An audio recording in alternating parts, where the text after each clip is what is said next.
midwinter trip instead of deep winter. I wasn't expecting to worry about snowshoes or anything like that. You can always have a plan, and you should, but they do tend to go awry. Whoa, what's underneath me here? Whoa, oh God.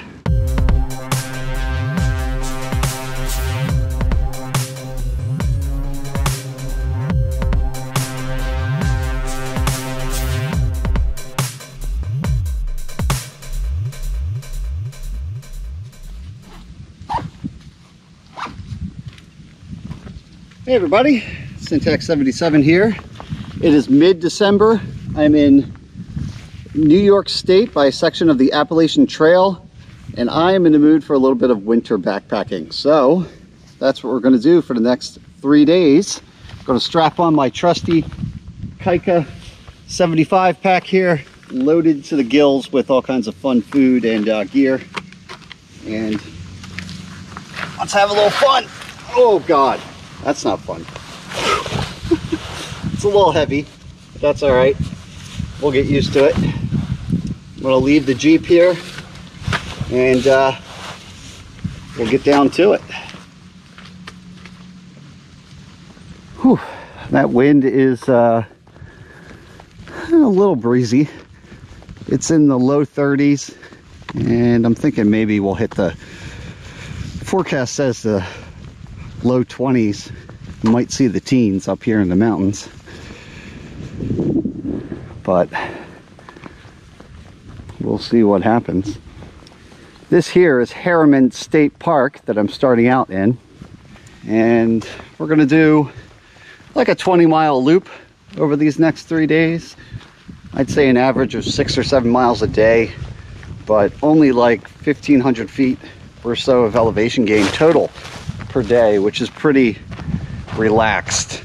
You can see over here those roadblocks.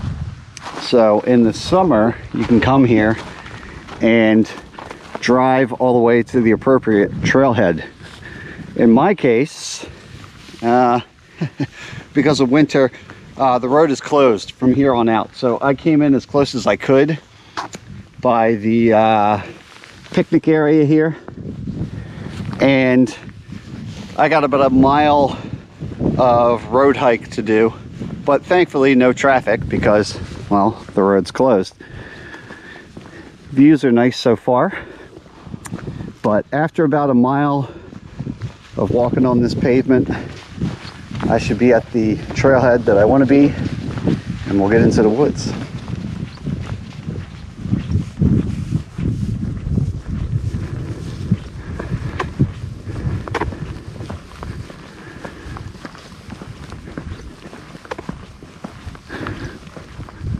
Well, if you're going to do a road walk, it ain't that bad of a view, that's for sure. I believe this is where we leave the main road. And this little paved forest road here is going to eventually connect us to some actual trails. Not quite sure what this used to be. Concrete pad for something. Interesting. The quote-unquote road is starting to fade. Still some traces of gravel, but it's fading out. Decent rock formations to my side there. Whew. This is it. I finally intersected with the actual trail. This begins the loop. I'll be returning from there, but I'm going to go left to start my clockwise loop with Lake, I believe it's Tiarati or something to that effect, as the center point. There's a lot of lakes and ponds around here, but that'll be the biggest one in the middle of this loop. And in this direction is actually where I would have come from if I had parked where I wanted to. And we're actually up on top of the rock formation that I was looking up on at the beginning of the forest road hike there. A little bit of elevation gain to get me warmed up to get up here. And from here, probably another 5-ish miles, not too bad. I didn't start until like 11 p.m., which for December means that I, you know, sunset's 4:30, so short days. My plan for this trip, though, a little out of character for me. I usually avoid shelters, but around here in Harriman State Park, which, don't be deceived, I thought state park would mean something a little less rugged, but this is the second biggest state park in New York. It's about 45,000 acres or something like that. And the only camping allowed within park boundaries, which we are, is at or within 300 feet of the shelters within the park. You know, 3-sided Appalachian Trail style shelters, which the Appalachian Trail does come through here, as well as the New York Long Path, which is kind of New York's kind of mini version of the Appalachian Trail. So my plan, because it is midweek, it's Tuesday, and it's winter, I'm thinking I might actually try or plan to stay in a shelter. Depends if I can get it to myself. Otherwise, I do have a small one-person tent from Outdoor Vitals, which I like quite a lot. I can pop that up in a pinch legally near the shelter, but I think that's what I'm going to try to do. Interestingly, I was originally planning on doing fingerboard shelter, which is about 5 miles away as well. But about halfway through my planning, oh, look at that view. There's the water down there. Nice. Halfway through my planning, though, I read that that shelter is temporarily closed, and it's not because the shelter's all beat up or anything. But I guess for a few years now, there's been a nuisance bear that has zero fear of humans, has learned to take down bear bags, and has some cubs tagging along that she's teaching the ropes for stealing hikers' food. I don't mess with bears and cubs, so I went back to the drawing board, and I actually just went on Google Maps and did search nearby, clicked in shelter just as a Hail Mary pass, and believe it or not, something popped up and it just said Long Path Shelter, which is strange to me because most of the shelters on the Long Path have their own name, so I wasn't quite sure what was going on there. Couldn't find much information on it, but I did find a couple, well, actually one Reddit post and some other information out there that said it actually shows up on New Jersey Trail Conference maps, at least one of them. Doesn't have a shelter symbol, but just written in that area, it says unmaintained shelter. And found a couple people that said they stayed there. Ironically, it's completely made out of sheet metal, so it's in great condition despite being unofficial and unmaintained. So I'm just going to take the gray area with that and plan to stay there. I mean, it's a shelter. They haven't torn it down, even though it's not on the official list for the park. Pretty sure I'll be okay if I go there and stay. And because it's not official or on the main maps in the middle of winter, I think it would be a good start for me to try out going to a shelter. Hopefully I'll have the place to myself, but we'll see. Then the following night, I'll go to one of the listed shelters and we'll see if I have to use a tent or not there. But that's the plan for this trip. A little snow on the ground, following the yellow blazes, and see if we can get to this shelter, make a little fire, and get a sleeping pad, just spread out and live it up. I got some fun food with me.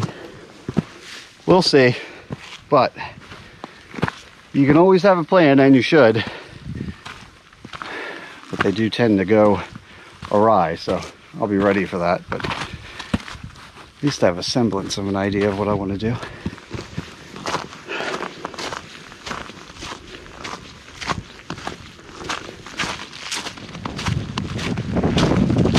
Whew. Wind is picking up. It's starting to flatten out and open up though. Man, it's probably a nice place to hang out, but wind is pretty serious right now. You see the yellow blazes on these rocks. You can see the mountain ridge down there, and that's where I came from. We'll go down here and tuck out of the wind. It's only been a couple miles, but like I said, it is midday. I may look for a place to make a quick bite to eat, get a little calories in me to push on towards camp.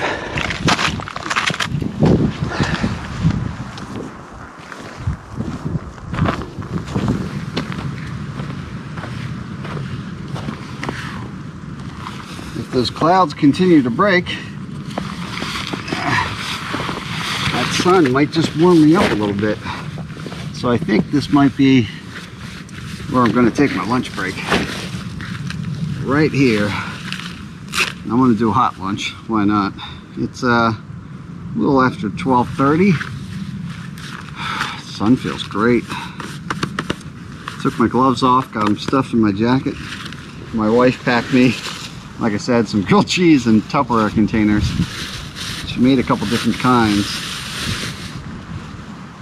This one looks pretty standard. I'll start with that. I'll save the special ones for later. Pulls right back. Oh, and there's my fry pan. So we'll put that together. Make some grilled cheese.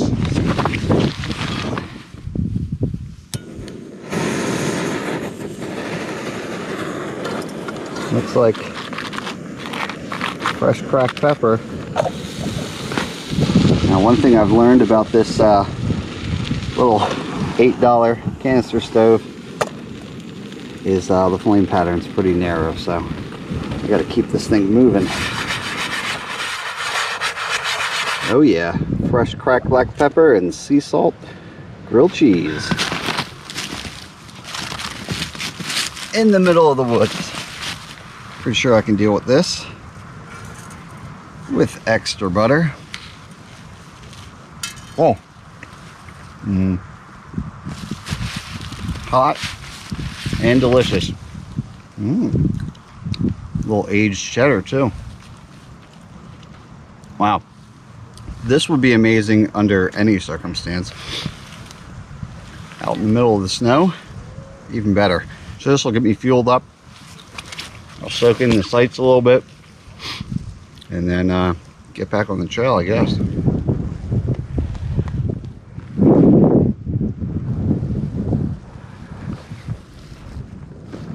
We're up top now. Should be mostly downhill from here. Maybe we'll tuck out of this wind too. Definitely makes a difference in the cold.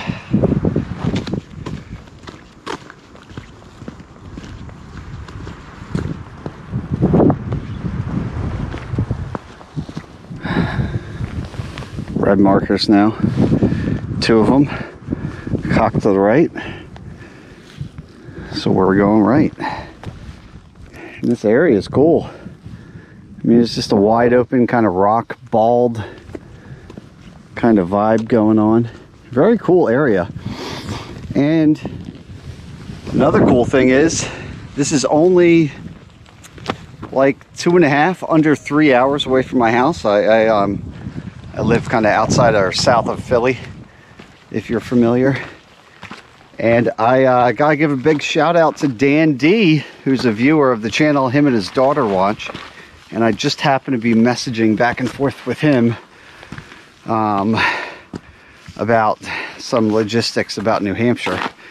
And just happened to be figuring out, or trying to figure out, what I was going to do for my next trip.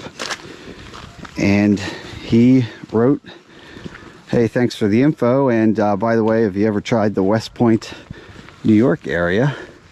And I said, no, haven't really looked at that, but he gave me some more info, and I said, I think I'm going to do it this week. So I did. So here I am. So thanks, Dan. This is pretty cool. It's probably one of the closest places to New York City that you can actually go that has, well, stuff that looks like this, and shelters and whatnot. But it's a good find, and I was able to get here within a few hours. Of course, since I've been blabbing and running my mouth, I'm not sure if I lost the trail. Nope, there's another one right there. And I think we're off the rock now, back into the woods. And we'll keep on moving towards home for tonight, I suppose. A few more miles of careful footing.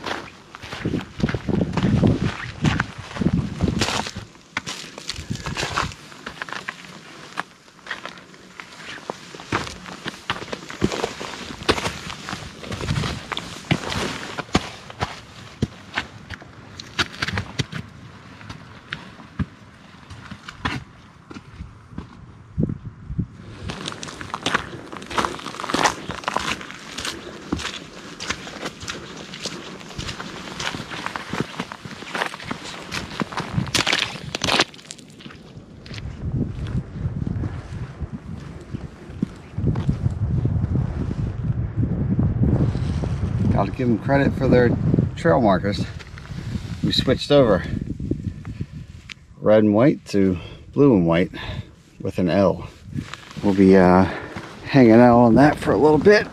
Just kind of enjoying the sunshine. It's breaking out of the clouds, but nonetheless it is after 2 o'clock, so I'm down to 2-ish hours of sunlight. That sun is getting lower. We've kind of dipped back into the trees here, which is nice. It's cutting the wind down. And now we're on a red and white triangle blaze, accompanied by a teal blaze. The long path. A little slippery. Plenty of snow, but I'm feeling pretty good.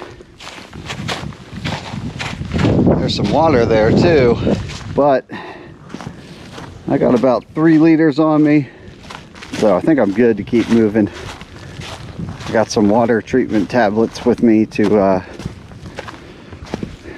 make any water I find safe instead of using a filter when it could freeze. But I'm just going to keep on moving. Hopefully we can beat that sun before it dips down too low. Come to an intersection. We're going to go left, and this should bring us through the woods and downhill towards the Appalachian Trail.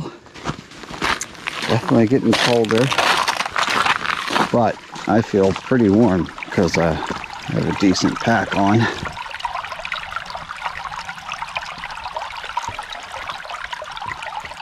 A mile to go. A little bit of uphill, that's for sure. Look at that rock face.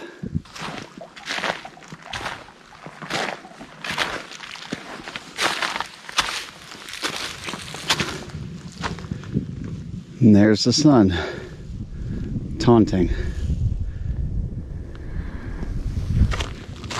We're on a ridge now the top of Island Pond Mountain, I believe. Snow has turned from white to a lighter shade of blue. The sun is going away. It is sunset now. It's still got some light left, but it is about 4:38 or so. The good news is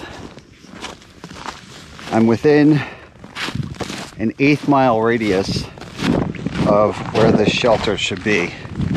And remember, I have 2 spots that it could be. One from Google Maps and then one from another map I found online. We're kind of coming off this ridge here, following these teal blazes. But whew, there's a steady breeze. Temp is dropping. Feels like it's cracking into the 20s now. Upper 20s, but it's going to go lower, I'm sure. But I'm just going to start scouting around at this point. My first kind of mode of search will be to my left, and then if I don't see it by then, I'll hit an intersection, at which point I'll go left, and it might be on my right. But just got to scout around and see what I find, and hopefully I'll stumble upon it soon before I lose too much sunlight, because that is going away. But we'll see.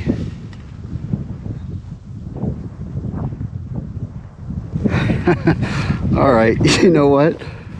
I'm not even gonna lie. That was supposed to be a dramatic scene because I really thought I was gonna have to search. I swear, I was looking up at the camera at the sky. I looked down, and right there is a metal roof.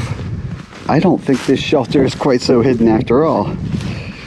Perhaps the trail I'm on is less traveled, but that is a shelter. I mean, it's a roof. It's right here. That's crazy. Right when I was going to start thinking I really had to search, I might not find it. It is right there. It's corrugated steel and a roof. And dramatics aside, I guess I won't have to look too far. Now, I have read this is a lesser used portion of the park, but this is right on the Teal Trail. So I don't know why this shelter isn't talked about more, if not for the fact that most people don't do this trail, I guess. And I only chose it because I thought this shelter would be along it. But look at that. Made out of metal. Now, a lot of the ones around here, and the one we'll see tomorrow, is like made out of stone, which is very rustic and fun. But this thing should last forever, it seems. I'm not sure when it was built, but look at that. Oh, we're here, and nobody else is. So this is ours. There's a main fire pit there. And, yep, there's a closer one that I'll be using to try to reflect some heat into the shelter right here. Wood floors, old can of cream of mushroom soup, apparently. Get my flashlight out. Let's see what we got here. Whew, my hands are frozen. There we go. Somebody's socks. A couple pots. Dennis Sullivan, 1972, May. And look at this, an old painting mounted on the wall. Impressionist style, I guess. Oh, my hands are freezing. All right, so what I'm going to do right now is drop this pack, collect some firewood, set up my sleeping pad, make some dinner. Although it's only 4:30, or I guess 4:45. I'm hungry, so let me get on that. We'll see where that takes us. All right.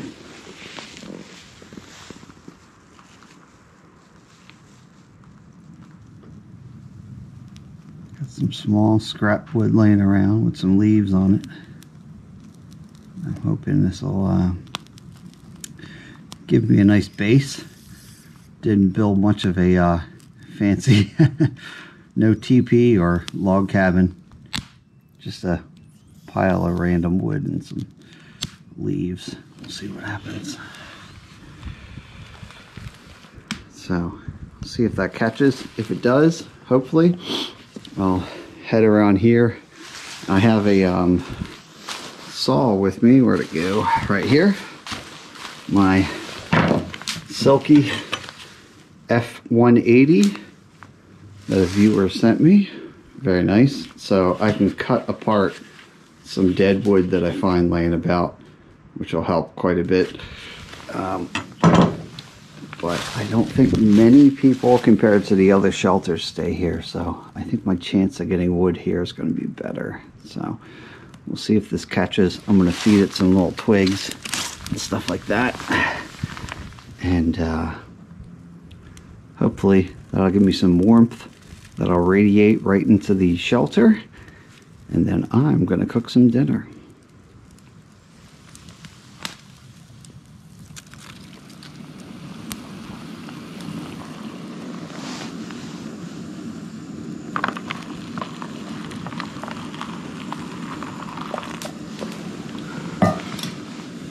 A little pork and rice, some peak refuel. Stir that up, let it sit for 10 minutes. Shut that guy off. Got the fire going. Night sky is dark.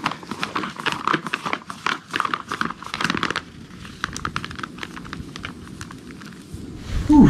All right, a shredded pork with brown sugar, rice, and vegetables. It's only about 6:30, but it feels like midnight.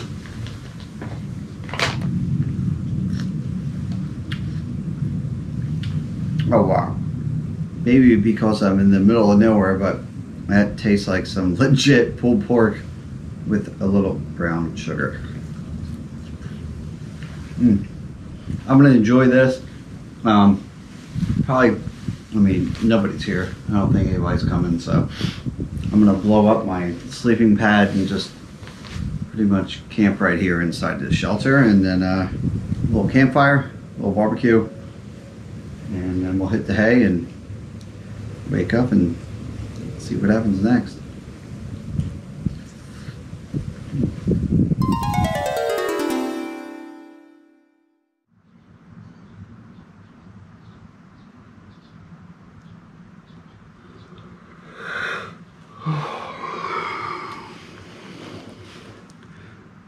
Good morning, everyone.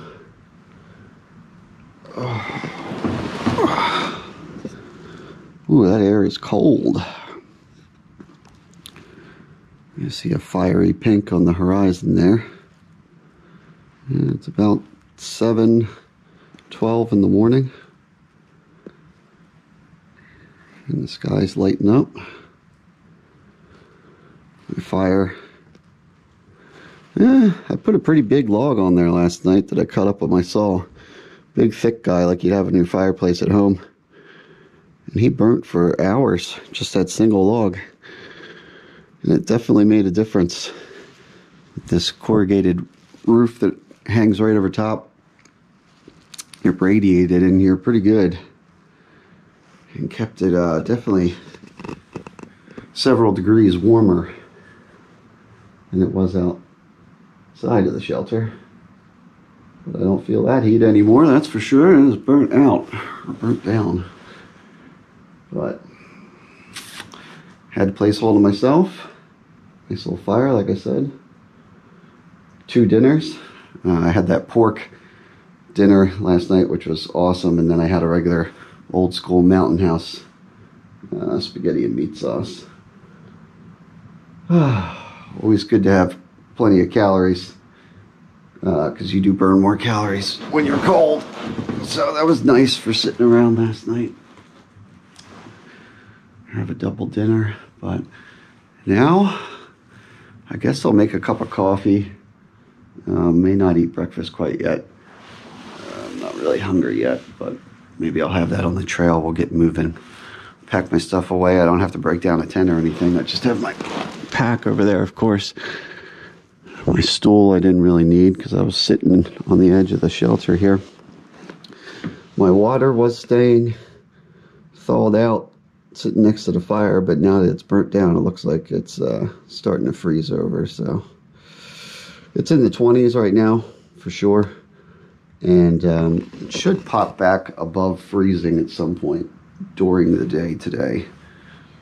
So that'll be nice. But yeah, I'll just enjoy this sunrise here and have a cup of coffee and convince myself to get back at it. Get these boots back on. I have my Dutch wear synthetic booties. I went ahead and slept in those, but I had those when I was sitting around in the shelter as well. These are nice, but they'll be coming off now, and the boots will be going on. Ooh, cold boot. Ooh, slightly frozen boots. My balance here. All right. Let's go get the food bag.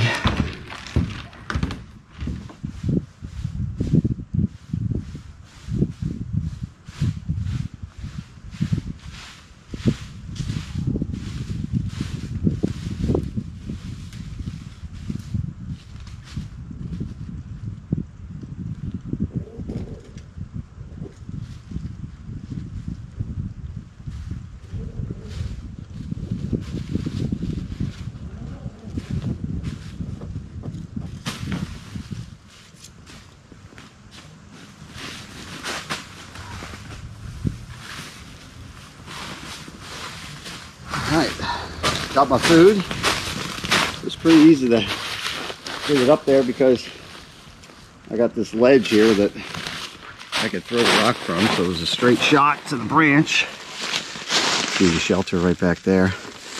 And that's just my cook set stuff stack for my cook pot. I left the rock in there because I was lazy, but just shoved the rock in there, and that made for an easy throw bag basically. But we're done with that till tonight. Now I got my bag of grilled cheese and my bag of quote unquote regular food and snacks. Tell you what, this is a nice area though. Really cool. Little shelf down there. And the shelter right there.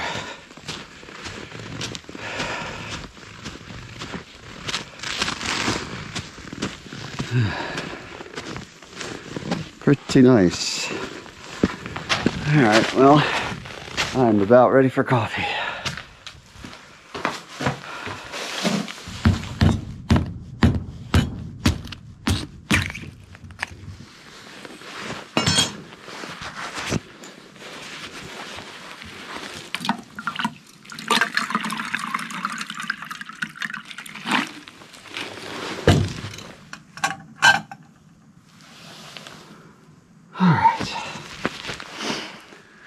Couple more moments and we'll have some hot coffee. I think I changed my mind, might make some ramen noodle soup as well. That'll be my breakfast. I'm not hungry like I said, but I have learned from experience to, for hiking and backpacking at least, just ignore that impulse and force myself to eat some breakfast because I got some hiking to do today. Cheers. A little hot coffee, some hot noodles, and I'll get packed up, deflate the sleeping pad, shove my sleeping bag back in the stuff sack, throw it all back in the backpack, put it on my back, and get back on the trail. See where today goes.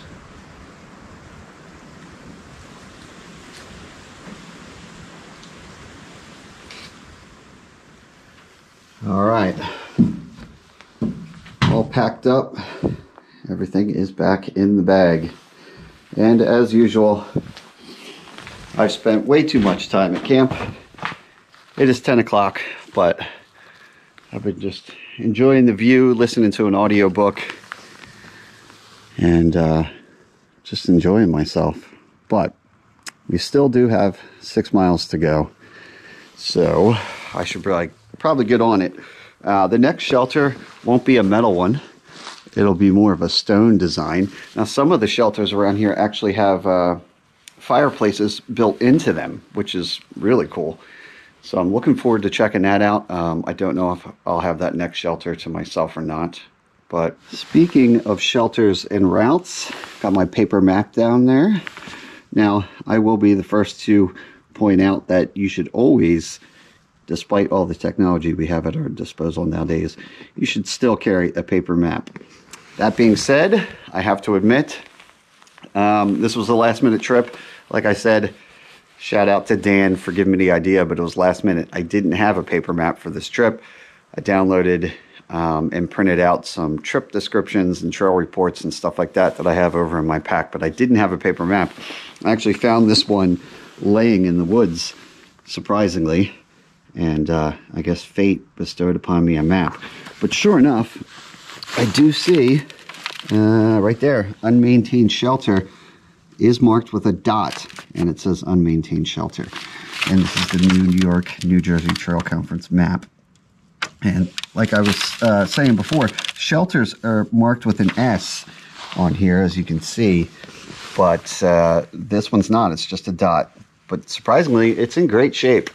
No fireplace, but it's in great shape. So anyway, based on my new map here, I'm right here. And just to give you perspective, yesterday we started here at the Kennewack picnic area, and that's just about right where the road was closed.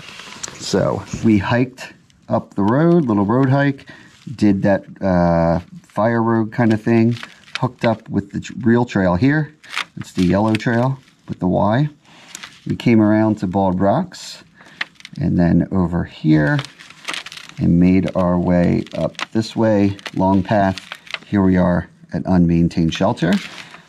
The bulk of today, we're going to stay on the New York long path. Keep cruising all the way up that to Stockbridge Mountain, Stockbridge Shelter. I'm not going to stay there, I don't think, but maybe we'll check that out, see what it looks like. Then we'll take the yellow trail or Menemine Trail around here past Silvermine Lake and on down to my target for today, which is Bryan Memorial Shelter right there. That's my target. My plan for today is to get there. Tomorrow we'll hop this yellow trail some more to Red Cross and right on back down to, oh, there we go, Red Cross to the picnic area once again. I think I'm going to hop across here and then kind of backtrack probably some of the same road hike that I had to do yesterday to get back to the vehicle. But I may be getting ahead of myself. Right now, I need to get my pack back on and get at it. I am realizing now I still have my puffy jacket on. Probably a mistake. It feels good now, but I'm probably going to heat up instantly once I get all that weight on my back. But we'll see. All right, let's get it on and let's do it.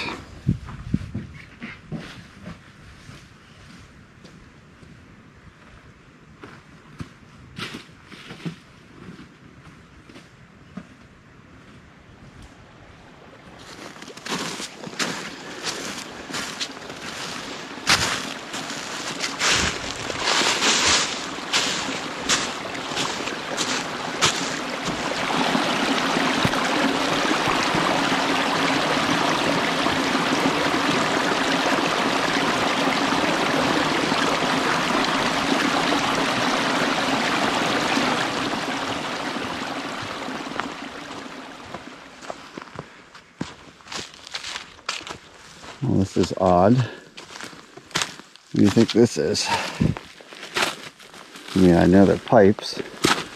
They don't go anywhere. At least this one doesn't.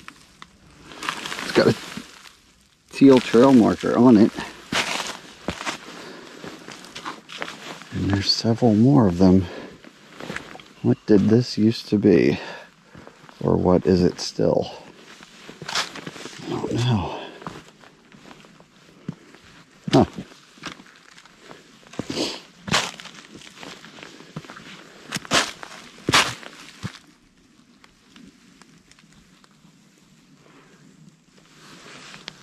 Well, these ones are going somewhere. Well, I guess universal type R. Water line. It's weird. I've never come across something like that before. Now you can see it going all the way up the hill there. Alright. Relatively mild trail so far. Assuming I'm still on it. Oh, there it is.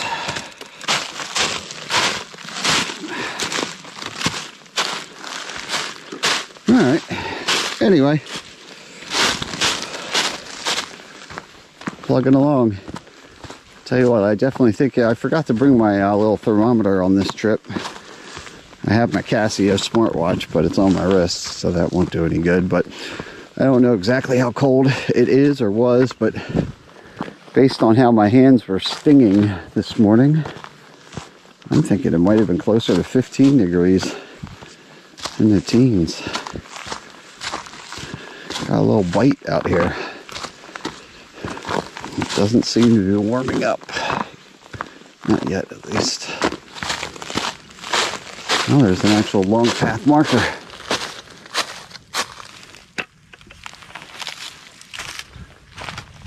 Finally got some uphill here. Pretty much the first time today.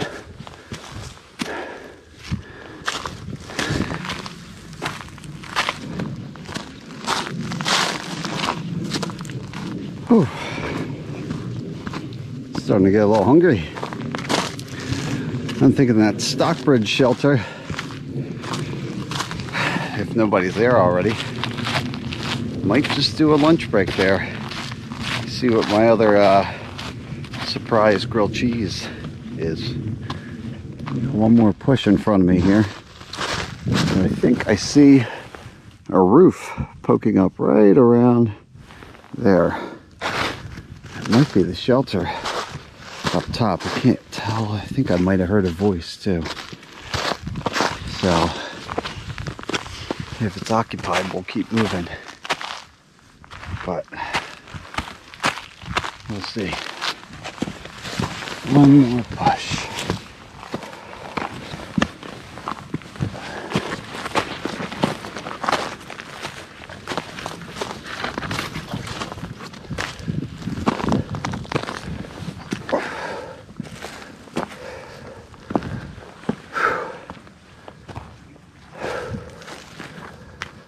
Oh, here we are.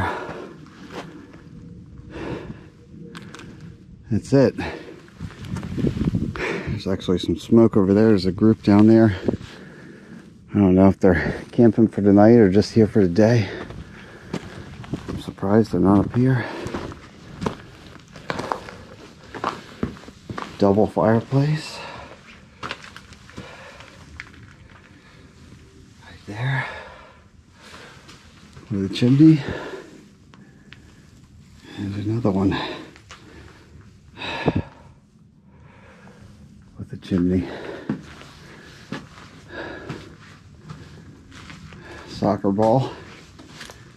Interesting. Well, I think I'll go ahead and set up here. Make a grilled cheese. And then at this point we're going to leave. After this, we're going to leave the long path behind and hit the orange trail towards our shelter. We'll see what that looks like. The Brian Williams. This is a Stockbridge, but let's see what it looks like from up here.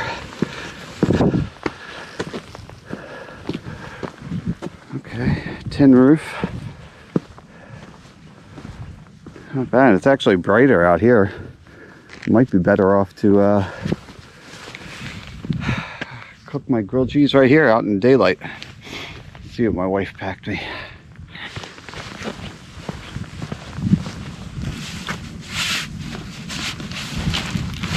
All right. Take the seat right here, I guess. Let's see what we got. All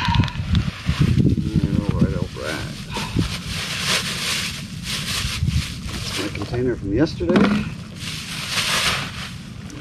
This one, oh boy, looks like it has pepperoni and 2 frozen pickles that I'll have to thaw out. Maybe I'll do that tonight. I'll be a little quicker right now. This one, oh boy, plenty of butter, some dried that I grew in my own garden. Look at that, nice. These are Caribbean red peppers. Remind me not to rub my eyes anytime soon. And a little, looks like mustard. She does like mustard on grilled cheese. And that, oh man, is Chinese spicy mustard. So, do a little Chinese spicy mustard and Caribbean red grilled cheese. Oh, she put bits of Caribbean red in the grilled cheese, and then I have these ones on the side if I'm feeling daring.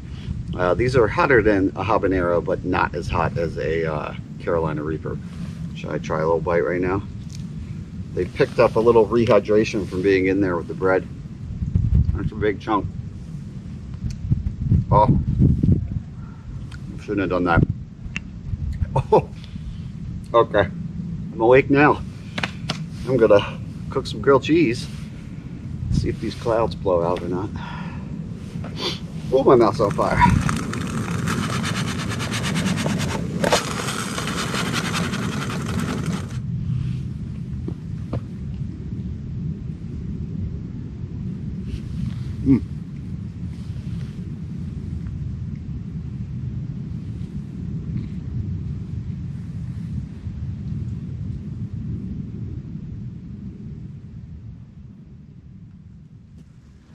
Well, I believe an executive decision has been made. I think I'm going to stay here. I'm definitely not at my target for today, but that's all right. We'll do a little more miles tomorrow. But for some reason, this place has grown on me. I got 360 views, some trees in the way, but either way, probably get sunset, sunrise, pretty good up here. Of course I have the clouds, but I'm not worried about that. But personally, I've never had the opportunity to stay in a shelter that has a built-in chimney and a fireplace, let alone 2 built-in chimneys and fireplaces. And granted, the wood around here is probably pretty picked clean, but to my advantage, I got the saw and I can cut up some stuff that most people wouldn't mess with. Even this thing right here, I think I ain't got nothing better to do. I could probably cut that up into some real big chunks and really fuel these fireplaces once I get it started with some smaller sticks. So I think that's what I'm gonna do. Last night was the first night that I ever stayed in a shelter, I think, solo at least. I think I did it once 8 years ago with some friends. But tonight, I'm gonna take the opportunity to do a little fireplace shelter.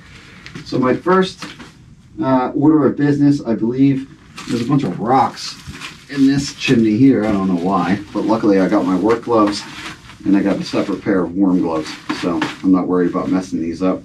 Nice Milwaukee work gloves. So I'm gonna work on reorganizing these rocks and stones here, and I'll go probably down this way, collect some firewood, and just make a home for tonight. I mean, part of me thinks I'm being pretty lazy, which I am, because it's early afternoon and I'm already ready to stop for the day. But then again, it is mid-December, so early afternoon still means there's only 2 hours or so until sunset. Not long at all. So I can either hike until dark again, or I can just make a home out of this and hike a little harder tomorrow, at which point I'm going to get back to the car and go back to society and hot showers and all that stuff anyway. So I think I'm going to make this my home. The voices I heard down there look like some group of younger people having a good time. Good for them, but as I suspected, they were doing just a daytime thing. So I watched from my vantage point up here. They actually headed out. So as of right now, I got the place to myself. And if not, whoever shows up next, if they come in late, hopefully we'll have a pleasant surprise and I'll have a nice chimney and a fireplace going. But anyway, I'm going to work on reconfiguring this chimney and the rocks, collect some firewood, and see if I can't get some warmth in here.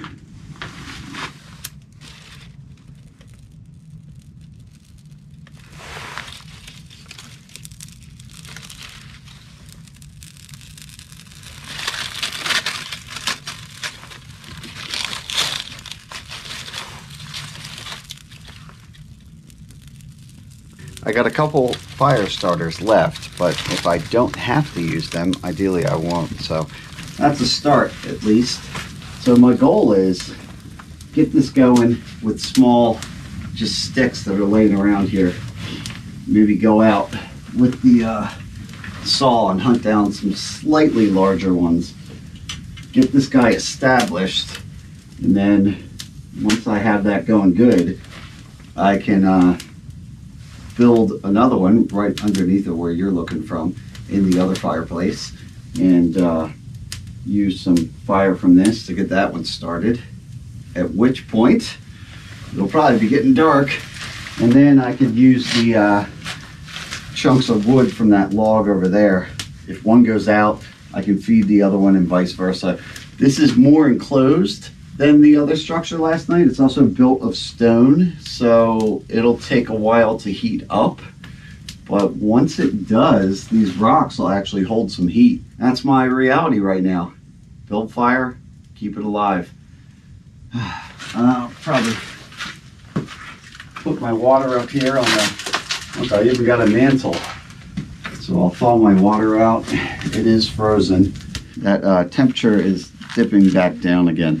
That's the one thing I have to worry about, or I should say I should be conscious of, is there's no water up here. So I'll let that sit up there and it should slowly thaw out. And now it's just the hunt for firewood.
That's some firewood right there.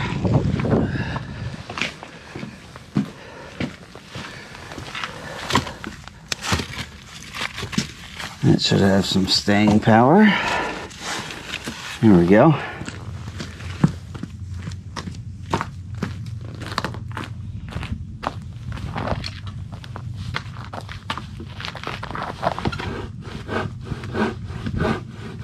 Big chunk over here.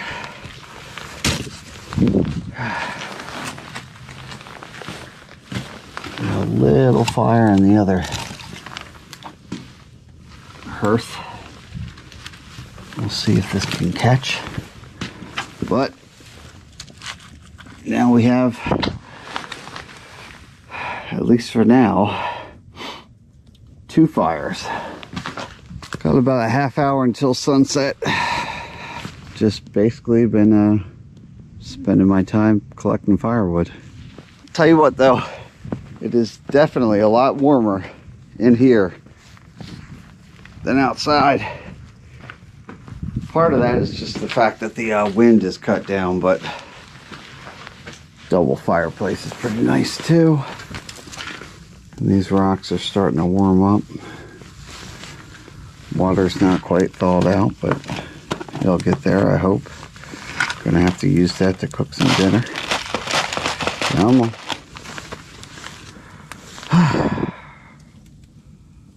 Not bad though. I can dig it. Night has fallen quickly. Somehow or another, it's after 7. Might as well be midnight. Luckily, I got both fireplaces going. I'm playing it patient. Slow burn on some thick logs that I cut up from that guy over there. Same over here with my water bottles staying thawed out. Got a little cup of noodles right there. I'm gonna hit that before I go to bed. I got one more piece of wood right there. It's a big boy, so I'm gonna jam him into the furnace right before bed. But we got some snow coming down pretty intense for the last hour, hour and a half. I hear the coyotes in the distance again. I don't think you can hear them on camera, but they're pretty vocal around here. Last night they were pretty close to camp and barking, which was strange, or a new experience, I'll say. But I'm high up on the mountaintop. We'll see what happens. The snow is actually blowing into the shelter a little bit because of the wind, so I'm going to tuck myself back in the corner there and try to stay out of the snow and hopefully manage this wood and keep it warm in here and get through the next well, there's more snow right there. Get through the next I don't know, 10 hours or so. Stare at the fire and try to stay warm. See what kind of snow we have in the morning.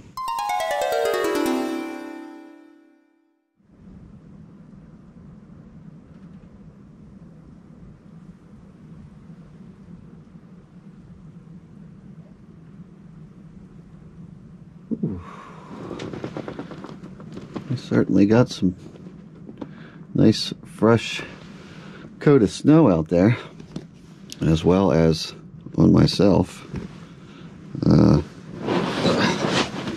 It's been blowing pretty heavy winds, and my sleeping bag is covered.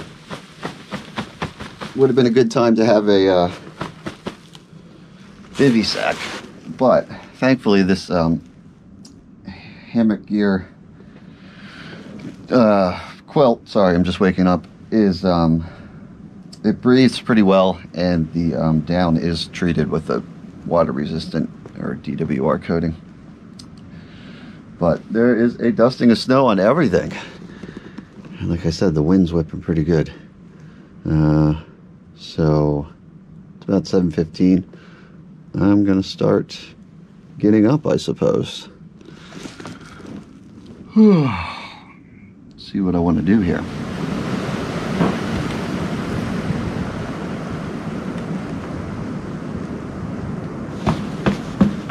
Boots are on.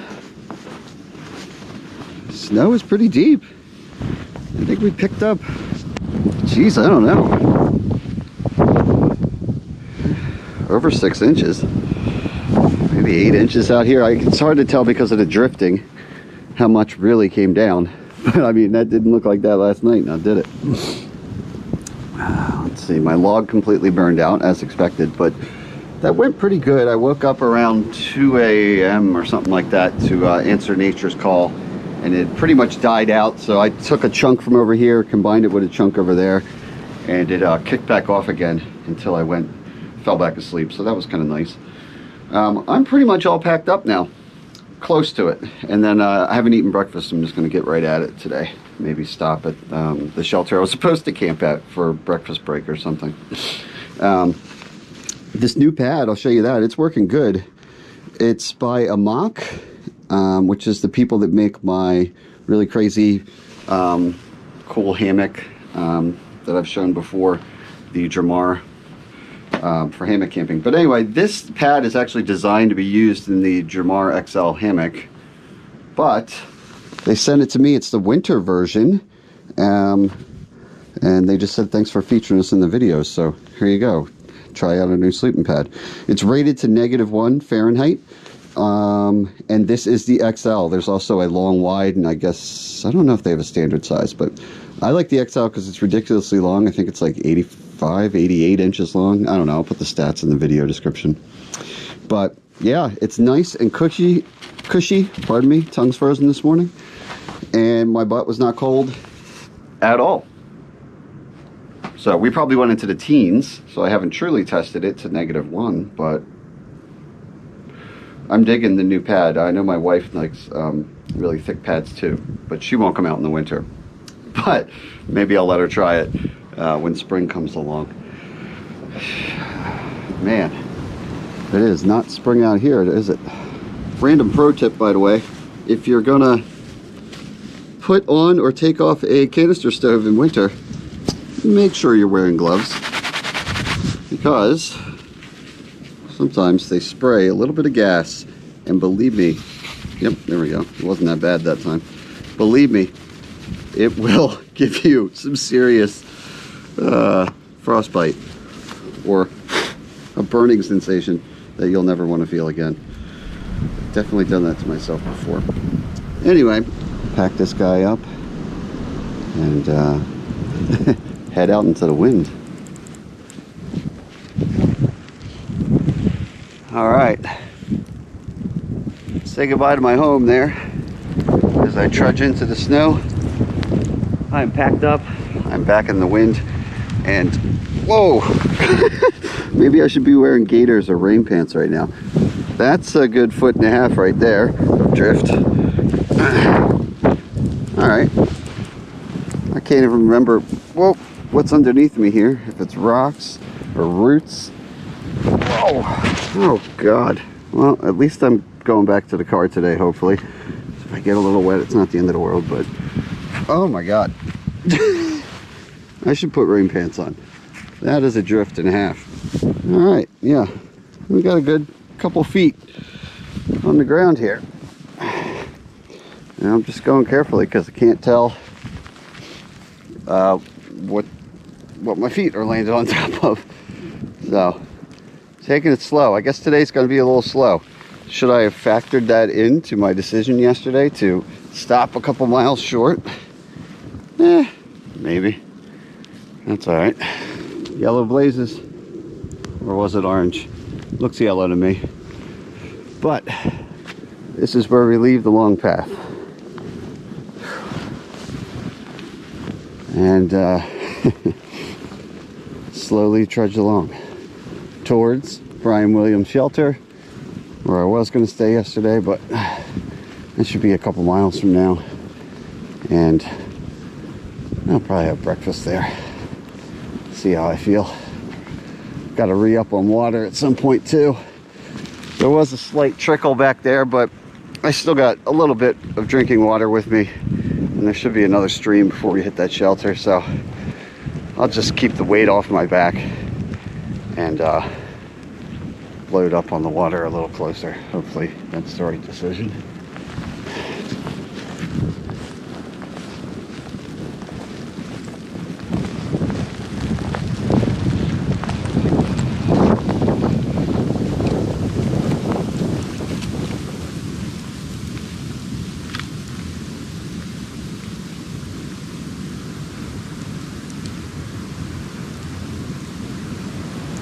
That snow is unrelenting. It's continuing to come down and adding a ton of fresh powder. Fresh pow pow. The trail actually goes over there, but look, here we've come to our first lake of the day. I'm going to mispronounce it, but I believe it was something to the effect of Lake Nawahunta. And after that will be the larger Silvermine Lake. And also another road crossing, and from what Dan pointed out to me, there should be restrooms there with water. Although when he was telling me about this trip, it was from the perspective of going in spring, so I have a feeling the bathrooms might be closed. And that there is a frozen lake, so won't be getting any water out of that. Oh, look, there's some flowing water. Maybe I'll grab that. But it's just been slow going. With this deep snow and not knowing what's underneath me. Speaking of which, a little wary of this because I could break through into the water. I wouldn't want to do that. I do have obviously waterproof Gore-Tex boots on, but I don't want to go over the ankle if I can avoid it. So I'll go carefully across here. Maybe pick up a little water.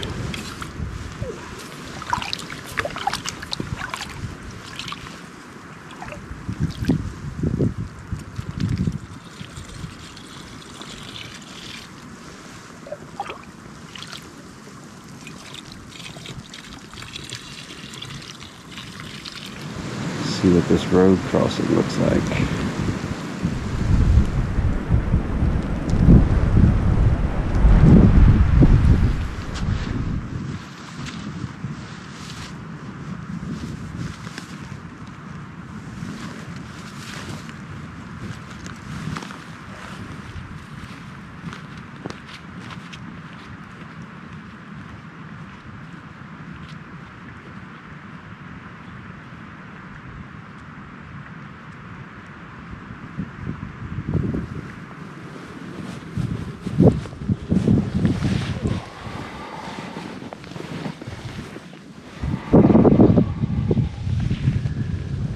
There's Silvermine Lake. Some plow trucks in the distance. I don't know if you can hear them. For the Silvermine parking area. Snow is deep. So I hope I'm not plowed in too bad. Luckily I do have the Jeep. I can muscle my way out, I'm pretty sure. Whenever I get there, that is. At this point, I am cracking past 11 o'clock. I'm just sludging along, and then honestly I should have just taken the time to eat breakfast at camp this morning. I think that's messing with my energy level and probably mental clarity too. Should have just eaten, but I'm really just trying to push through because I got some pork fried rice and that leftover Chinese mustard from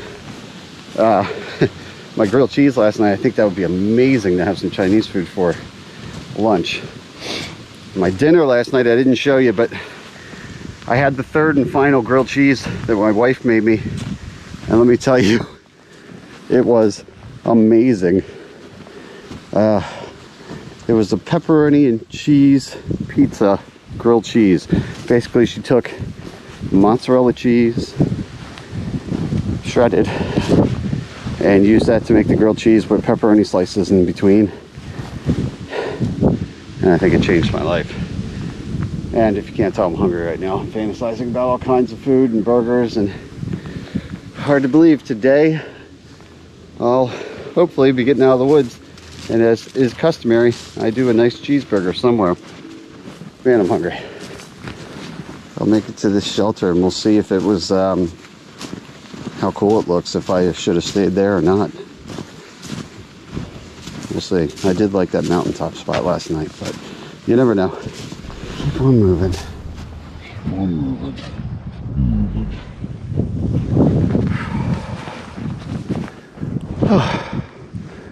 We're into some uphill here. Have been for a little bit since I left the lake behind. Took a little sit down there by the lake, which was nice. But I'm burning daylight and I'm not even to where I was supposed to originally leave from today. But that's okay. Looks like the ridge kind of opens up here. So I'm thinking the shelter should be right up here.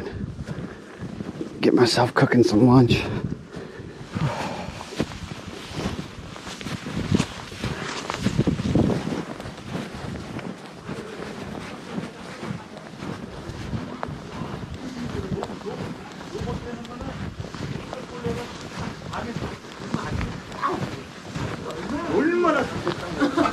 Hi! How's it going? Alright. Well, they sound like they're having a good time. That was Brian Williams' shelter. A little full right now. So I'll probably just plop down somewhere and cook my noodles. This is the direction, although I don't see any blazes. Looks like I am breaking trail completely now. Nobody has used this since the fresh 1.5 feet of snow that we got. But it's not the end of the world if I have to night hike. Not really worried about that. Just mentally, I think I'm ready to be back at the vehicle before that. But we'll see. It's time to do lunch. So I got my chicken fried rice, Mountain House meal there. A little snow that I kicked in there by accident. A couple of my Caribbean red peppers. Well, actually it's 2 halves, so I got the equivalent of a whole one in there. I'm gonna let that rehydrate with the meal. Once the water starts boiling, of course, on my stove there. Just dug a little trench out in the snow to serve as a wind block. Got my little folding sit pad there to keep my butt dry and warm. And yeah, I'm gonna let this rehydrate and just sit here and kind of soak in the views. Set myself back even more on time. That's okay. I got a few hours at best of daylight left, and 8 point something, let's just call it 8 miles to go. Yeah, I forgot my last day was the highest mileage, which of course is now added to the mileage that I did to get here today. But I think I will say I'm not regretting my decision. Something told me that mountaintop campsite, shelter, 2 fireplaces, having it to myself, just go for it. And I'm glad I took it. I don't know if somebody would have been here or not last night, but they might have been, and I did like the view up there better. So no regrets. And I'll certainly, I'm assuming, have no regrets once this chicken fried rice with hot peppers and hot mustard rehydrates eventually. Can't wait for that.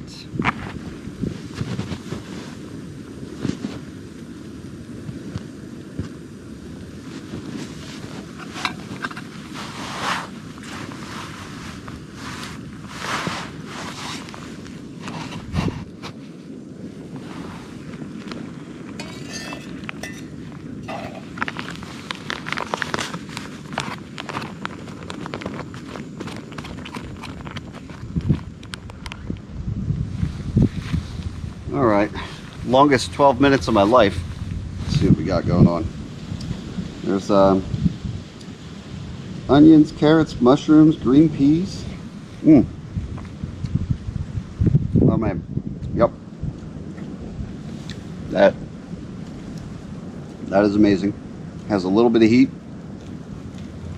Get a little mustard. Dab that in there. Stir it around as needed. Oh yeah, So I'm just going to enjoy this, that is for sure. Stare at the woods and the snow drifts, and just relax. And eventually, although it's hard to picture it, start moving again and breaking trail through the snow.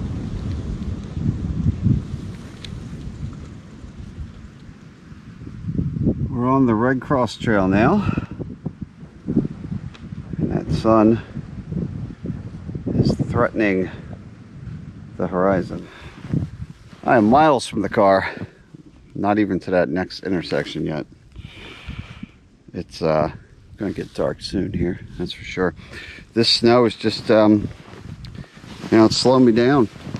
I thought this was gonna be my, and it has been, but this was my relaxed midwinter trip instead of deep winter. I wasn't expecting to worry about snowshoes or anything like that. I was gonna maybe do that next month, but just doesn't seem like much maybe, but pushing through constant snow and drifts, it's just time and energy consuming. So I got a bag of trail mix left I can chomp on to get me to the car, Jeep. But yeah, I don't think I'm gonna escape the night hike on this one. And it's been pretty steady, gradual, but steady uphill. Uphill that normally would probably be fine, but with the snow and the weight on my back, it's a little slower. So I'm just taking it easy. Don't want to overexert myself. And I'm not terribly far from home, so I'm not that worried about it in terms of driving back home and everything. So that's what I'm doing. Just waiting for this intersection. And I can see a sliver of the moon up there ahead too, caught in the trees. Maybe it'll guide me to the next decision I have to make.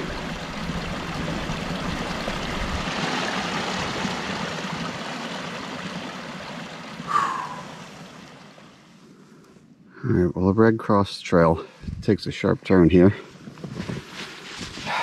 But I'm going to switch things up. From looking at my maps on my phone and the paper one I found. Rather than go back over this next mountain and then back down and then hiking back out the same way I hiked in and retracing my road hike, I'm going to take this trail ahead of me. Don't even remember the name of it, but it's straight ahead. That'll eventually link me back up to the road. It'll save me a little bit of mileage, but more importantly, what I'm going for is it should be primarily downhill. And then once I get to the road, I'm just tired of slogging through this snow. So it'll be nice to, the road's got to at least be better than this, because I did see some plows going earlier. So that's the plan, because I am running out of energy. I'm about ready to see that road.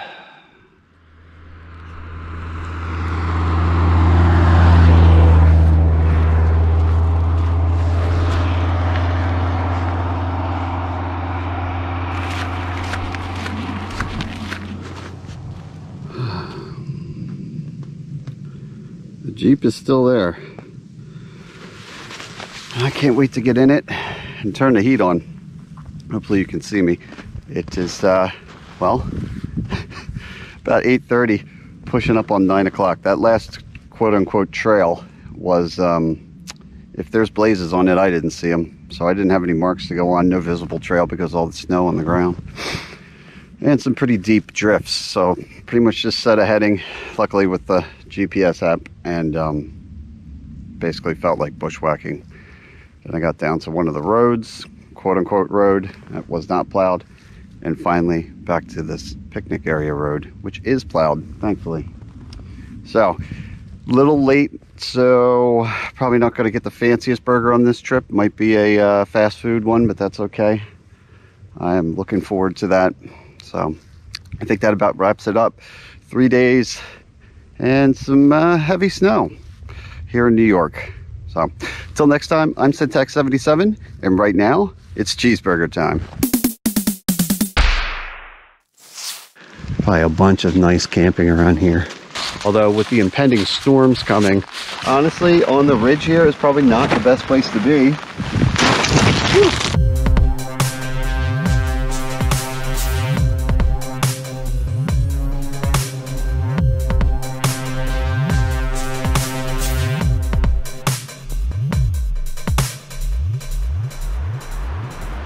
Hey everybody, Syntax77 here. It is early March and I am back down in West Virginia. I got 3 days, 2 nights in front of me, and I am in the mood to do some backpacking and hammock camping. So that's what we're gonna do if you wanna come along and join me. I'm at the trailhead now. I'm about to do an area that I've never done before. Although the trailhead I'm at right here is the Red Creek trailhead for Dolly Sod's Wilderness. And if you are familiar with the channel over the years, you might be really confused right now because I've done Dolly Sod's a lot of times. And I said we're gonna do somewhere new. So let me explain. We're not going up here. This is the southern end of Dolly Sod's. And we are actually headed towards the Roaring Plains Wilderness. I got my pack there. We're gonna have some fun with that in a little bit, but right now, I'm just gonna get the pack on and get right into things.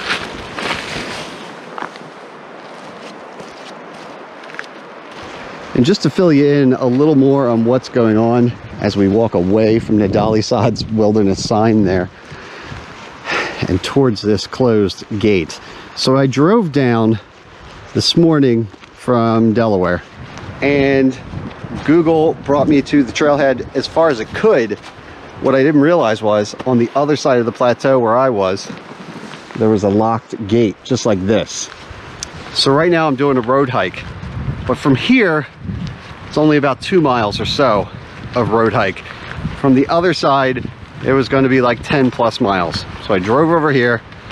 Ironically, I'm parked in Dolly Sod's, but we're gonna hike down this road and link up with the trailhead that I actually intended to. And we'll get into the woods. Roaring Plains is a federal wilderness area. It has, apparently, similar to Dolly Sod's, some nice sweeping vistas, open meadow type areas, and mountain views.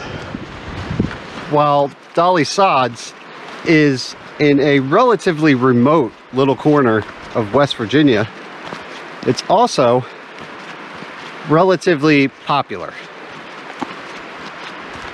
Roaring Plains, equally remote, but not nearly as popular, overshadowed by its popular stepsister over there in the parking lot. But another potential reason is that it's not very well mapped out. There's not a whole lot of official paper maps out there, if any. I couldn't find any. I just used my GPS software on my computer and some printouts that I found, and that's the best that I have to go on. Combine that with the fact that it's a wilderness area which actually has restrictions on trail markers. You're not allowed to have the white blazes, stuff like that on the trees. With the low use and that, it's apparently a little tricky to follow, but we'll find out. The good news is it's a beautiful day so far. A little bit of cloud cover, but not bad. It's in the high 30s right now, and that's about our high for the trip. It'll swing down each night into the 20s, back up to the 30s for the next 3 days. Tomorrow has a 90% chance of precipitation. Could be rain, could be snow. I'm thinking with our higher elevation, it's going to be snow. Worst case, we get rain, and then we get, you know, it freezes afterwards. But we'll deal with that as it comes. We'll just make sure the tarp is nice and set up when we make it to camp tonight. Not planning on doing crazy mileage today. I think longest case scenario, 12, 13 mile loop. There's a pretty decent network of trails in here, albeit maybe not easy to follow, but a decent network. So depending on how things go and the weather and whatnot, we can either make a full loop, or we can go out and back, stay in one campsite each night, or we could move each night. We're just gonna play it by ear, based on how things unfold. Speaking of which, I haven't eaten too much today, so this might be another one of those trips where I stop to eat within the first mile or so. No shame in my game. But before we get to that, let's get off of this road and onto some trails.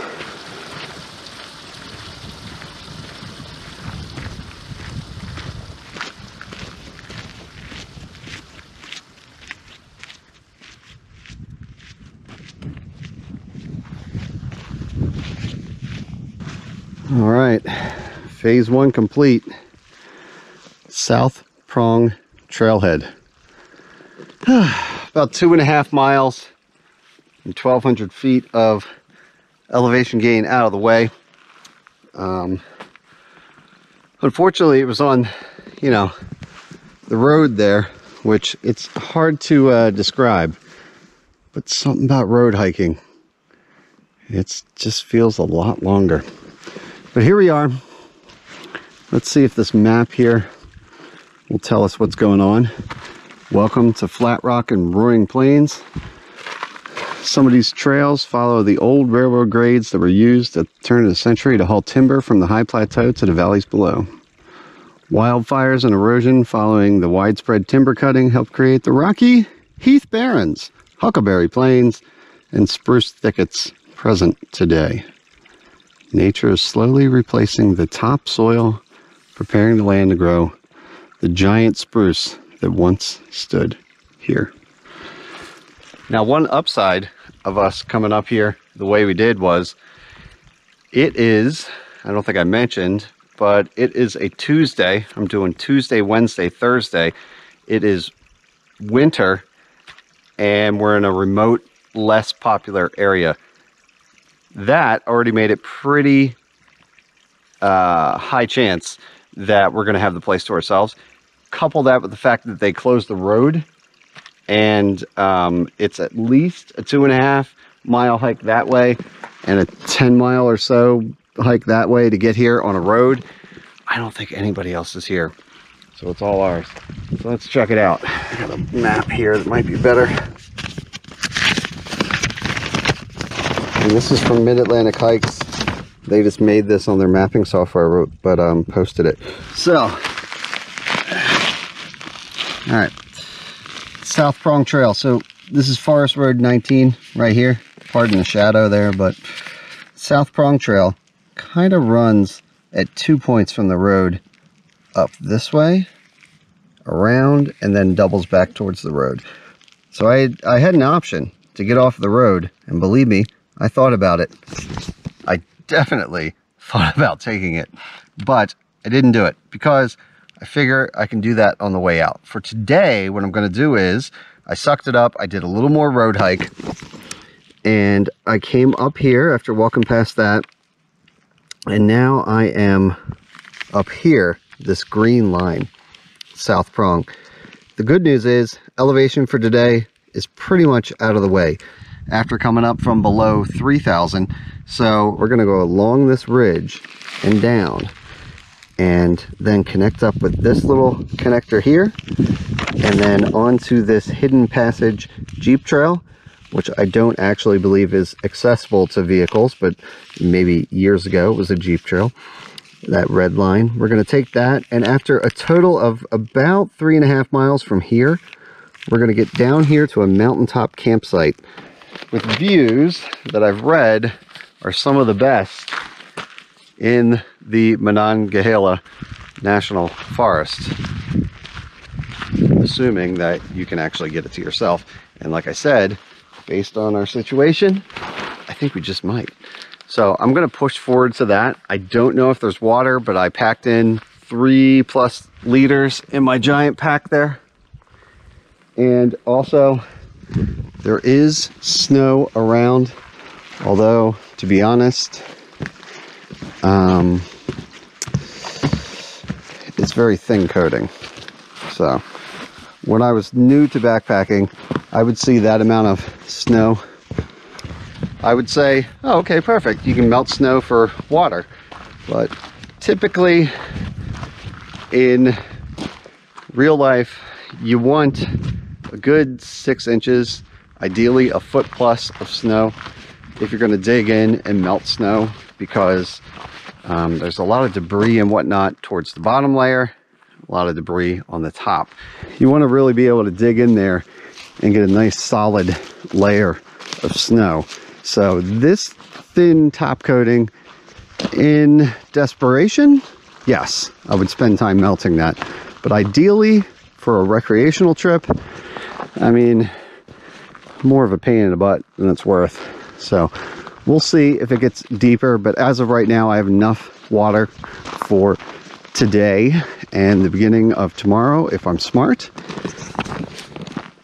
And then tomorrow, on the rest of the loop, I plan to dip back down lower elevation towards some of the streams and whatnot that we're currently leaving behind. You saw that water back there. So yeah, I'm just going to conserve water and get through till tomorrow afternoon, most likely.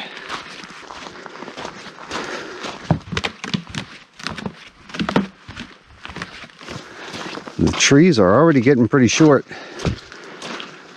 which means getting closer to the top of the plateau where the winds are faster, conditions are harsher, and more volatile weather-wise. We're on, relative to the surrounding area, a very high plateau. And just picture a mountain with the top chopped off, flat across, way higher than the surrounding area. And the wind just funnels through. Different weather systems come through as well with that, and it can change on a dime. Even in the summer. Almost similar to New Hampshire and the White Mountains, in a more muted way, but still quite volatile and something to be respected. So far though, nav-wise, we got blue plastic discs, so not bad at all to navigate. I imagine that's because we're on the South Prong Loop, which is pretty easily accessible. It'll probably go away as we leave the loop later. But for now, it's nice. It's quiet, other than the birds chirping. Up ahead, the trees continue to get smaller. I'll tell you what else is getting smaller. My will to continue without some food. I think it's about time for that. Maybe find a spot over here on the rocks, out in the sun, do a little meal break. As you probably noticed from the box on top of my backpack here. Yes, I hauled in a bag, a box rather, of their grain-free, keto-friendly cereal. I've done keto in the past. Actually, I did it for 2 years at one point. Only came off 4 times for 4 days max, maybe 5. Often for only a couple days.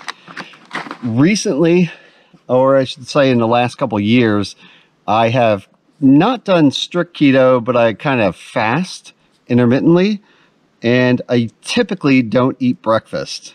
But while that makes me feel better, there's definitely days where I'm just hungry in the morning, but I find if I eat something, then I get kind of sluggish and it messes up my productivity and whatnot.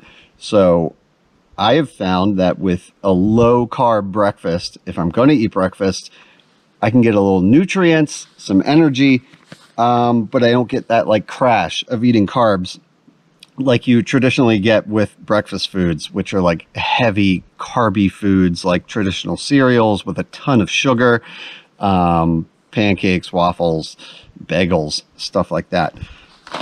So this right here is what we're going to have right now to get this trip going. I also have with me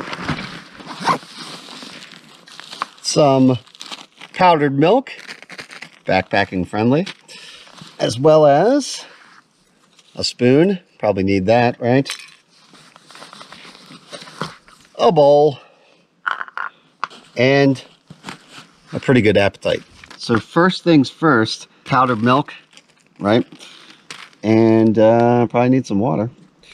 So it's about a quarter cup for every 8 ounces, so a couple teaspoons of that goodness. How's that for some trail food? Eating cereal on top of a mountain. Pretty cool. And yeah, this is good. So I'm going to finish this up and then get back on the trail.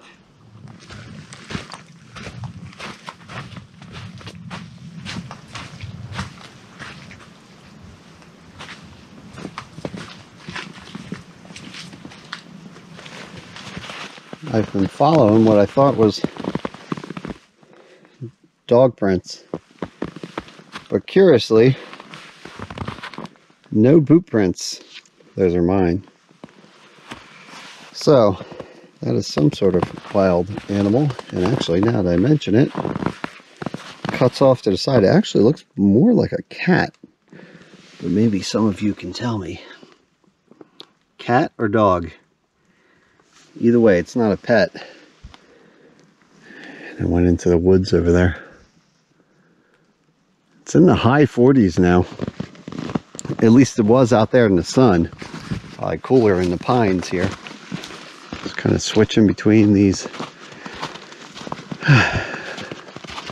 rhododendrons and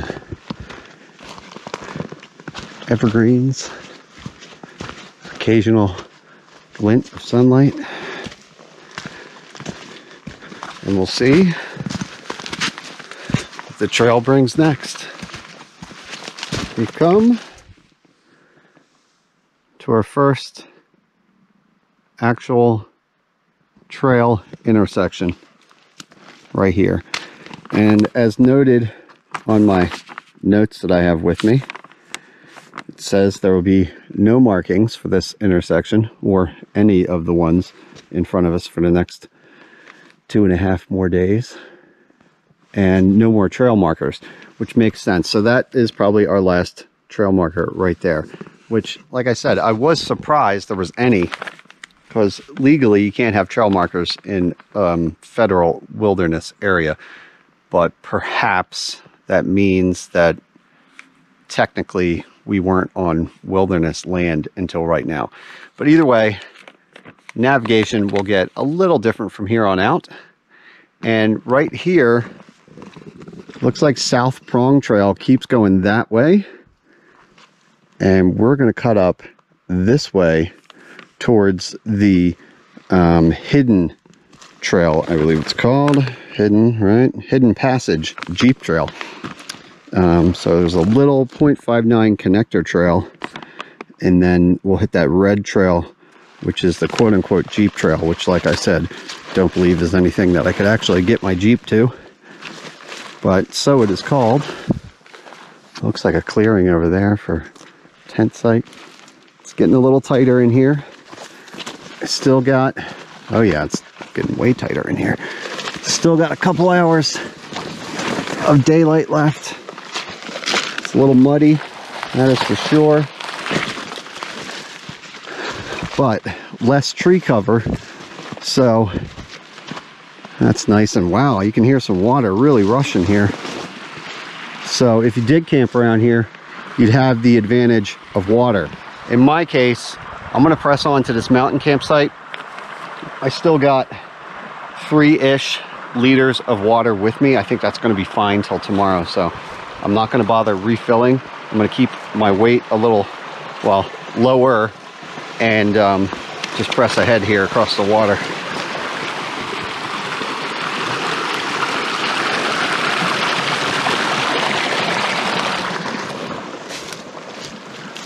A cool grassy area, little side trail there. Probably a bunch of nice camping around here, but it should only be, I'd say, 2 more miles with minimal elevation change, and I should get to the first kind of plains area and this campsite opportunity. I hear it's very good for stars, although with the impending storms coming, snow and rain, I think we're going to have overcast conditions, much like we have right now, that are going to thicken as the night goes on. So we may not get the star views, but that's okay. Maybe a nice sunrise, who knows? We'll take it as we get it. And already you can see it's getting a little weird as to where the trail is. Oh yeah, it says I came off of it. A lot of herd paths and whatnot around here. Probably the numerous campsites as well as animal trails. And without the markings, it is messing me up. So I'm already a good bit off trail. I think my notes said this was a great campsite too. Nice and wide open. And you got water right there, which is always great for a campsite.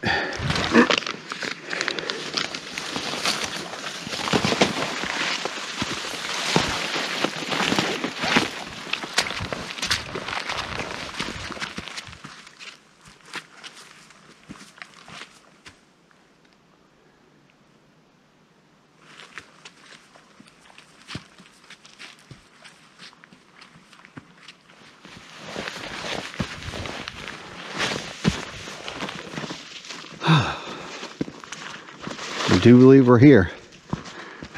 If this isn't it, I'll take it.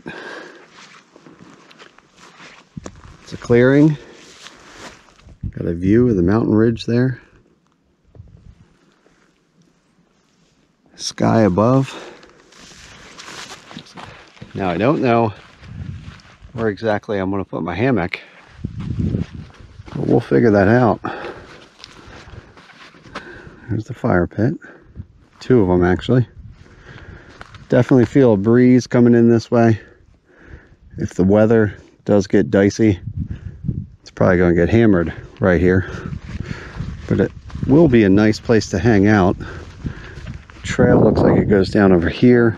Let's go over here and see if maybe there's a spot protected in the trees that we can put a hammock up. These are actually probably a little too close together, these trees, unfortunately. I think him to him would be okay, but that would be in the way of my tarp. And we do have potential rain in the morning. This, even though you're in a hammock, you really don't want to walk around on this all night. This stuff takes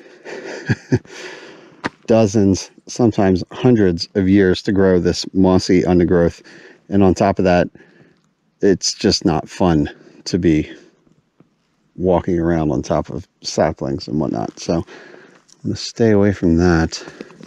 But yeah, all I know for sure is, in general, this is my relative area for Iran. So I'm going to poke around a little more, drop this pack, that's for sure, and see if I can't find a general area that I want to set up the hammock and then probably put the tarp up and then maybe focus on a little dinner, because it's been a couple hours slow going, navigating through those trails. They were a little hard to follow at times, but the payoff is we're here. The sun hasn't set yet, and we got a nice view of the mountains. So take this thing off.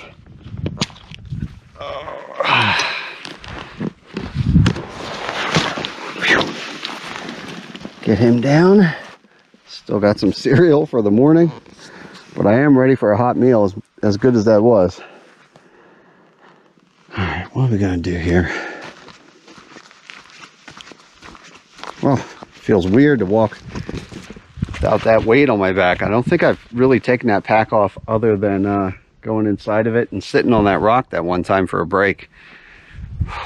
It's breezy too. Probably get my jacket on. Let's see here. All right, well, let's find a pair of trees.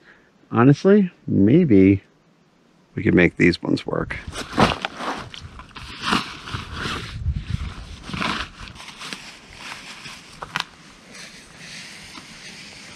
Whew, that temp is dropping.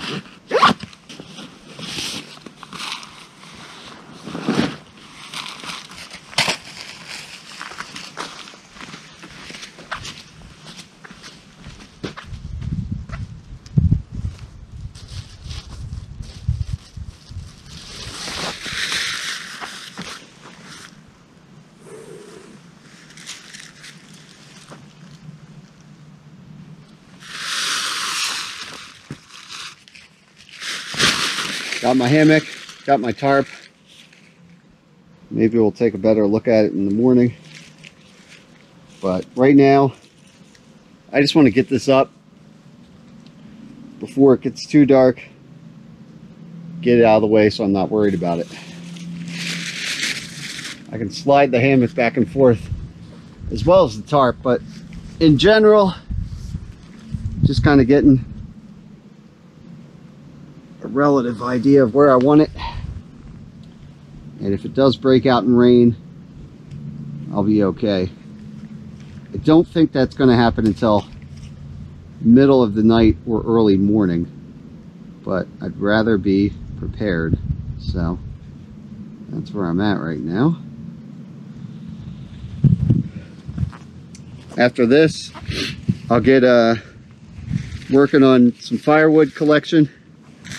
Surprisingly, there's actually some wood laying around here, like dead wood, which I wasn't expecting, but this area is just a lot less used. So while this is probably a prime campsite for where I am, in general, just think there's not a lot of traffic in here.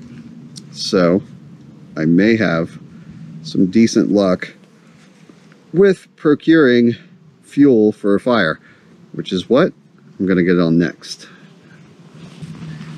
Zippo, got a balloon on there to keep it from evaporating, the fuel that is in my pack.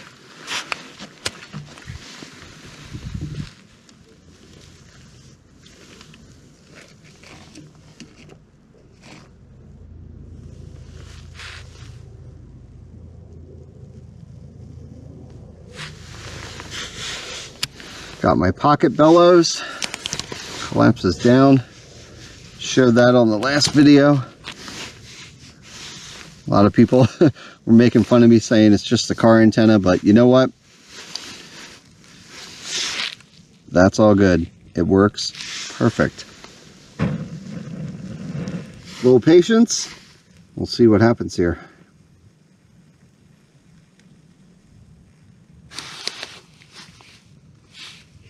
Stove system, white gas, water, ready to go. The lid on the top, chili mac and beef.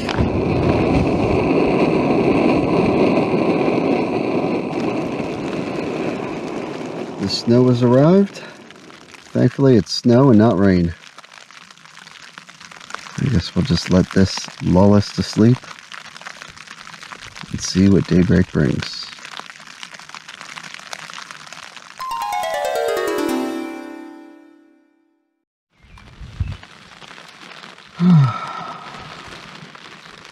Good morning, everyone. 6:30 a.m. A calm night of snow is giving way to freezing rain. Pretty good excuse to stay in the hammock for a bit longer, I think.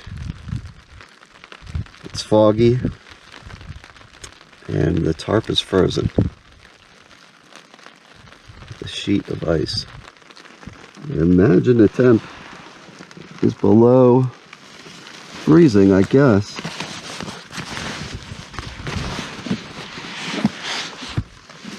Let's see here.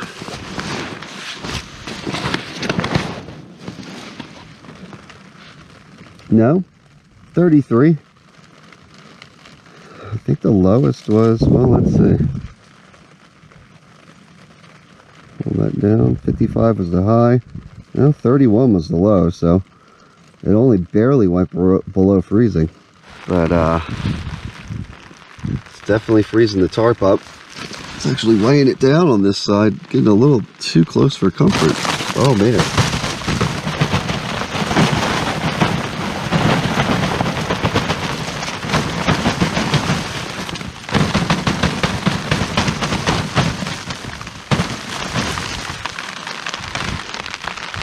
A little better, I guess.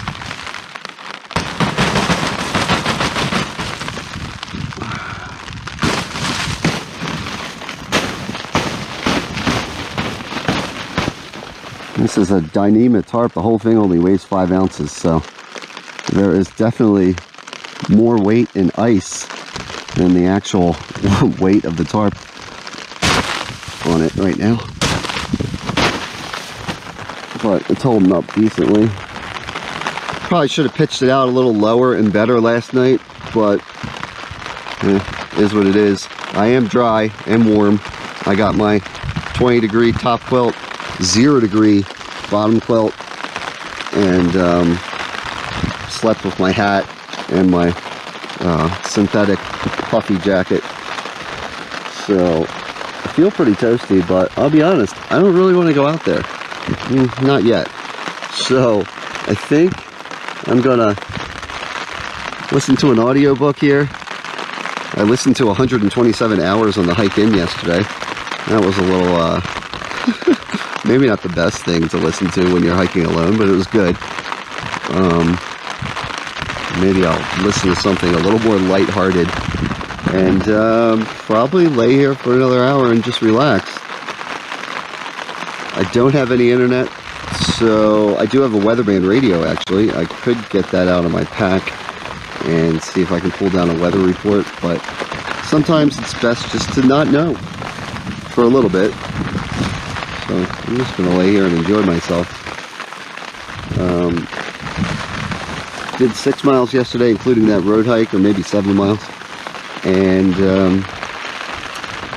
I don't know, maybe we'll do, I was going to do 5 to 7 today, but if it's, I don't know, we'll see. I might do a base camp and not worry about setting up camp again, if I can do it out and back, because putting away a frozen tarp and packing it up and then putting it back up if I don't have to, well, we'll see. I suppose I don't have to do anything. It's choose your own adventure right now. Right now, I choose to lounge in my hammock.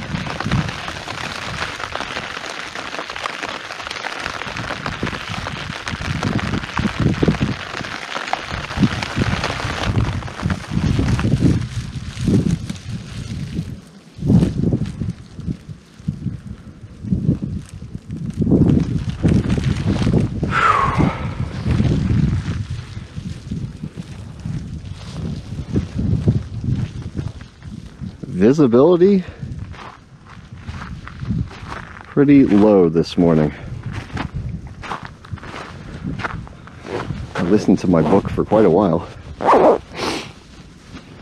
I said I was going to go lighthearted, but I ended up jumping right into touching the void. Again, not the best idea to listen to while you're solo hiking, but it's entertaining. Anyway, look at this. Just fogged in. Now last night or evening, I had a clear view all the way down in there over the mountain and valley area. We came up from down there, basically, I believe, if my bearings are correct.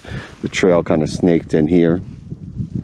I'm right on the trail, typically not what I like to do, but considering the fact that the roads were closed and the weather is what it is, I don't anticipate I'll be ruining anybody else's experience by being right here on the trail. And regulation wise, there's no rules against camping distances from the trail around here. There's my stool, coated with a nice smattering of frozen rain. I was smart enough to take in the top part last night so my fabric isn't saturated. My stove, we'll have to thaw that out. There's my cup, just covering the stove itself, and the fuel bottle right there. Unfortunately, that is not from me, but people have left some trash there that is not burnt, tin cans and whatnot. But I did build this up the best I could last night. Got a pretty good little pit there. Plenty of rocks around here. I do notice in the daylight that I got some holes in there that I could probably have plugged up, but that's okay. So right now it's blowing a little bit of mist, frozen mist on me. I'm not sure how much longer that's going to last. You know, I looked at the forecast before I came. I did see there was a mix of snow and rain today, but honestly, the forecast for in town is going to be dramatically different than up here. It just changes so quick, so there's no telling what I'm going to get today.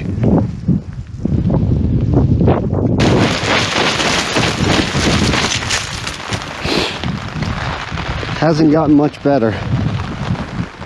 The rain is picking up. I'm going to get back under the tarp. Whew, look at that.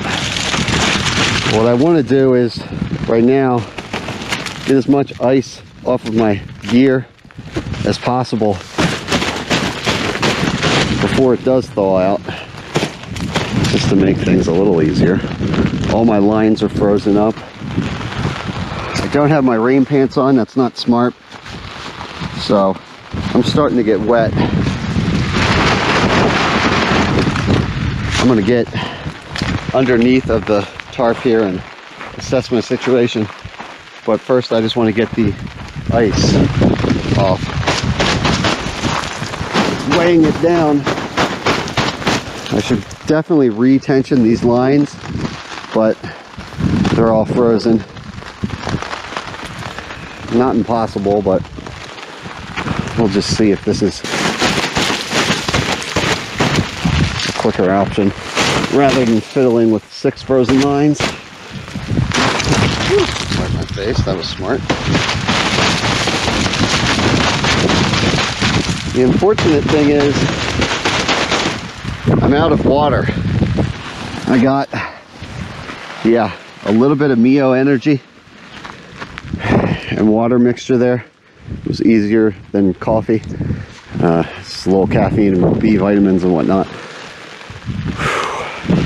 But these are not ideal conditions. I don't really want to be hiking around in this,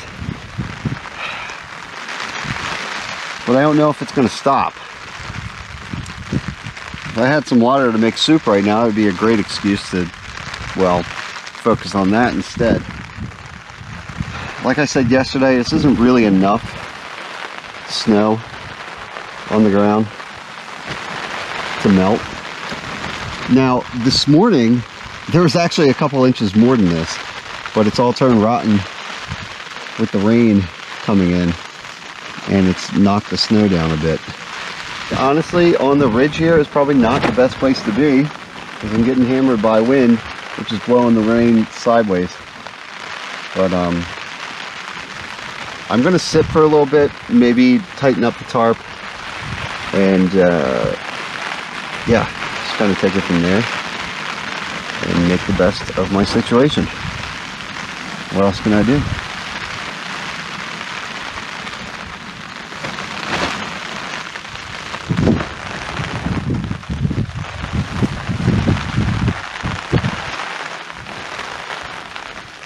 It seems that getting a weather update is out of the question.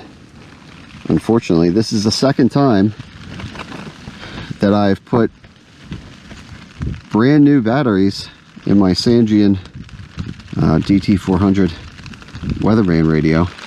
I did it in New Hampshire as well. Put a fresh set in and it instantly went to flashing battery dead. I thought it was bad luck before, but now I think I've come to the realization that perhaps the Sangian doesn't like lithium-ion batteries. I got those silver Energizer batteries in there, and it's just going right to saying it's dead, so I can't get any signal. And I almost brought regular alkaline batteries, and I guess that's all I can think of. So, no weather report. Everything is just damp. I definitely made a mistake by walking around out there without my rain pants on. So my pants in the thigh area particularly are pretty soaked. Luckily, everything I'm wearing is synthetic, so I will dry out eventually. Ironically, moving around, hiking activity would dry me out quicker, but I'm not in the mood to go out there. Actively raining, just above freezing with like 33 degrees, so it's that kind of perfect wet, cold, but not enough to be snow kind of situation, and no visibility because of that fog.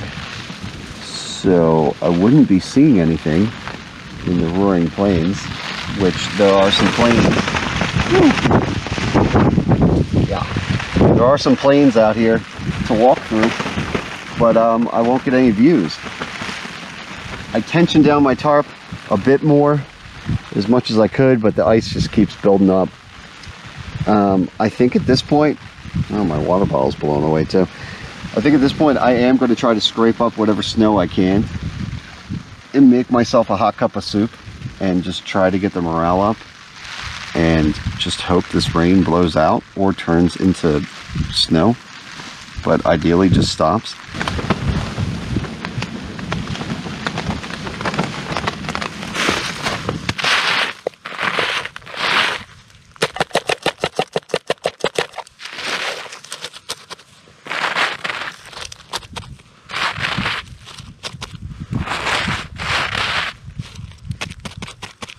Chili flavor ramen. Let's see if we can get this thing going.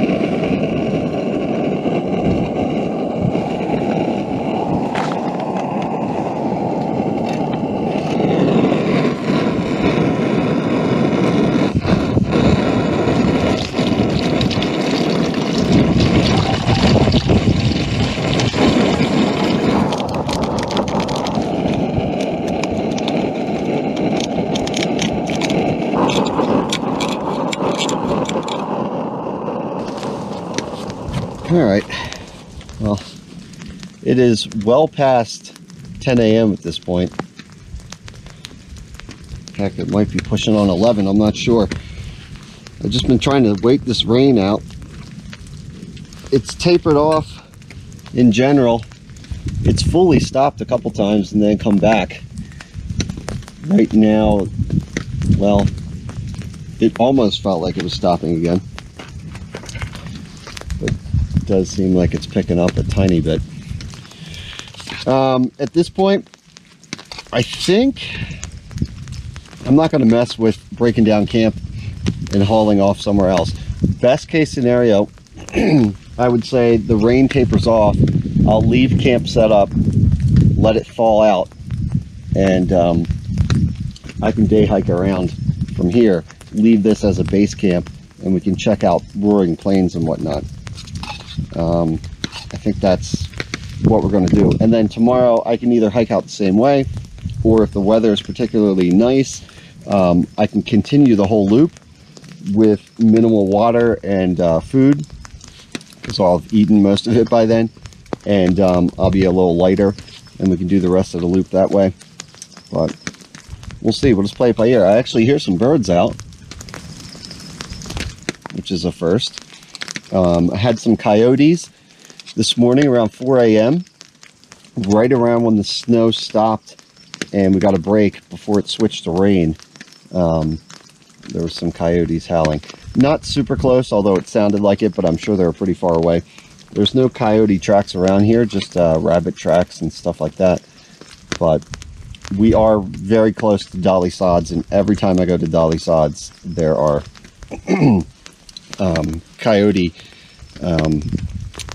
roll calls just about every time I camp here. So it's par for the course, no worries there. But I'm going to try these chili flavored ramen noodles.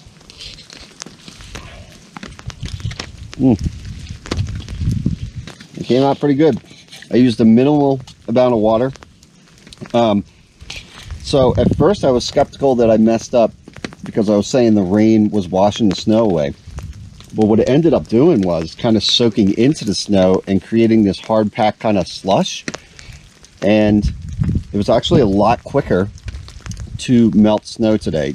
Normally with fluffy powder, I would fill this whole cup up with powdered snow, and it would melt down to like probably an inch or like my finger right there.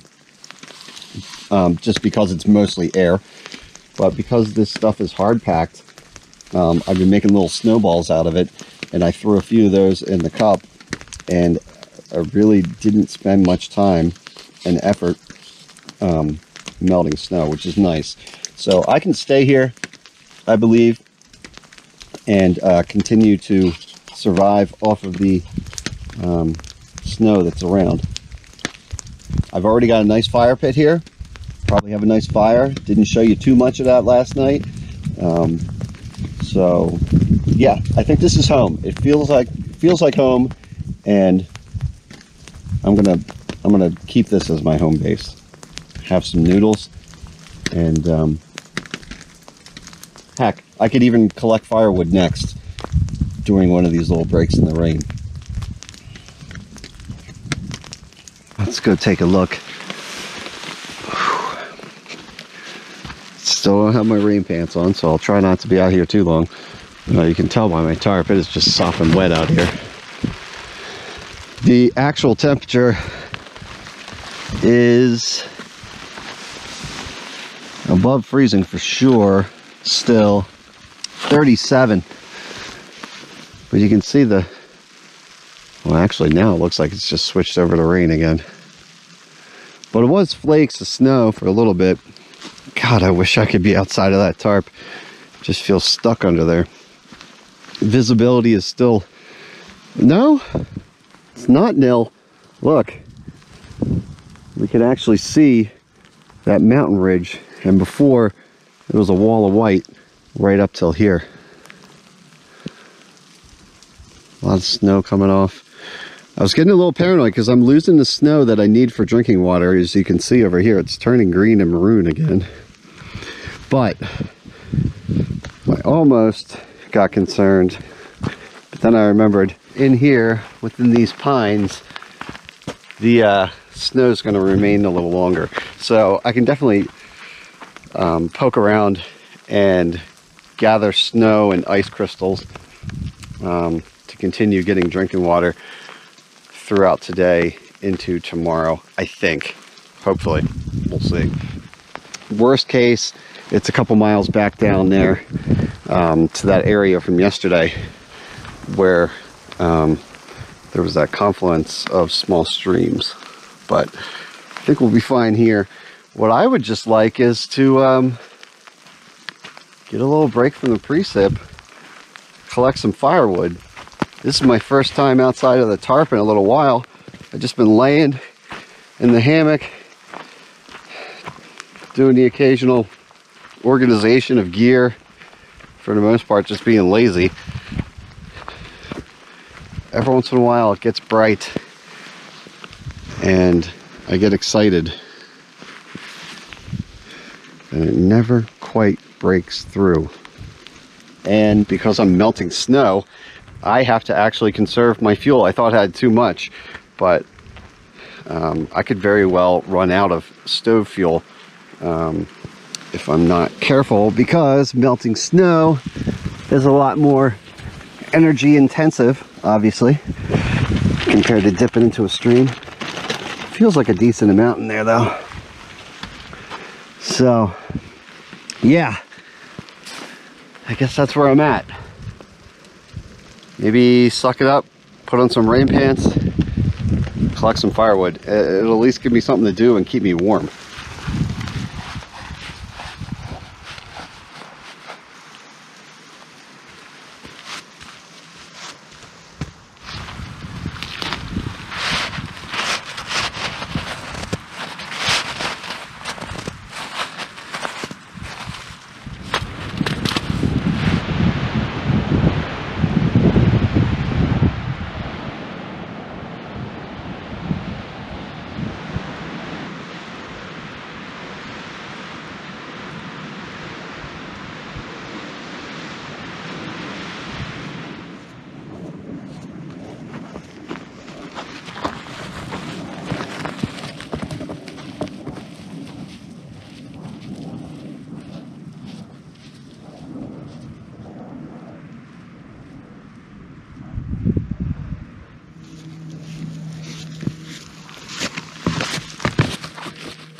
Alright. This wood right here looks a little wet, but is what it is. I'm going to try to do what I can. Probably poke around some more. Look for some smaller stuff to get it started, but I'm just going to saw this up. And hopefully if I can get some smaller stuff going, even if this is a bit wet, maybe it'll catch.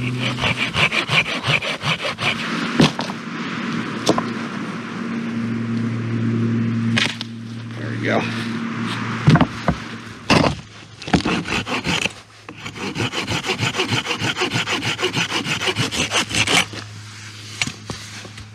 Yeah, looks a little saturated all the way into the inner rings there, but hey, that's all right. I'll probably scout around because this does look pretty wet, so maybe do a little more scouting, look for some better wrist-sized logs like this that aren't completely inundated with water. It would make things a bit more comforting.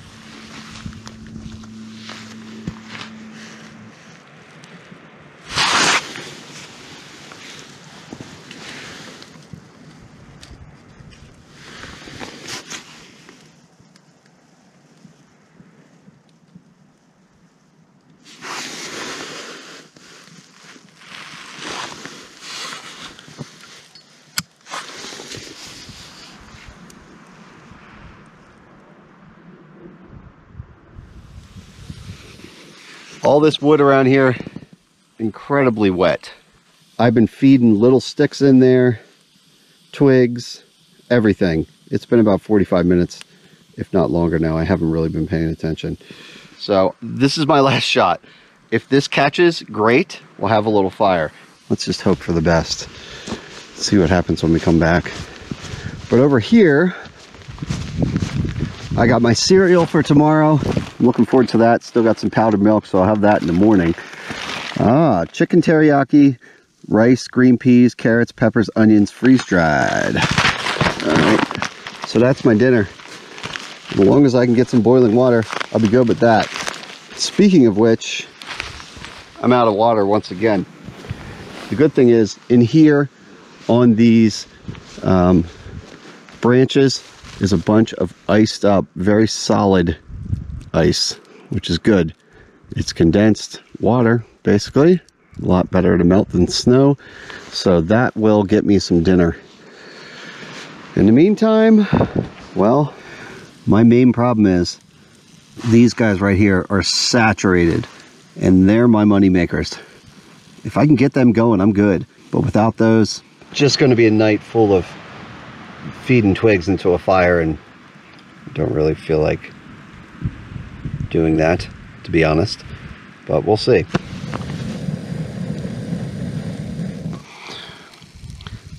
All right, I'm going to melt some snow, and we'll just let that fire do whatever it does. All right, I'm just going to gather ice off of the trees, fill a pot, because I'm thirsty and I need dinner.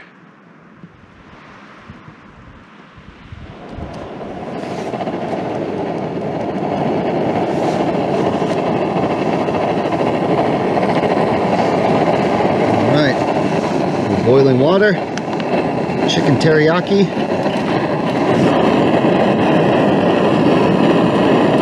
Get that in. Stir, let that sit, and be eating good soon, I hope.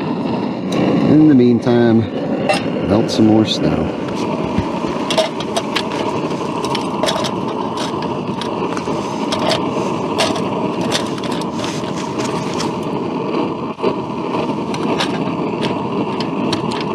Here we are, Hiker midnight somehow. I got all my layers on, and I got a hot meal right here, so let's see how this is. Woo. Oh, very hot. Maybe technically a little too much water, but it's nice and saucy. I'm gonna enjoy this. My fire has died out. It kicked up pretty good for a little bit while I was melting snow. That was nice. I'm probably going to just give up on that at this point. It's honestly not even 8 o'clock, but like I said, hiker midnight. It's dark. I've had a long day. Hit the hammock, get a little shut-eye, and see what tomorrow brings.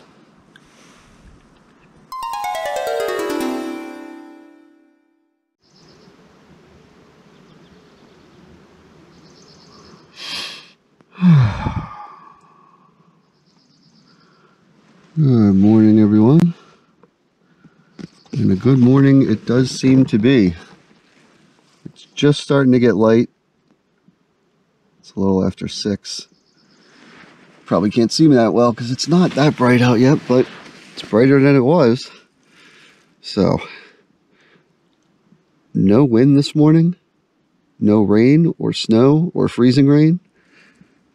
I packed up most of my stuff in the cooking area over there last night, over by the fire. It's really just my hammock and my quilts and my tarp that are still out. So I'm gonna get out of here, out of the hammock, into the boots, and get packed up and get on it early. See what these roaring plains look like. See if we have any views today. Okay.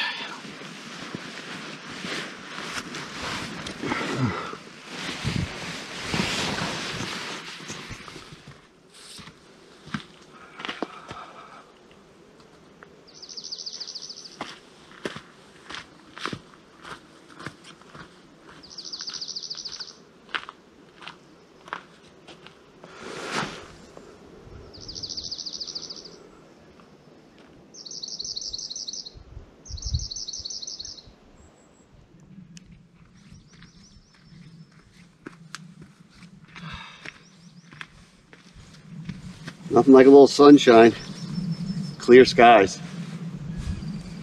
Love it. So I'm going to break this tarp down. Oh, my rocks are frozen in place. Well, they weren't going anywhere last night. Might have to dig these out. But nonetheless, I'll work on that and pack away everything. And then we'll be on our way back on the trail once we restore this to the way it looked before I got here.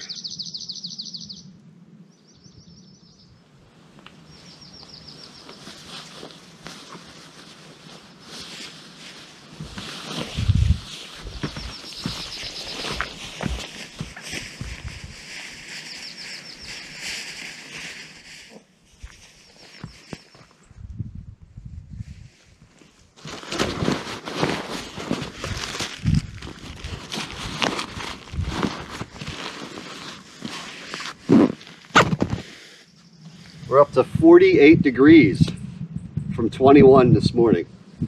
That sun is making a difference. Feels great. So let's get the pack on.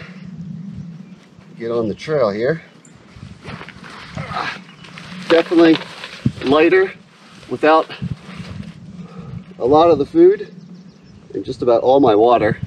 I am pretty thirsty and there's really not much left up here to harvest snow and ice wise for drinking water. So I'm just going to get moving.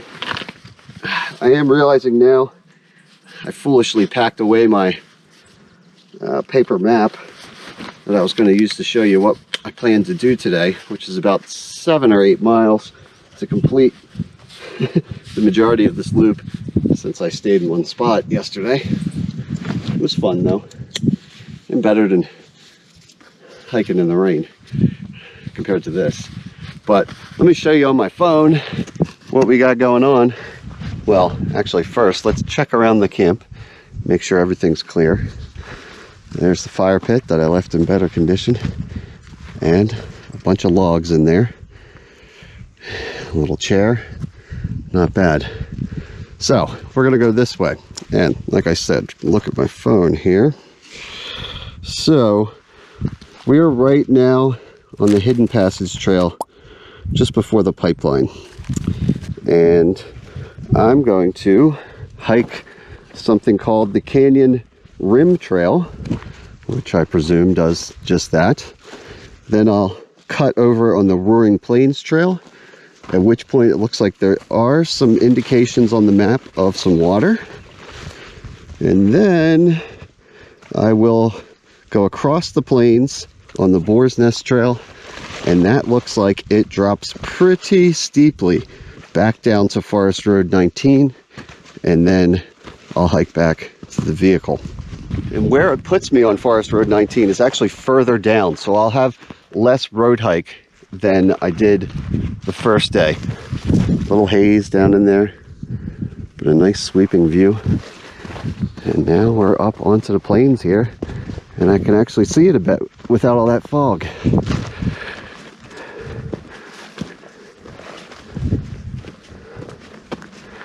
I got my GPS recording my track data. For anybody interested, I'll put that link in the video description along with my blog post if you want to come out and try this yourself. Haven't eaten yet either, so I'm thinking when I finally find some water, I'll stop, refill, and have a little breakfast then.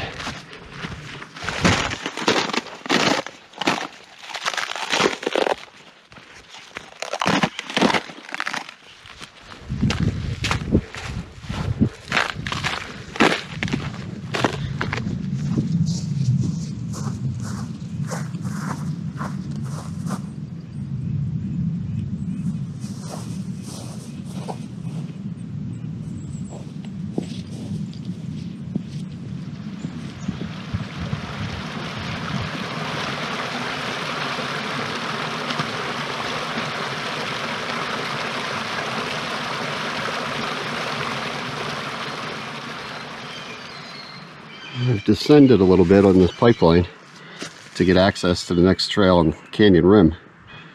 Looks like the temp has descended as well. I guess the pipeline put this thermometer here, I have no idea. But we're back under 30. So it's quite the difference. Got the gloves back on. Now, if I had wanted to, I could have actually taken this pipeline back the other way. We came from on top of that ridge there and just descended down in here. If I had taken it that way, it would actually bisect right towards the Boar's Nest Trail. But we got a decent start today, time-wise. And why not? Might as well go up here and see what the Canyon Rim has to offer. Hopefully a little sunshine.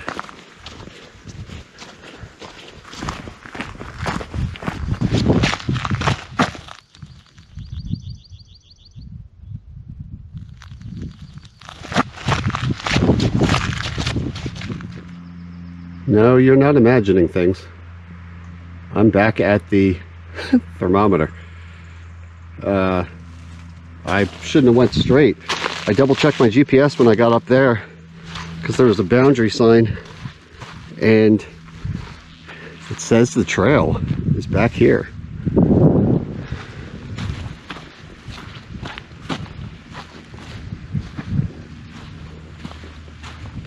Oh, there we go.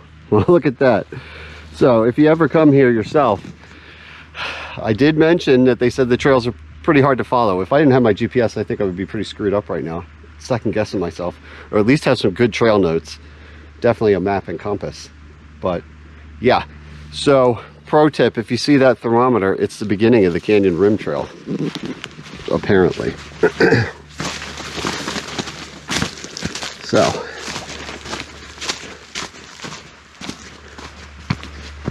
there we go. In the woods so far. I suppose that'll change.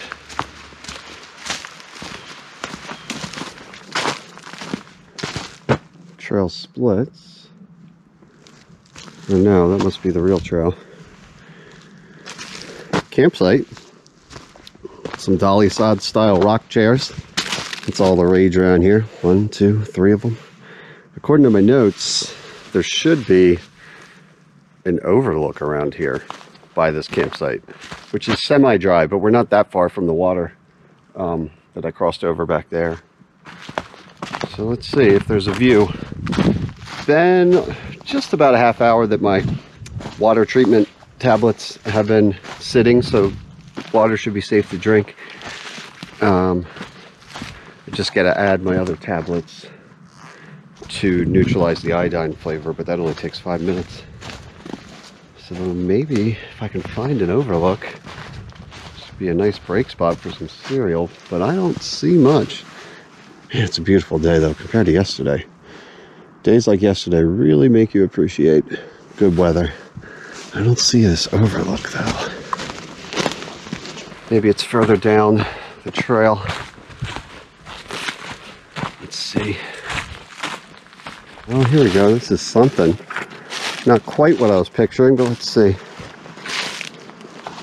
Oh, no, I'm not stepping across that with a pack on. No, thank you. Might not look like much. I'm sure I could do it, but I'm not going to bother out here by myself, especially listening to Touching the Void again. My second book in a row about people stranded with injuries in the woods. Yeah, I don't know if that's the overlook or not, but I'm going to keep on keeping on. Find somewhere else to have my breakfast.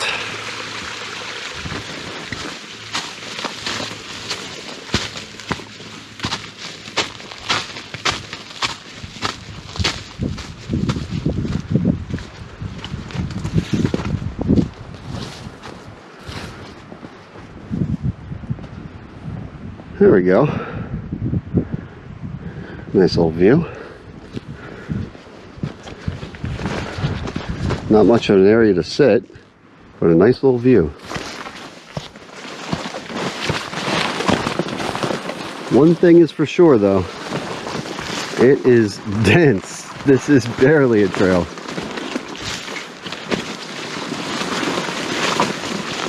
In some spots at least.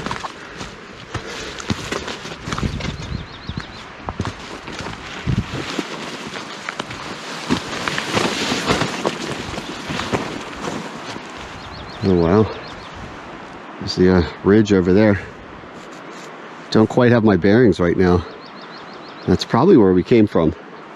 And then wound over. No, we were further over there. But essentially that's the elevation we were at. I can hear some rushing water up here. Pretty loud actually. It might be the water that was on my map. But I already filled up with 1 liter and a ½ liter in my front. So I'm good to go. Probably for the rest of the day.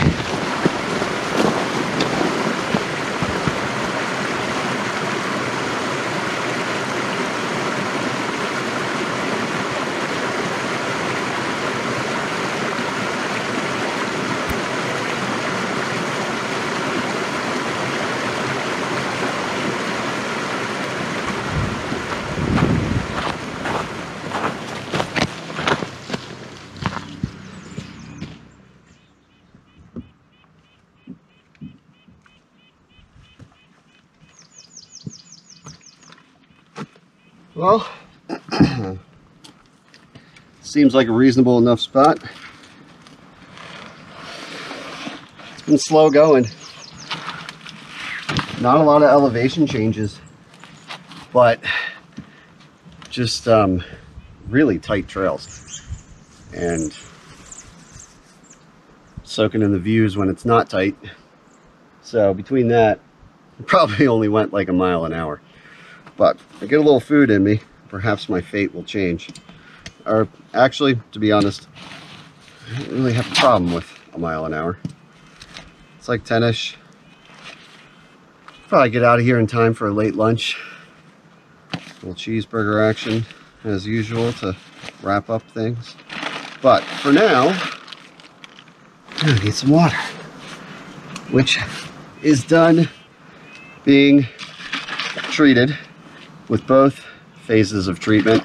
First is the iodine for ½ hour, kill the bad stuff.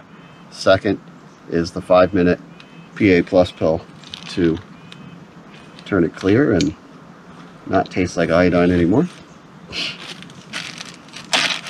So it's been a pretty fun hike so far. I've been enjoying myself. I've been enjoying the weather.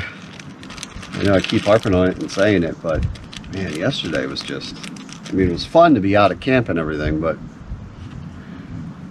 it was a little trying at times. And also rewarding, because those things go hand in hand. Fruity goodness on the side of a mountain. Who would have thought? Like I alluded to before, I kind of like fasting in the morning, but that's pretty tough when you're hiking. You need the energy. I often break my own advice and hike without food, and it just doesn't work. But this at least is lower carb, but it'll give me something. So I think I'm just going to roll with this all the way throughout the rest of the day. Keep myself kind of light and nimble, and not have any carby snacks. And just wait until I get to a burger joint somewhere on the way home, and then, you know, completely undo all of the healthy eating I've done for today. But that's all right.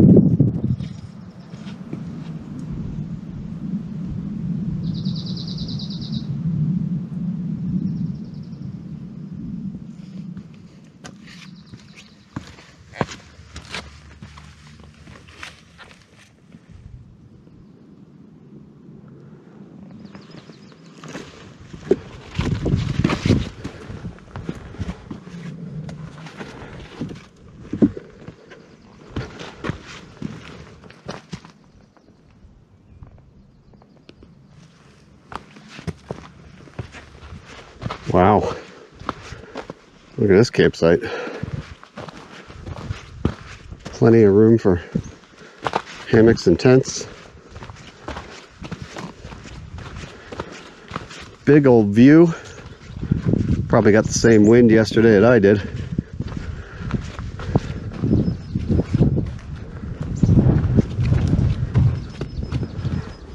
It's pretty awesome though.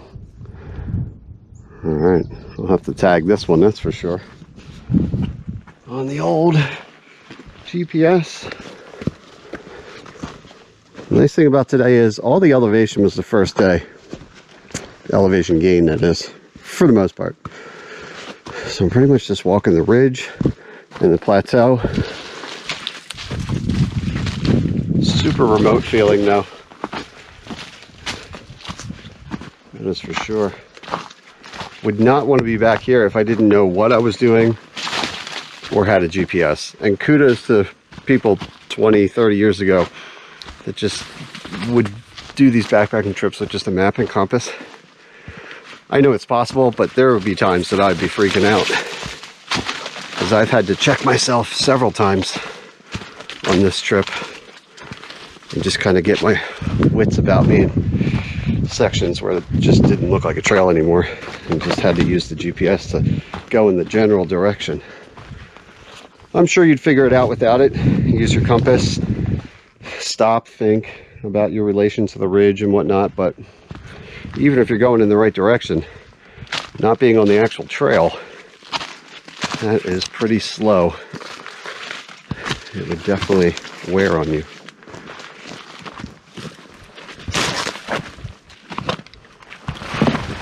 About 4 miles in now. We seem to have finally left the canyon rim behind. We've turned away from it. And we're kind of going through some more boulder fields here. The only real, well, there's definitely not a trail. The only source of navigation are little cairns or ducks, whatever you want to call it, rock piles like that that people have made. Which technically I don't even think they're supposed to be in a wilderness area. I'm not complaining, but I have heard that they will knock those down. But anyway, I just find one, look for the next one. Around here, it's actually a pretty good example. Somebody did a bunch of them. Maybe somebody was taking a break and was bored. Some sections, there won't be one for quite a while, and you'll have to really kind of poke around. But it looks like we're funneling back into more of an obvious trail now.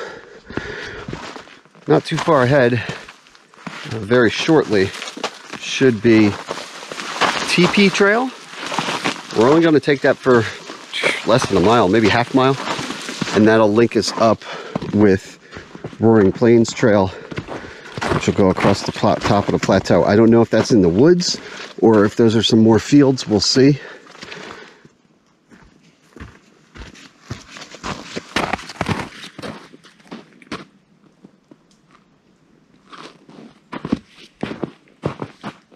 Three small rocks and an orange ribbon. If it wasn't for that,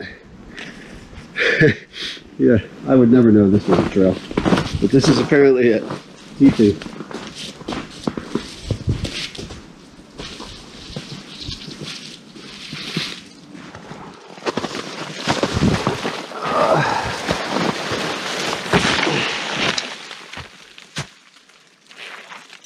Oh, all right.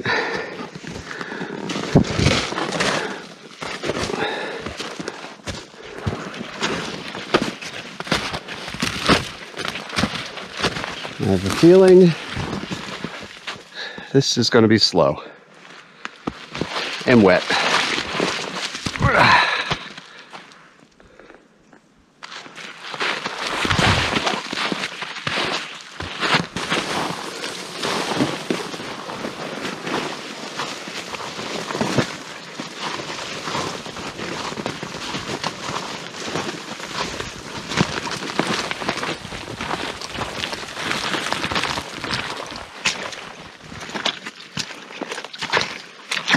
Can't say I would recommend this trail in wet conditions or the winter, or maybe ever at all.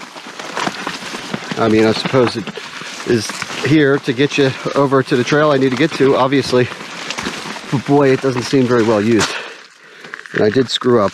Should have put on my hard shell pants, basically rain pants. Part of me said, can't be that bad, and it's the last day you're hiking out. Well, that was stupid. I am soaked to the point where there's water running into my boot, down my leg. So there'll be no stopping and smell the roses anymore for me. I gotta go right here because I gotta keep moving or I'm going to get real cold in this. I don't know, I imagine it's back up into the 30s now. I don't know whatever happened to that random 48 degrees, if that was a bad read or what, but it has not felt like that since we left camp. And now that my pants are wet, I just got to keep moving, keep active. They're synthetic, and I do still have my synthetic long johns underneath base layer that should be wicking moisture and keeping me warm as well. But that was a stupid move, so take the time to do things right, even if you know you're leaving today. Because honestly, what if something did happen? I know I'm supposed to leave today, but what if something happened? Now I got wet pants on. Don't have spare pants in my bag. Come to think of it, I don't have spare pants in the car. I didn't bring a change of clothes. Why do I always do that? Might be stopping at Walmart to buy some dry sweatpants.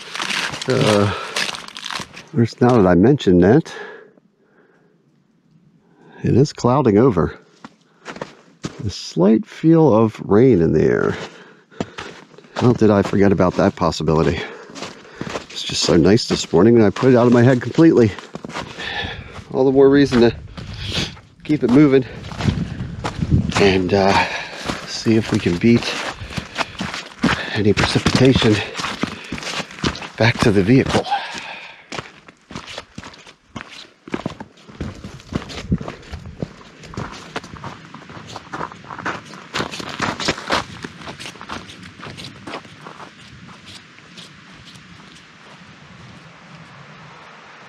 There we go.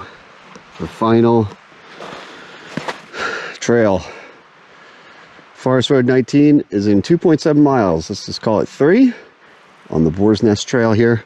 And then a little bit of road hike, maybe a mile, 3.5, 4 miles to go. I guess there's a little more mileage than I thought today, because what am I up to here? Oh, I'm at 6 miles, so it might be closer to a 10-mile day. That's all right. It's a little after 1:30 now, so doing okay on time. I do have a 5-hour drive in front of me, but I just gotta, the final thing to worry about is just hopefully this steep descent is not too covered with ice. Wouldn't want to fall now.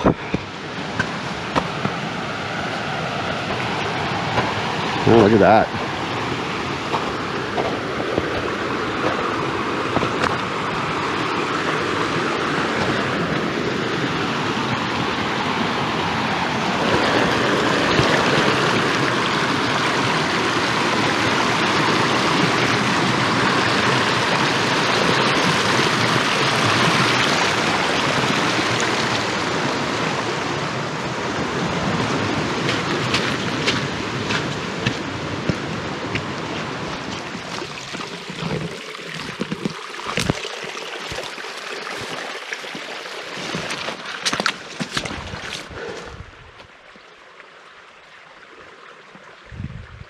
I don't see that sun anymore.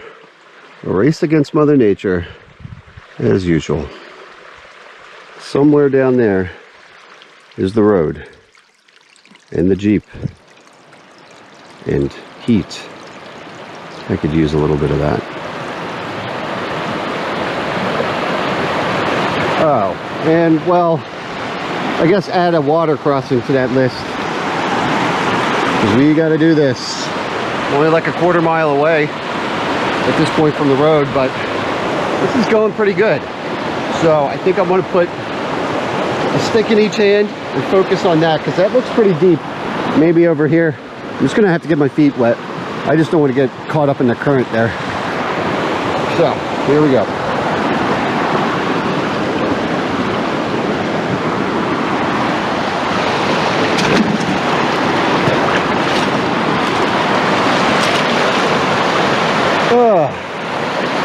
All right, well, that went over the boot, the ankle I mean, and curtains, so we've got a wet foot on the way out. Glad I didn't have to deal with that on the first day if I was doing this loop the other way around. Get up here, finally see this road, I guess.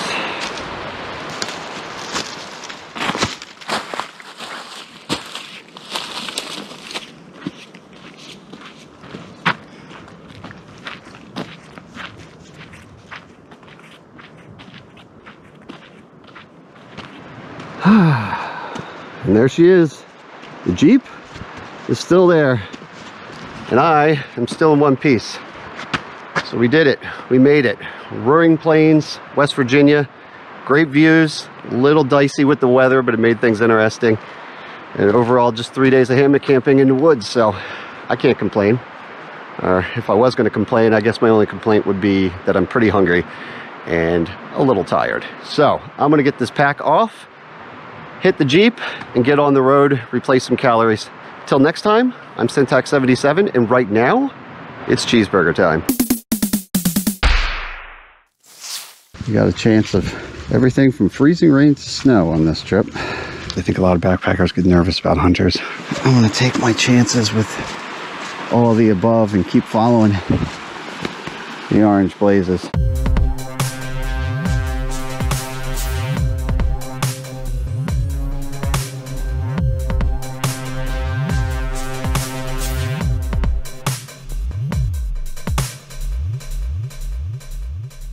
Hey everybody, Syntax77 here, and I am in the mood for some backpacking. So that's what we're gonna do. Got 3 days and 2 nights. I'm up here in north central Pennsylvania at the Hammersley Wild area. I got my map right there in the pack, as well as some fuel and some water, and all kinds of winter gear and clothing there. And yeah, we're gonna do some backpacking. I said winter gear, it's not really winter yet, right? That's not until December at some point, but it's 27 degrees and it was snowing this morning, so I'm just gonna call it winter. I have a saw with me. Maybe we'll make a fire out there. We'll see. But first things first, I should probably suck it up, get out of the Jeep and into the cold. This is the Cross Fork Trailhead for the Susquehanna Trail that runs through here. I'm right here by the Kettle Creek Hose Company, and this is actually official parking. So I'm going to leave this here overnight and get out there on the Susquehanna Trail. That is actually like an 85-mile or so loop, but I'm just going to use it to create a 20-ish mile or so loop with about 3,500 feet of elevation gain, because there are short days. Sunset is 4:30 or maybe a couple minutes before, and it's morning now, but that sun's gonna go away fast. So I cut the mileage back a little bit and we'll see what happens. So let's get the pack out. This is not my normal full winter pack because it's not brutally cold. You know, we're not going below 0 or anything, so I decided to get away with still using my ultralight pack, but I'm definitely over 10 pounds because I have some extra gloves and hats, and sleeping bag is a little heavier for the temperatures and whatnot. But first things first, though, it is hunting season, so in addition to my gloves, I should probably grab some Blaze Orange. Swap out the hat here. There we go. And take my hunting vest and probably tag that onto the outside, just to add a little extra visibility, because if I wore the vest it would be covered up by the backpack. That wouldn't be very useful. So there we go, drape that on there. Grab my hard shell jacket. Probably gonna pop this on for the beginning of the hike at least. And I have a feeling, even though it's 27 degrees, having this pack on, I'm going to warm up pretty quick, so I might shed that later, but definitely going to need it at night and for now until I warm up. All right, close her up, hit the key, and we are out of here.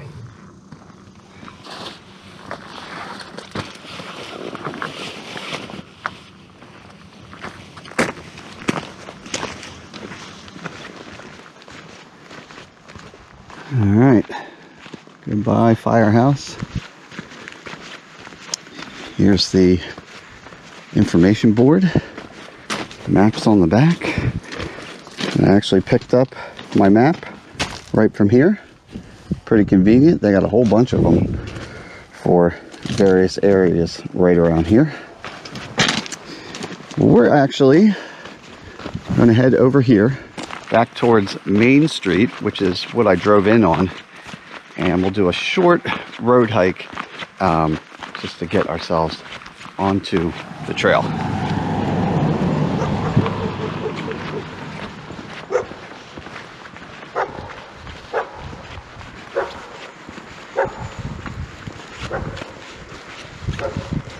Look at this, orange blazes. That is the STS, Susquehanna Trail System.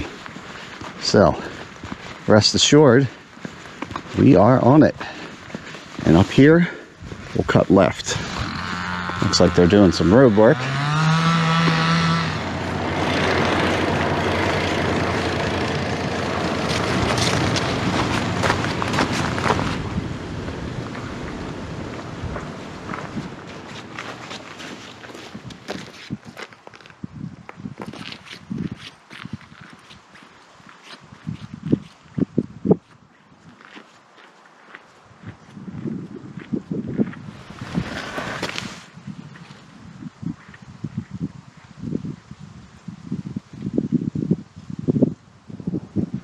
STS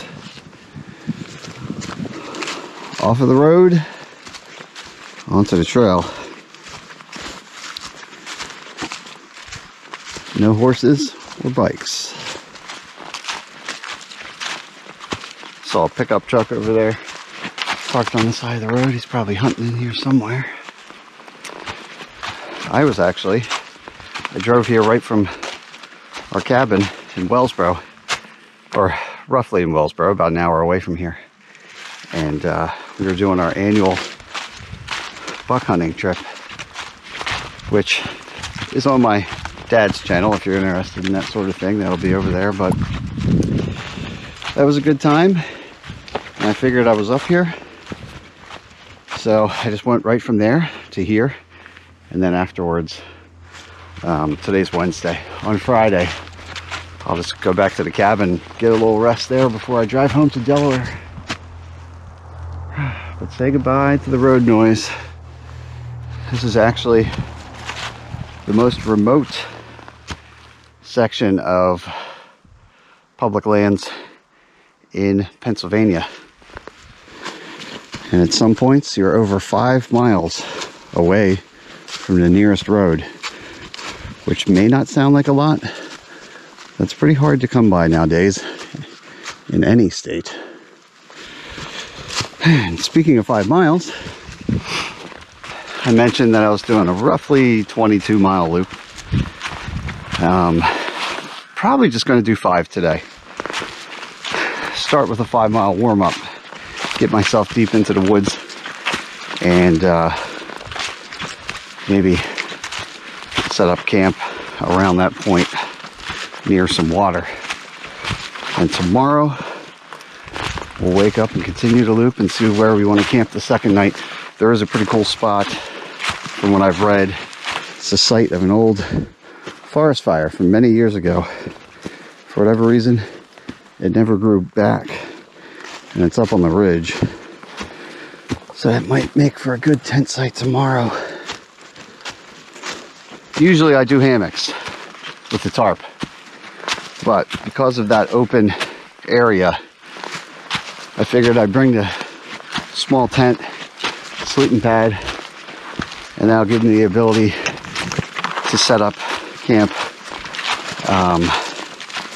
without having to worry about finding trees.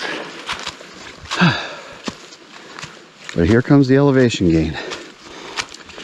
There's basically, we started at 1,000 feet down there at the parking lot elevation. We go up to around 2,000, 2,200, and back down to 1,000. And we'll do that 3 times over the course of the trip.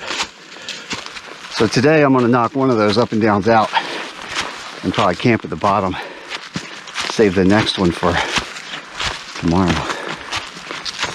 It's pretty nice in here so far. We'll see how things pan out in the next few days. actually just saw solitary hunter, probably the guy in the pickup truck, sitting on a stump back there. So I did my best to shut the heck up and keep on moving. Look at that, mile 50, not for me, but of the STS. Looks like it turns here. So what I'm not going to do a lot of on this trip is wander too far off trail for the sake of other hunters until I get in 2+ miles. Definitely should be safe at 3 miles or so from any road. Because I think a lot of backpackers get nervous about hunters. First off, especially in Pennsylvania, they got to be 3 points on one side. You got to know what you're shooting at. So not just shooting at movement. That's stupid. Don't worry about that. But another thing people don't think about is no hunter is going to drag a deer back to his car for like 2 miles. So when you're deep in the woods, unless you're out in Colorado with like Stephen Ranella or Cam Haynes, your odds of seeing a hunter are dramatically diminished because, like we just saw, that guy parked and he hiked in maybe no more than half a mile, and he'll drag a deer from there if he's so lucky. But anyway, let's keep on moving.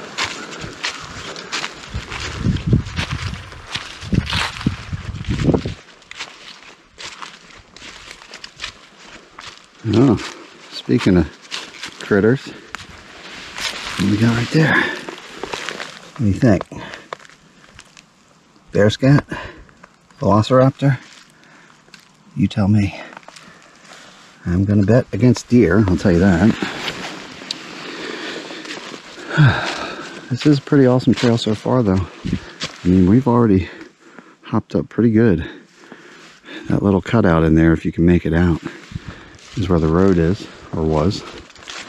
And we're already getting these nice ridge views. I'm sure it's not as pronounced in the summer, but this is one of the advantages of coming out when the leaves are down. These ridge hikes often give you views that you wouldn't normally have.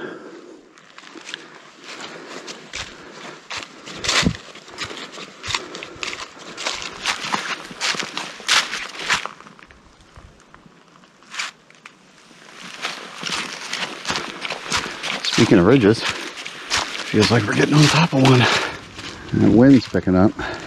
You got a chance of everything from freezing rain to snow on this trip. Well, that's a shiny item. Spent shell. Although, it would be sitting right on the trail and spending his shell. Oh, okay. Somebody lost that. Hornady. 308 Win Mag. Alright. Leave no trace, I guess I'll I'll pack this out for the sake of the environment. Although I don't have a 308, so it's not going to do me any good, but we'll get it off the trail. Anyway, get to the top of this ridge, see what we got.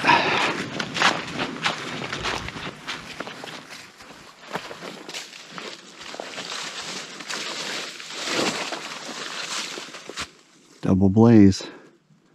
That means turn or heads up, but in this case it's a turn, and it's definitely gotten a bit thicker in here, and it's flattened out, as you can see.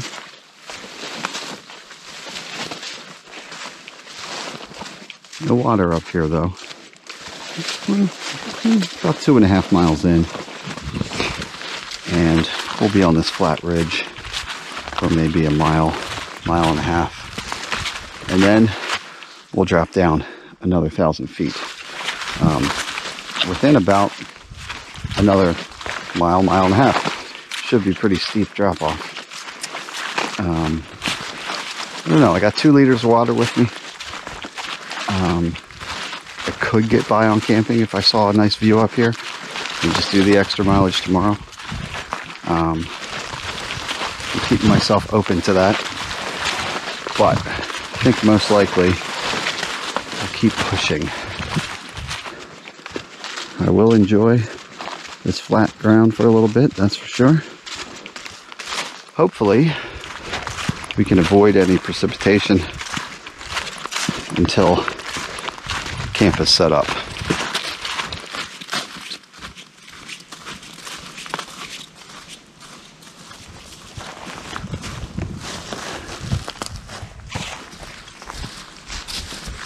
All right, got ourselves an intersection.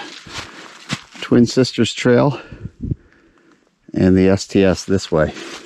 So I think Twin Sisters Trail was also the STS, kind of like Appalachian Trail where they use existing trails. That's what I'm guessing here. But Twin Sisters continues that way, and I can see kind of a faded yellow blaze down there. We're going to continue on the STS, Susquehanna Trail System. This will begin our loop. We'll return from Twin Sisters on, well, a few days from now. Grab my map here. Take a look on the ground here. All right, Hammersley Wild Area.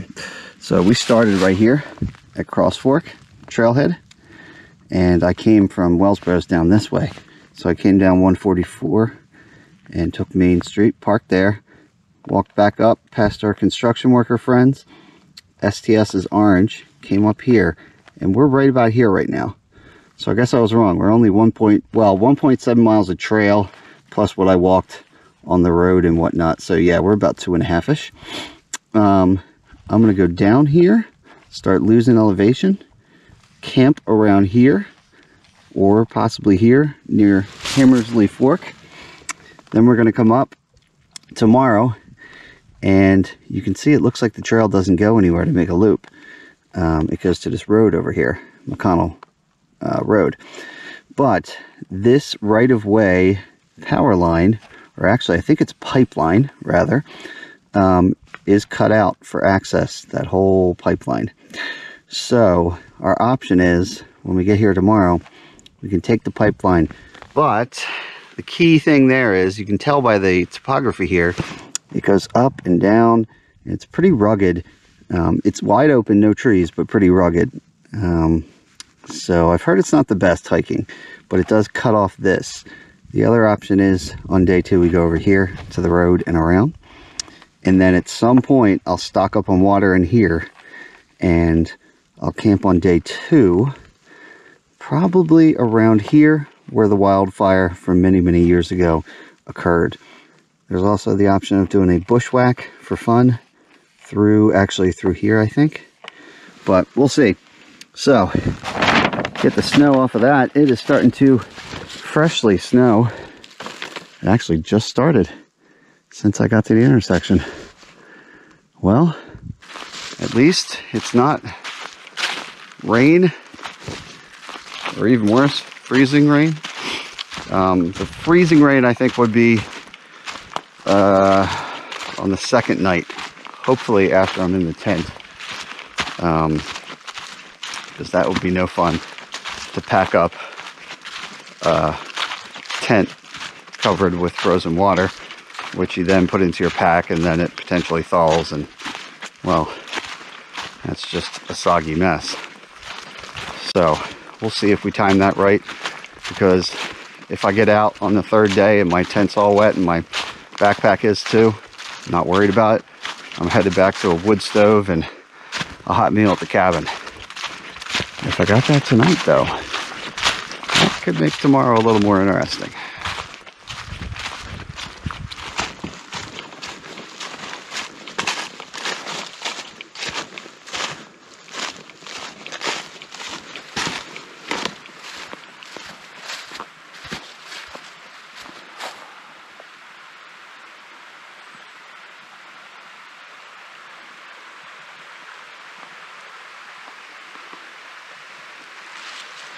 A nice water flow down there.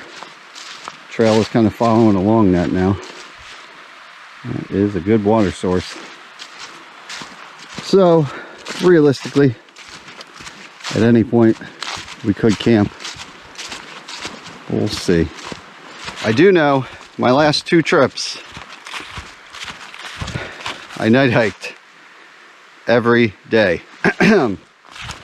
Not in the mood for that. Of course, I said that on both those trips and I still did it. But I don't think I want to do that this time. And with this overcast, it's going to get dark even quicker than normal, for sure. So I want to keep that in mind. I'm going to try to shoot for this area they call the pool. It's apparently a nice swimming spot, which I'm not interested in doing right now. So I was mostly shooting there because it seemed like a scenic area, but I don't know. If I see anything close to water that looks pretty and has the capability to house me in my tent for the night and maybe some firewood around, because I do want to have a fire, I'll take it. We'll just see what comes first. Luckily, it's all downhill right now, pretty mild grade, so I am making good trail time.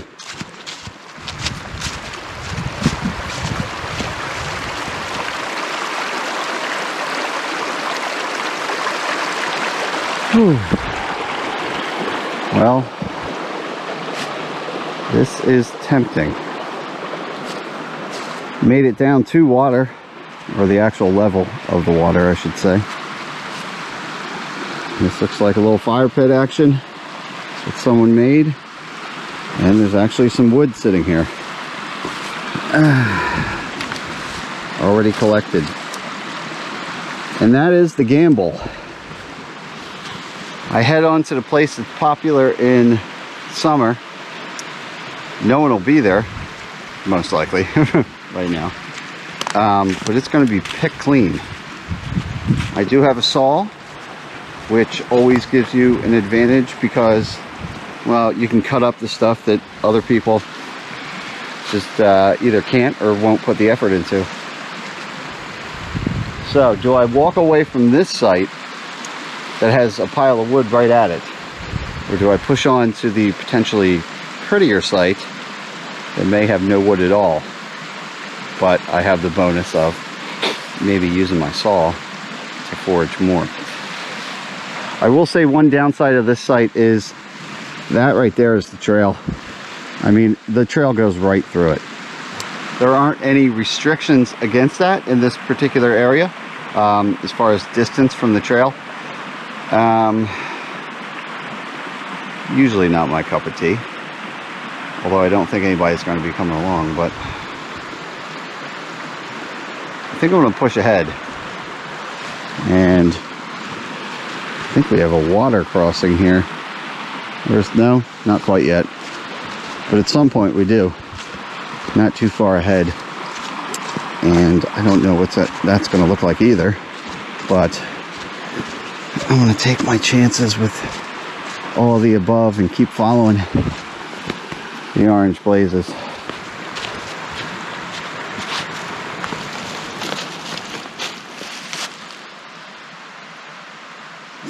Interesting. Stone structure randomly here. What do you think the story with that is? Is this the rock equivalent of Stonehenge or what? Well, these public lands almost always at some point were private lands, so who knows what this used to be. As I carefully try to navigate it, the trail goes over here.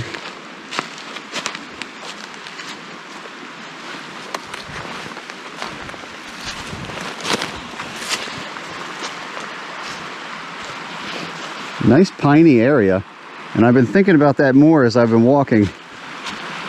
As much as I would like a view, might save that for tomorrow, and I wouldn't mind being in the pines get a little protection from the snow coming down. It's very pretty, and it's better than rain.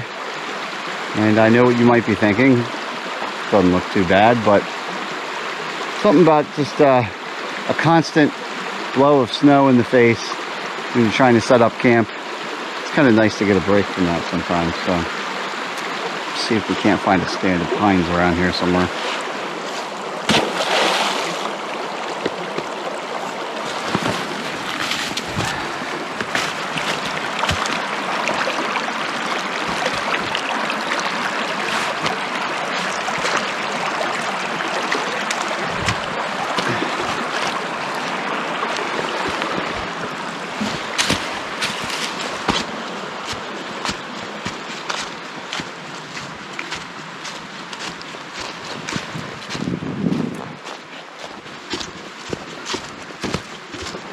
Made it to the pool. Snow is still coming down, and I don't think I'll be getting in there, but it does look like it's probably pretty awesome in the summer, although I've read that it's a little chilly all year round. Grab my saw and prioritize fire. So I got my Smoky F180, basically a pruning saw, relatively light, and it cuts like you wouldn't believe. So I got that. I'll carry that around with me. First things first though, I should probably get some fire starter out and then cover the pack up. So my fire starter, just for ease and organization, is in my food bag as I struggle to get it out. So maybe it's not so easy.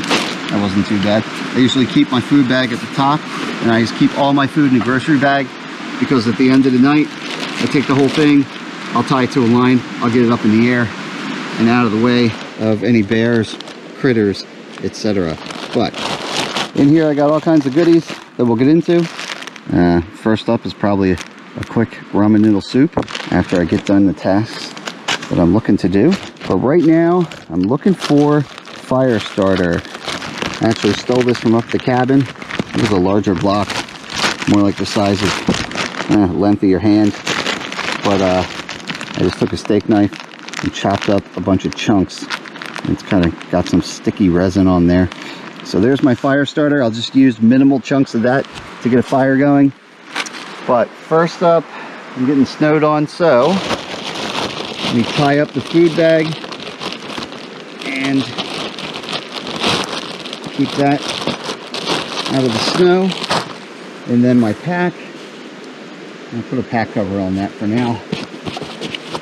The snow is not melting because it is in the 20s, but no sense getting snow in all the crevices and whatnot, especially if the temp does go back up above 32 tomorrow.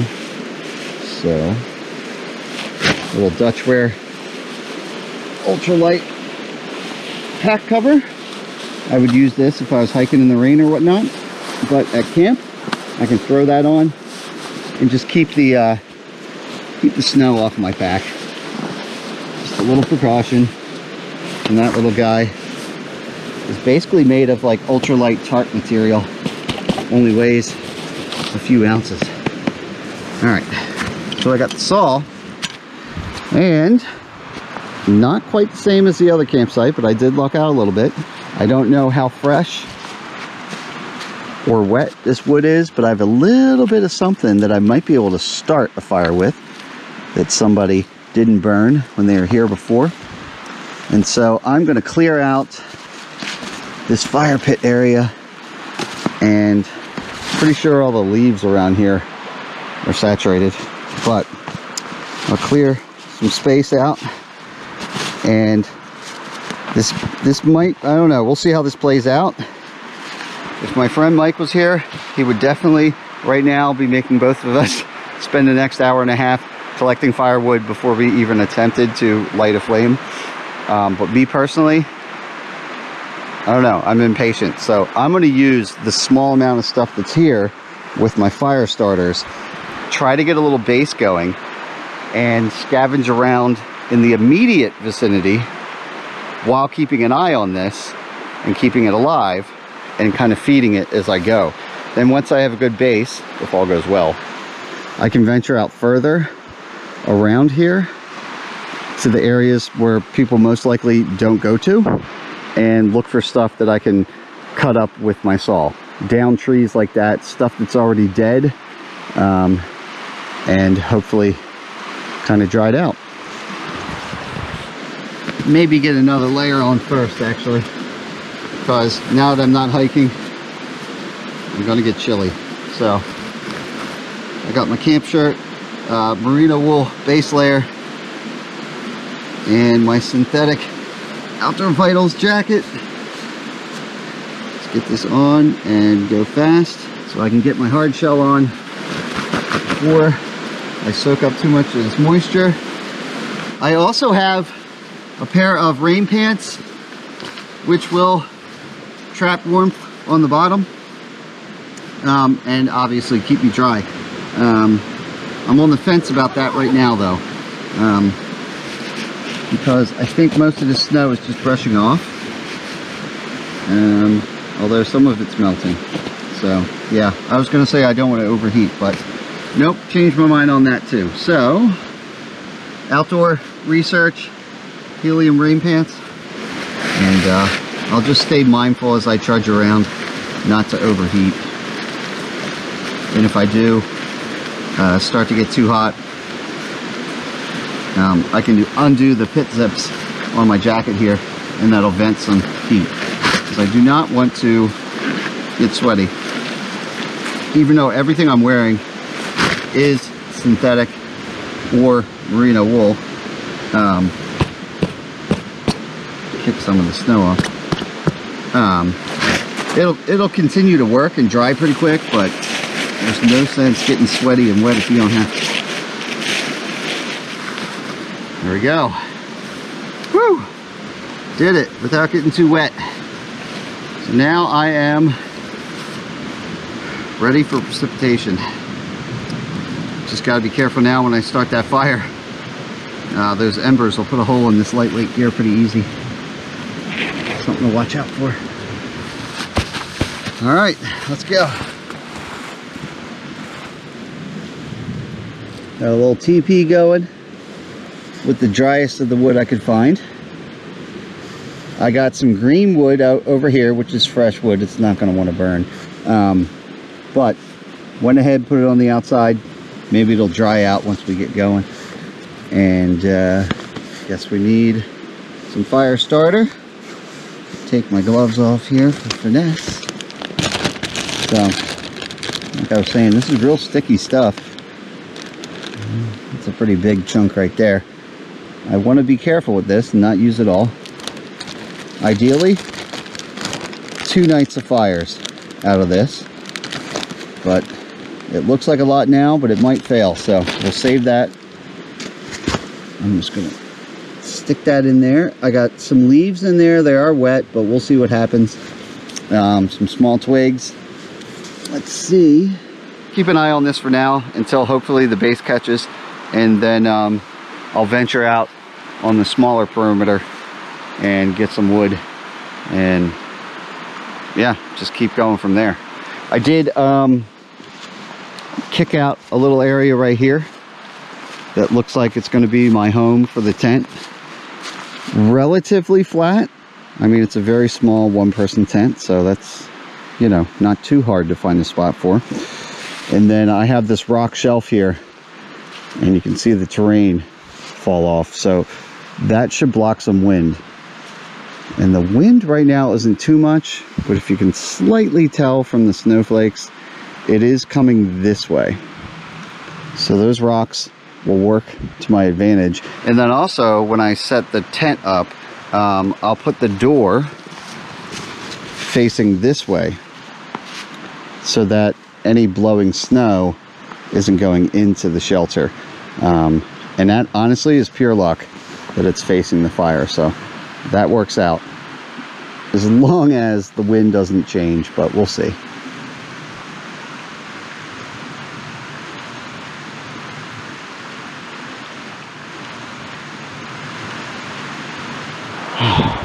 It's been a long hour and a lot of wet kindling and firewood. Oh man. Well, I'm not gonna lie. It's been a heck of a challenging hour. I got flames there, but unfortunately, they'll probably die out. Everything around here is just saturated. Very damp and wet. If it was a survival situation, I guess I would press on. But to be honest, it's getting a little wet. So I don't want to be out here with the fire anyway. I think I need shelter. That's my last try right there. Some bark that I collected over there. If that goes out, I think that's it for me. I'm just going to get my stove. Got the alcohol stove set up. The heat. Titanium pot. Little cat can stove. We'll rock some ramen noodles to start, and then I'll dig in here. I think right now, because of my failed attempt at a fire, gotta go comfort food. Texas State Fair chili, which I've shown plenty of times on this channel, but I don't even have the tent up yet, and I should probably do that. You gotta weigh your options. The fire, well, maybe we'll just try that again tomorrow. I don't know. Right now, I just want to eat some food. I don't want to sit in the snow and eat chili, so I got this shell here with my frame. And going fast and light, so no bug net, but no bugs right now anyway, right? I have the ground sheet here, which will protect me from the ground, but it also gives a little structure to the tent on each corner. That's where the poles connect, and I'm good to go. I got my entrance here. We'll zip that out in a minute. But I'm going to grab some tent spikes out of my pocket. There we go. And that will keep it from blowing away. And give it some tension. These are just little titanium tent spikes, 0.2 ounces a piece. And I have a couple spares. So let's get that going.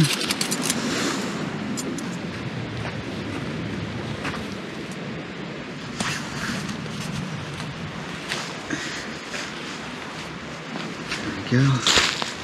Well, got my winter sleeping pad. Tent is up. I got my inflation bag so I don't have to waste too much breath on that. Makes things a little easier. So, pad is out. Let's do some food. Got my little heating bag. Just some Reflectix. You can get that at Home Depot. The snow is actually tapered off a little bit, which is nice. Came back for a little bit, but then kind of slowed down. So, get my light here. I'm just going to enjoy my chili. And then,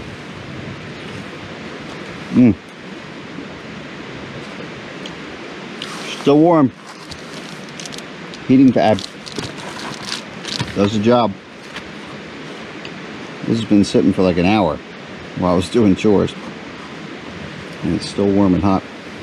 I'm gonna finish this off, count some sheep, and see what happens tomorrow.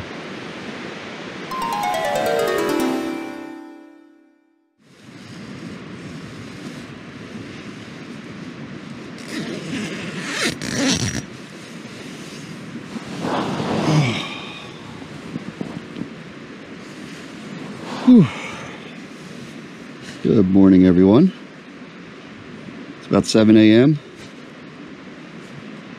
The sun seems to be out, or at least it's on the way. The tent held up good. Got a good night's sleep. Nice and toasty in this 15-degree down bag from Outdoor Vitals. It did very well, because it probably only went down to, you know, 20 degrees last night. Maybe 19 or something in that range, but did well. Got sleeping pad from Hammock. It's actually designed to go in my Hammock hammock, but it's insulated with a better R value for winter, so it's rated down to 0 degrees or something like that. Alright. I guess I should put the boots on. We'll see how frozen they are. Start thawing those out. And I think some coffee is in order. Alright.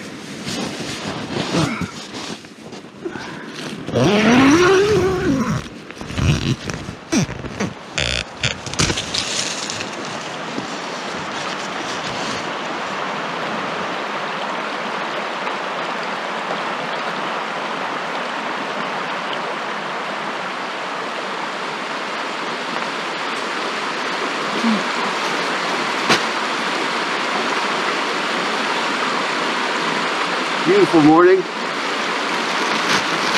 Feel pretty good. So I'll feel a little better after a hot beverage.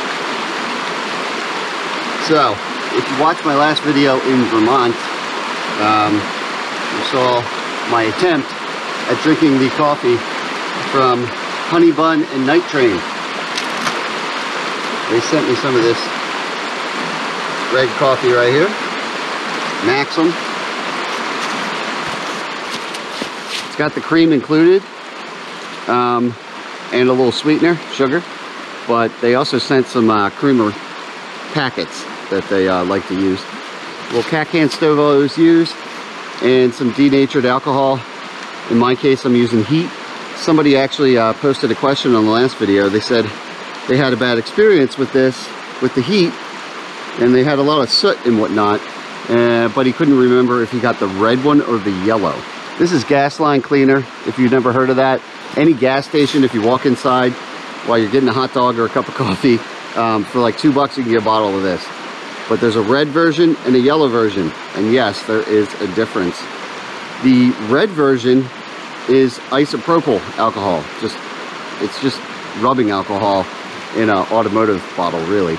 That stuff will burn, but it burns really dirty, and it leaves behind, in my experience, just testing it for fun, like a black soot. It's terrible for your stove and your pot and all that. The yellow one is straight, I believe, at least 90-something% methanol, which is very similar to ethanol, which would be just straight moonshine, but it's poisonous, so that way they don't have to worry about people drinking it and whatnot. So, light that up.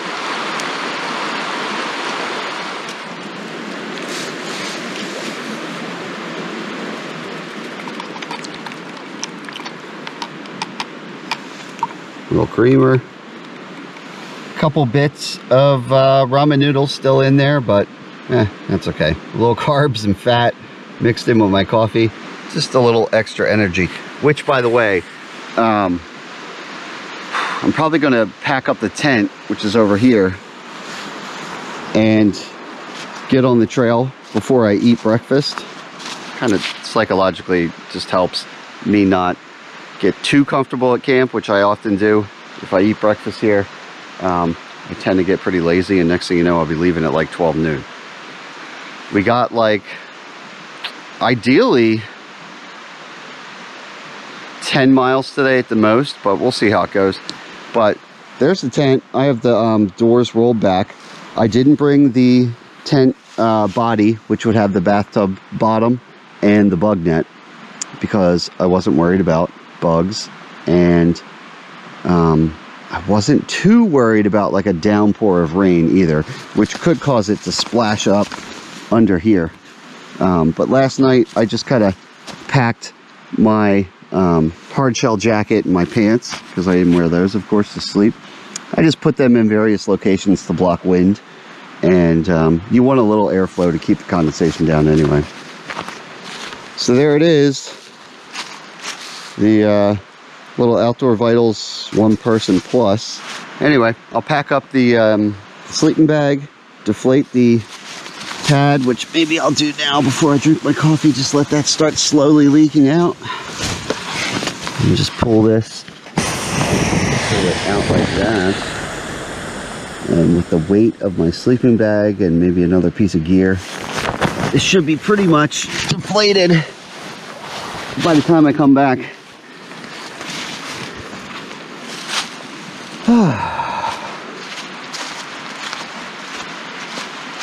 So,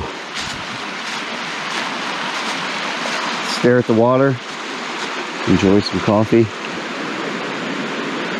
Oh, that is real good. It's still hot. That's amazing. This will warm me up, give me a little energy, little calories, and then we'll pack up the tent.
All right, we've come to today's water crossing.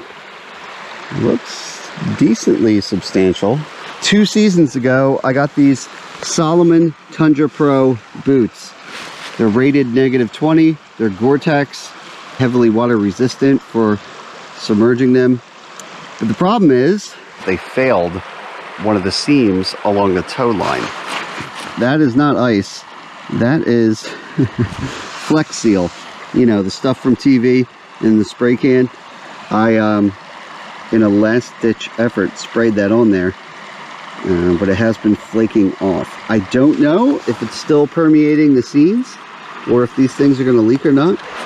So, I think I've decided to shimmy across this log. I could butt scoot it, but I don't have rain pants on. So I'm just going to feel it out. Maybe crawl directly over it. Try to make it over to that log. Nope, I don't like that. That was a bad idea. All right, brush the snow off. And I guess we'll butt scoot.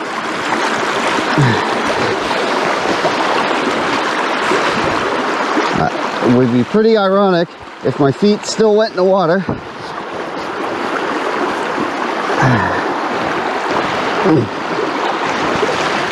But I figured my butt, as I hike, will dry out faster than wet submerged boots will. Now let's see if I can get myself up over this section.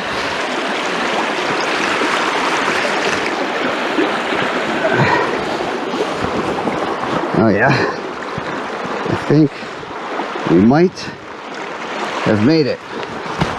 Whew. Probably didn't look like much, but it was it felt pretty sketchy when I was doing it. All right. Whew. Now where were we? Should be an orange blaze around here somewhere. There we go. Another crossing.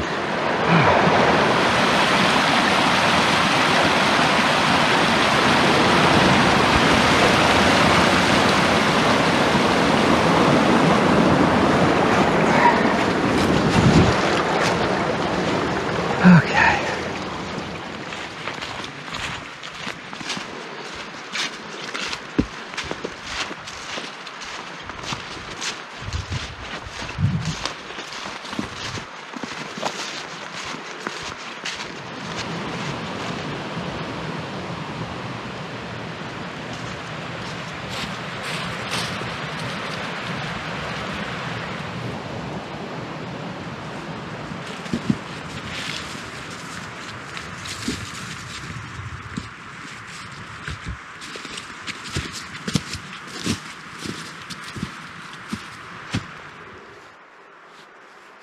Alright, well, I do believe that is on my map. Let's see here. Parking area, camp last night, somewhere in here. And there's Bunnell Ridge Trail. It says Bunnell Trail, but close enough, that must be it. Goes towards McConnell Road. And ultimately I was thinking about continuing on STS and then either doing this power line or over to McConnell Road to avoid the power line and then back on around, with a campsite at Elk Lick Knob, which is not listed on this map, but this red indicator is marked as Vista. I can only assume that is Elk Lick Knob, Forest Fire Vista. What's interesting though is when I looked at my phone, and I'm using the Gaia GPS app, and one of the neat features of that is that when you download the maps for offline use, it also gives you an option to download other people's tracks that they've made or recorded and made public. And up here, so I'm right there, I am that red arrow. Up here is a trail, well I should say somebody's track, right to Elk Lick Knob. Now that is not on the map, there's nothing listed for that. So maybe we just bushwhack or shortcut or do something and go right up to Elk Lick and set up camp. Because once again, especially with these water crossings and the slippery snow and the short days, the day is burning off quick, so might want to get to camp, but we'll see. Pack up the map. We'll keep on moving. Let's see if we don't find a possibility of an alternate route.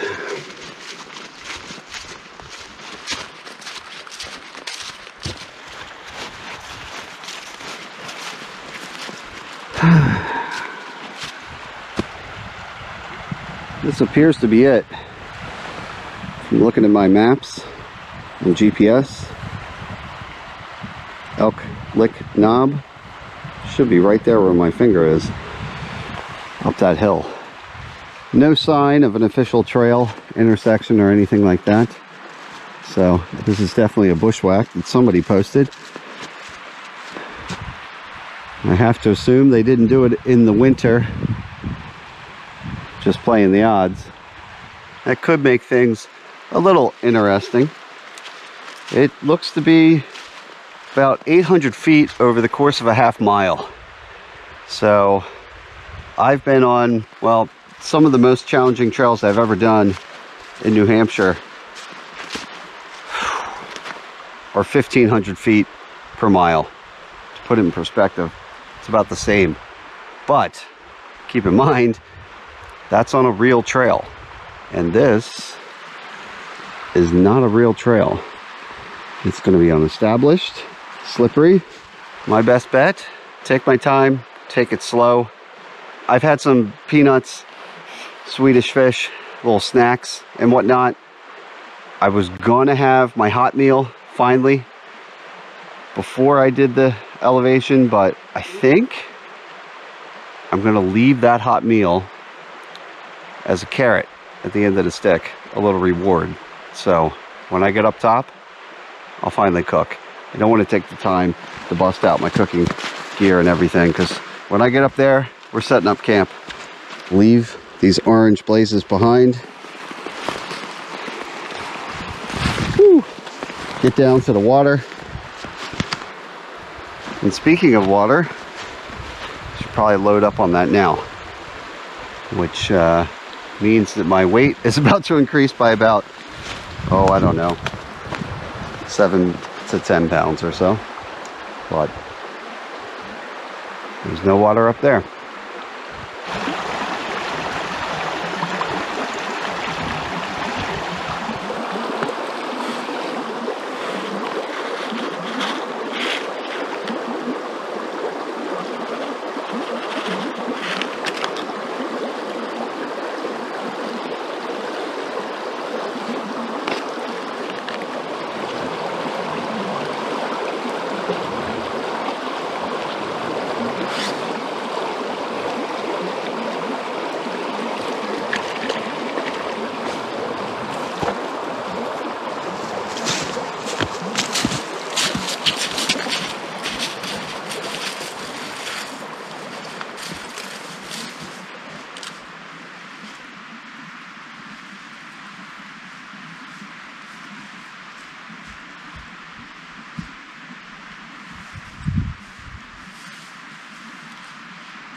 Basically following right now what looks like a game trail, which, why reinvent the wheel?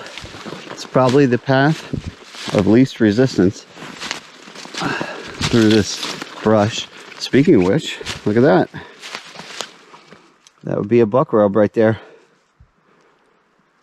rubbing his antlers right on that tree.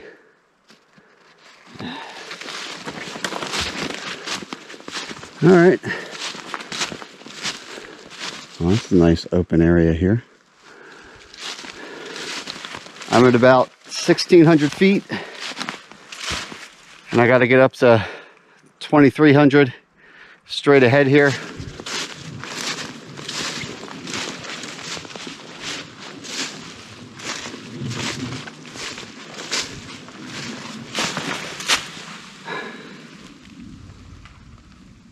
Look at those little paw prints right there.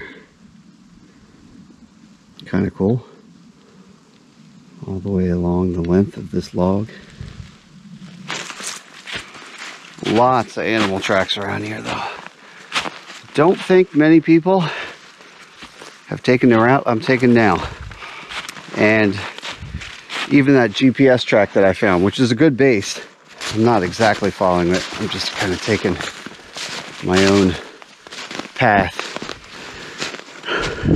I figure we gotta at least go up that hump there. I could consult my GPS, but sometimes just trudge along and see what pops up. Just trying to remember the French step. Dig the edge of your foot in, cross over, dig the next one in. A lot lower probability of slippage. But on this terrain, it's still a possibility.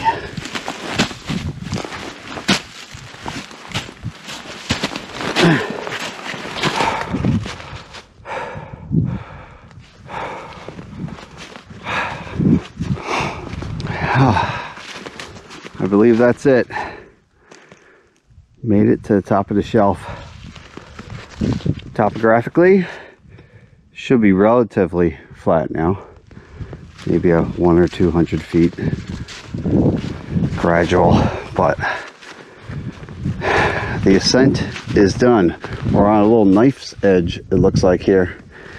And through the trees you can see mountains 360 degrees around here in the Susquehannock forest.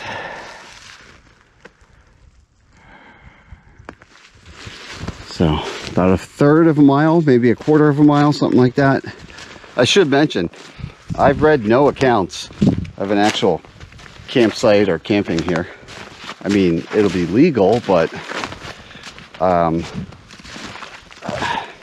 didn't really read about anybody doing it or find any waypoints for that. So probably not going to be an established campsite or a fire ring or anything. But you saw what happened last night. What do I need a fire ring for? Probably wouldn't get one started anyway. Although I will try. But I just need a small little section of flat ground without these little saplings around for my tent. So I'll just keep my fingers crossed for that. This ain't a bad view here either. So if all else fails up here, I could always probably pop a tent here. We'll see. It's not a bad view though. Not a bad view at all. Alright. Still following deer tracks. But look at that. That looks like a sign. Not only did I stumble right upon the trail, I came to an actual either intersection or at least a marker of some kind. There's some fresh boot prints. Somebody was here at least within the last 12 hours.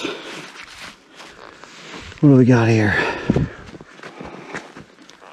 Twin Sisters Trail, location of 1964 forest fire. In retrospect, maybe I should have just camped on the ridge down there because, well, water isn't an issue. There's none around here. And it had a good view, but I'm not going back down there now. But we'll trudge over here and see what it looks like. And if maybe there's a flat spot, I don't know. A lot of new saplings and undergrowth around here that have come up since the forest fire. And maybe that's why I've never seen people say that they camp here. Because as we kind of got into earlier, those tiny little trees are not great for setting up a tent. Oh, wow. Okay. That's an awesome view. So we came up, the water was down in there. We came up that mountain. Probably would have been smarter to go up the way we can see that ridge, but we kind of went straight up it almost. Over that hump, and this hump. And now we're here. Pretty awesome looking. That is one of the best views I've seen hiking in Pennsylvania. This is a good loop. Whatever loop that is I'm creating. Some clearings down there, and that is the direction we're going. I'm running out of daylight, but as usual, yeah, let's roll the dice again. Let's go this way. It's in the right direction, and maybe there's a campsite.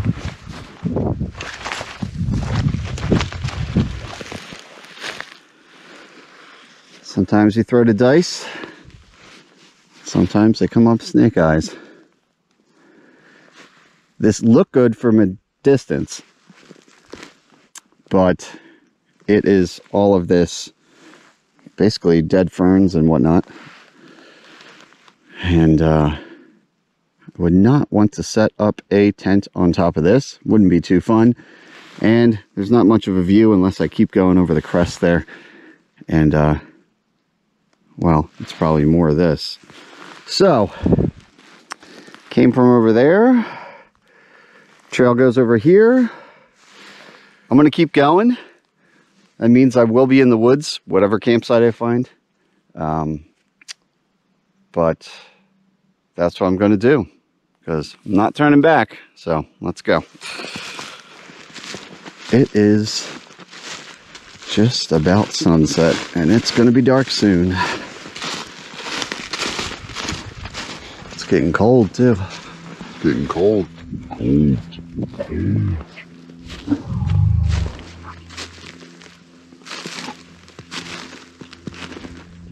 don't know what this is. Looks like it's still covered with ferns, of course, but it's flat. It's going to be real dark soon, and I still haven't had my hot breakfast. All I gotta do is set up a tent, boil some water. Whether or not I make a fire, probably not. I mean, there's not a pit here already, and with all the snow on the ground, it's pretty hard to tell what I'm working with. I think I see a faint outline of the moon through the haze there. And speaking of which, tonight is when there might be freezing rain, so I want to get myself situated.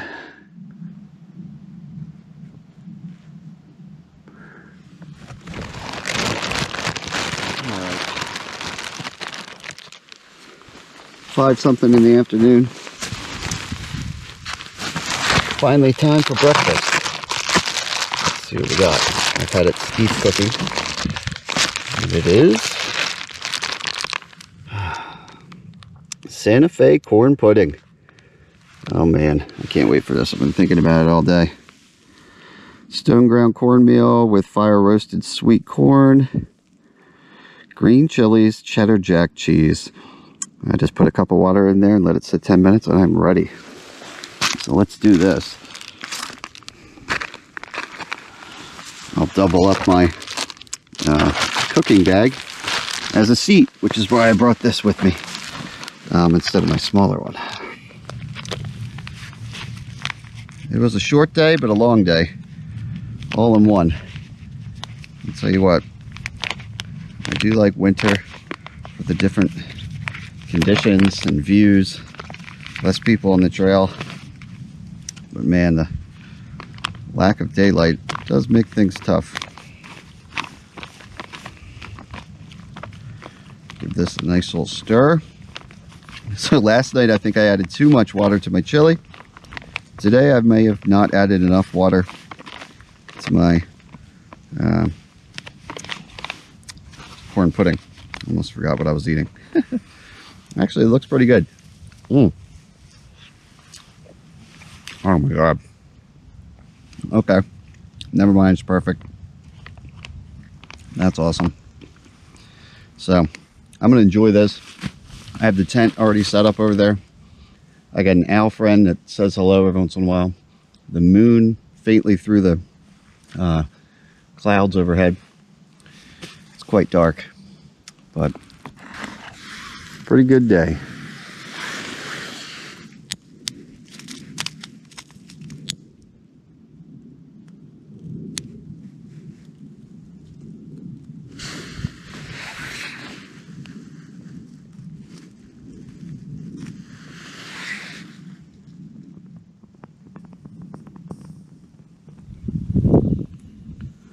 Oh, thank God. That makes me feel much better.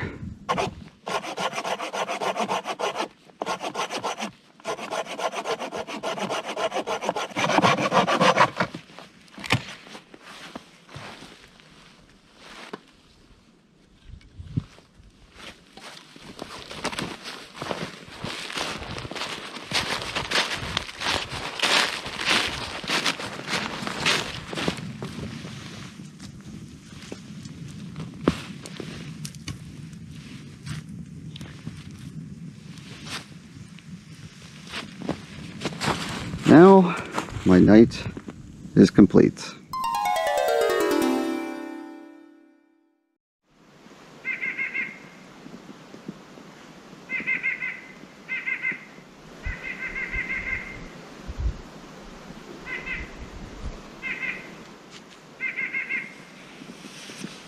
Well, another day begins.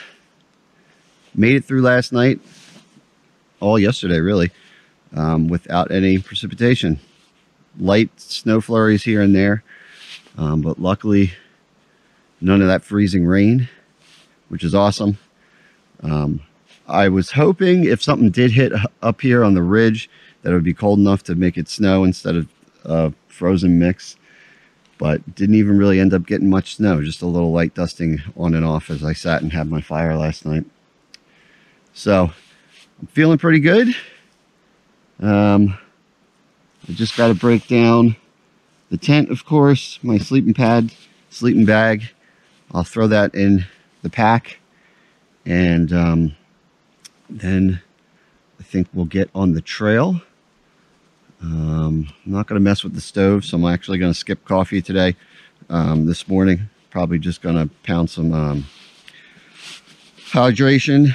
Got a couple liquid IV packs left over from my last trip, so I'm just going to concentrate on that. Look forward to a hot cup of coffee and a cheeseburger when I get out of here. That'll be my little motivation for today. All right, we'll pack up, get on the trail, and then maybe we'll take a look at the map and see what's in store. All right, let's check out the map, get a game plan. For reference, vehicle, right, crosswalk, came up, went over here, camped, Hammersley, did our bushwhack here, so the red dot, which was the fire area.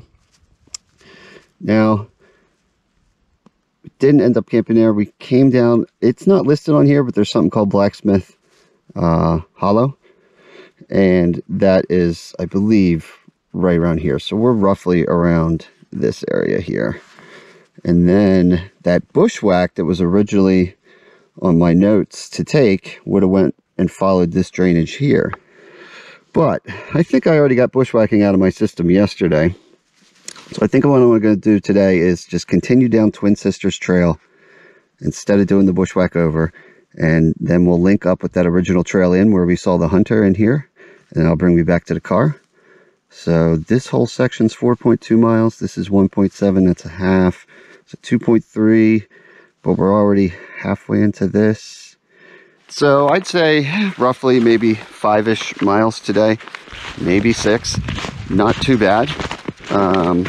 At all. I definitely shaved some miles off yesterday with that bushwhack, but I saw what I wanted to see, and it was probably a good thing based on the fact that we still got to camp and didn't have much time before daylight.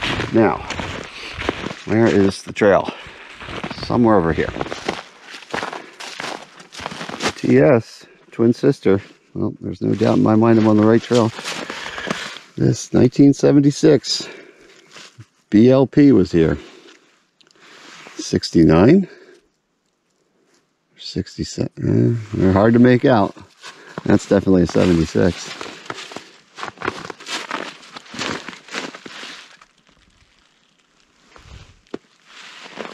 All right, a little bit of history for you here on the Twin Sisters Trail.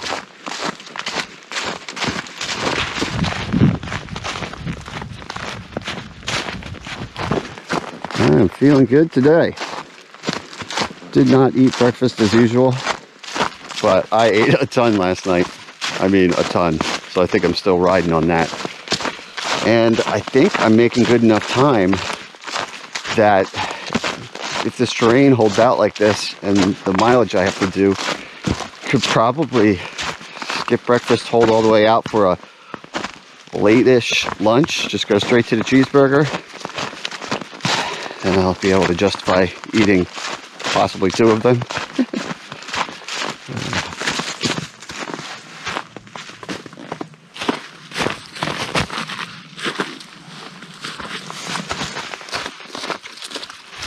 I will point out though, for anybody who is interested in doing this loop, but you want to do the bushwhack, this is your marker right here.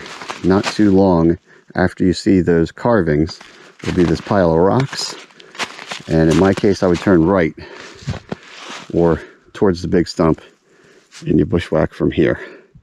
And that actually brings you all the way back just about exactly to my campsite on the first night.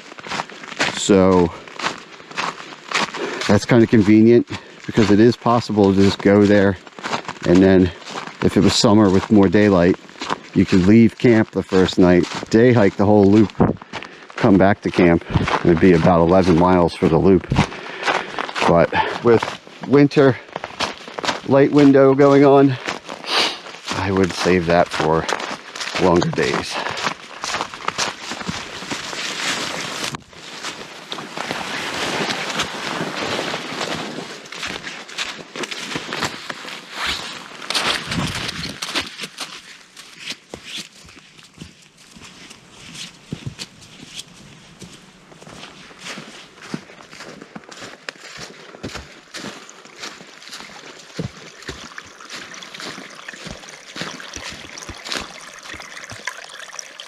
It's nice to finally have the sun actually on me.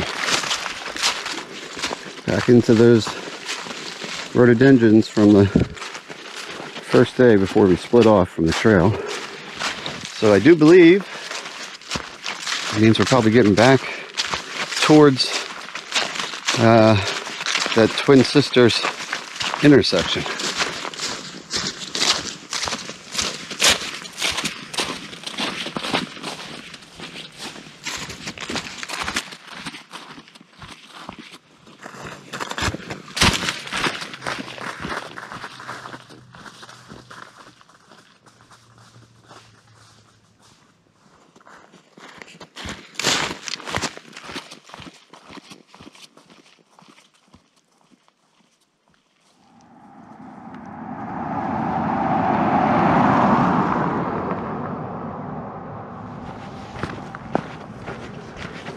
There we go. Vehicle is still there. That's always a good thing. And I am back, full circle. 3 days on the Susquehannock Trail in Pennsylvania. Ended up going really good, really beautiful trail, and there's definitely some other options out there that I could come back and do, especially because it's so close to the cabin up here for me. Speaking of that, I'm gonna head back over there now after I shed some layers. And I think it's time to replace some calories. So until next time, I'm Syntax77, and right now it's cheeseburger time.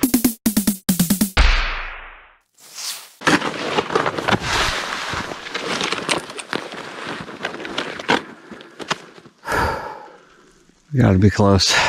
This is one of the creepier things I think I've ever done.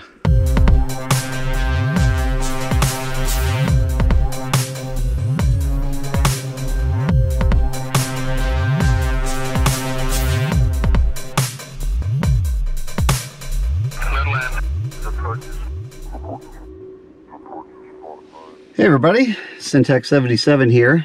It is mid-January, winter. I am in New Hampshire, not too far from the Maine border, about 60 miles south of Canada. And we're about to do 3 days of some winter backpacking and camping out here in the snow, apparently. You can hear a little logging activity in the distance there. We'll probably get away from that soon as we head into the woods. I got my trailhead over there. I got snow on the ground. 3 days ahead of me. Just gonna try to have a little fun in the woods and maybe a little history too, on a more somber note. well, we'll get into that as we go. But I got the Jeep parked up. I got, unlike my last trip, some actual snowshoes, which means I probably won't need them, but after what happened last time when I didn't have them, I'll take that risk. And I got some fun food. My wife packed up her favorite backpack. Well, it's like a cooler backpack. She packed up the Touret with some real food for this backpacking trip, as well as some fun meals for when I get out of the woods. Hopefully we get out of the woods. So I'm going to transfer that into my backpack, which is back there. Nice and small, right? I got the old Kaika pack there with all kinds of winter gear and all kinds of goodies. I'll reluctantly put that on my back, and we're going to head into the woods over here. That is the trailhead, so let's do it. Let's see what happens. It's about 20 degrees right now. I think it might go down into the teens, or maybe 10 degrees. I got a little bit of light flurries coming down, but honestly, even though I'm in the edge of the White Mountains, which is known for some of the worst weather in the world, knock on wood, my forecast looks pretty good. It's not going to go below 0, I don't think, and more importantly, doesn't seem to be a threat of high winds or snow squalls or storms or anything like that.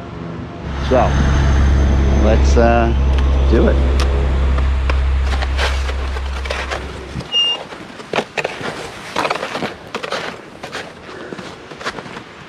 Oh, even got a community bookshelf here.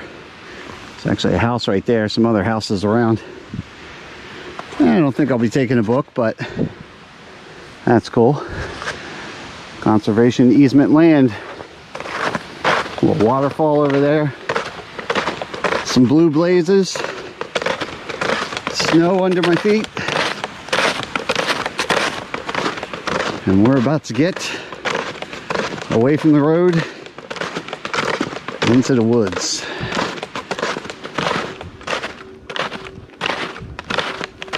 What do we got here? Yellow Trail. Philbrook Farm that way. Mount Crag. Won't be doing that, but that's over there. And continuation of Austin Brook this way. Right now we're on an old logging road, which is making for a pretty easy grade. And only got a few miles today, 3.5, less than 4, and maybe 1,400, 1,500 feet of elevation gain. Unfortunately, a lot of that is packed into the last mile or so. Or you could say, fortunately, for the first few miles, it's pretty mild. Although, it only took me about a few hundred steps to realize I'm already sick of wearing these snowshoes, and I really don't need them. Not right now, at least. They do have some nice teeth on them. You can see that. So that would be good for traction if I need it later too. And of course, if the snow is deep, they'll make me float. But when you're walking in, you don't need them.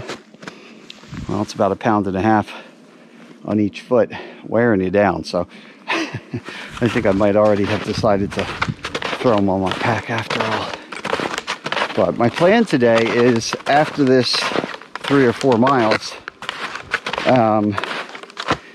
there's going to be Gentian Pond, which is a nice pond. We started around 800 feet above sea level, pretty low. We're going to get up to 2,200 feet or so, and that's where the pond is. And there's a shelter there too, which usually I avoid, but after my last trip, I had so much fun that even though I have a small tent with me, I am kind of toying with the idea of staying in that shelter. I mean, it's pretty much off season right now. I think the odds of having it to myself are pretty good, but we'll see how it plays out. It might be easier than setting up a tent and all that stuff. And then I think I'll do a base camp. And tomorrow, I'm going to go scout around for a commercial airliner that unfortunately crashed back in 1954. It was a DC-3, which is a smaller, but still commercial airliner. I think it fits a couple dozen people. And about 3 miles and 2,000 feet beyond the shelter, which is why I'm not doing it today. I'm going to keep it chill. Tomorrow I'm going to go up to the summit of Mount Success, and right below the summit is where it made contact with the mountain. Surprisingly though, despite the severity of the crash, the majority of the people, well, everyone survived the initial impact, and everyone but 2, unfortunately, survived the whole ordeal. They actually ended up, it was in winter as well, it was November, but there was a lot of deep snow, even though it was November as well. And they spent 3 days up there, huddled together before they were finally rescued. And 2 of them, unfortunately, did pass away from their injuries after the initial crash. Pretty crazy story. I'll get into the details more when we get to that point, but today, a little more upbeat. Just gonna go make a home at the shelter and spend the next 2 nights there. I think I'm just gonna have that be my base camp by that pond, and we'll scout around for the airplane from there. But as you can see, this trail is pretty chill so far, and the snow's not very deep, so yeah, let's take these off. That'll be a little better. I'm actually taking a hard left here. Private property ahead on that logging road, so ironically, now that the shoes are off, we're actually getting into a real trail, but still pretty hard packed. So no regrets. Feels much better to have some weight off my feet. Less noisy too. Getting further away from that logging sounds. And pretty peaceful out here. Trail's packed out pretty well. Not sure the last time somebody used this, but it's better than plowing through fresh powder. I think the last trail report I saw here online was a week and a half ago or something, and they said it was in pretty good shape up to the pond.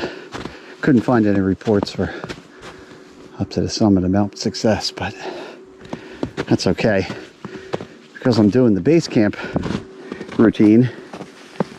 The plan is to leave most of my heavy gear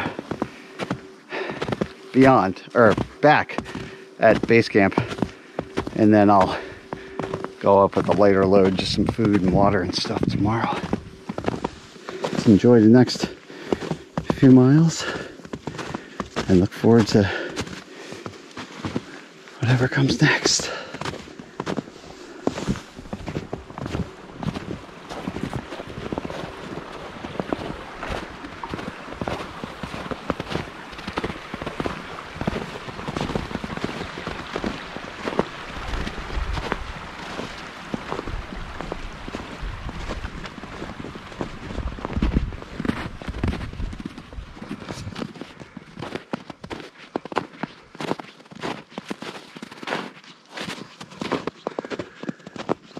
Nice little open area here. And look, I got some sunshine. Not bad. A couple of random flurries coming down, but pretty much done snowing. Little clouds in the skies, but also some blue. Not bad. Take a little sun and open skies before I get back into the woods. My goodness, 45 degrees. Let me get my sunglasses on. Put on, well, take off. I got my Air Force fleece with me for don't know. It seemed like the thematically right thing to do. Plus, I hike with this thing a lot. But it is too warm. And there it is, right in front of us. Mahoosuc Range. You can see, I believe that's Mount Success over there. That airplane site is straight ahead of me. So we're headed up into those mountains. They kind of curve over here a little bit. The pond is in there in a little divot. And tomorrow we'll head up to the very top. But we're going to go just a little bit, like halfway up them today. Nothing too bad. As the wind picks up, final mile, final push, Gentian Pond campsite and shelter is where we're headed. North Road, that's where we came from. 2.5 miles. This is when the it's been a steady kind of uphill, but now we're really going to get that final push of elevation up to 2,200 feet. Got a few hours. I wish there was a few hundred hours worth of daylight left, but no, a few hours worth of daylight left. You know, sunset's around 4:30 as it goes behind that cloud there. But yeah, that way is Dryad Falls, highest waterfall in New Hampshire. But from what I read, it's very rain dependent, even in the summer and spring. So right now it probably just looks like some frozen rocks, but that would be the trail to that. And ultimately, Appalachian Trail is around that way too. From looking at the trail there, it looks kind of broken out, but it looks like mostly animal tracks. I've read reports up at Gentian Pond here that pretty consistent moose sightings, although the reports I was reading were from several years ago, so it may have been just one resident moose or family of moose that may have moved on since, but a lot of people saying they would see the moose hanging out on the water at night, so that'll be interesting if we see that, if that's still occurring. And even a report, whoop, as I get my giant pack stuck on that tree limb there, even a report or two saying that there was one moose in particular that would pay a visit every morning, stick its head in the shelter and say hello, which personally would freak me out. I think 2,000-pound moose, that worries me a little more than a black bear, if you want me to be honest. But either way, I'm looking forward to cooking some food when I get there, that's for sure.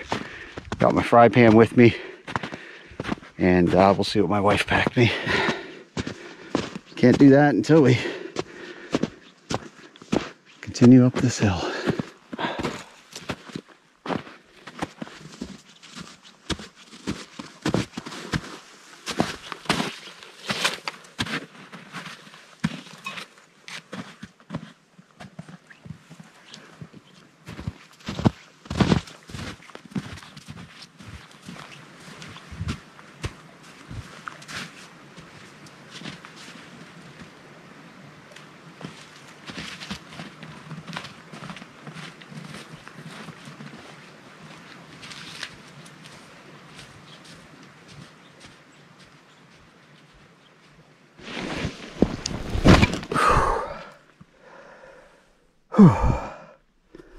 All right,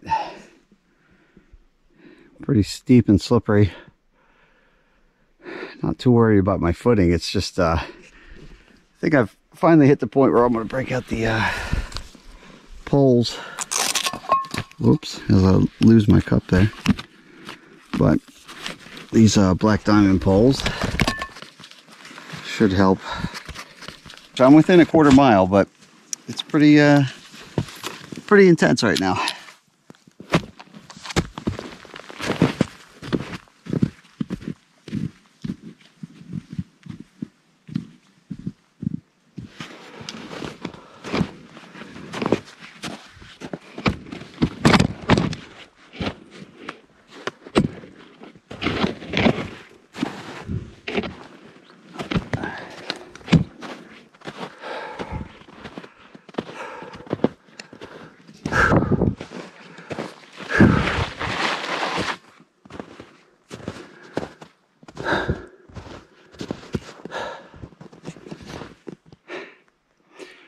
think we made it. We're certainly up here.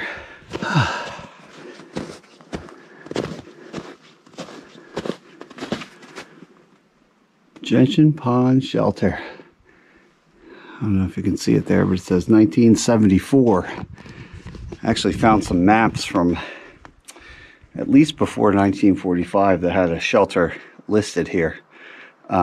But they must have torn that down and rebuilt this in 74, which is still a while ago, right? Look at that. We got sleeping platforms in there. Looks like somebody stenciled a checkerboard on the floor there. And look at the view right outside. Looking down on the White Mountains. I believe that's the Carter Mariah range over there, which I've done in previous videos. This ain't bad. Pretty happy to be here. Pretty happy to get this pack off.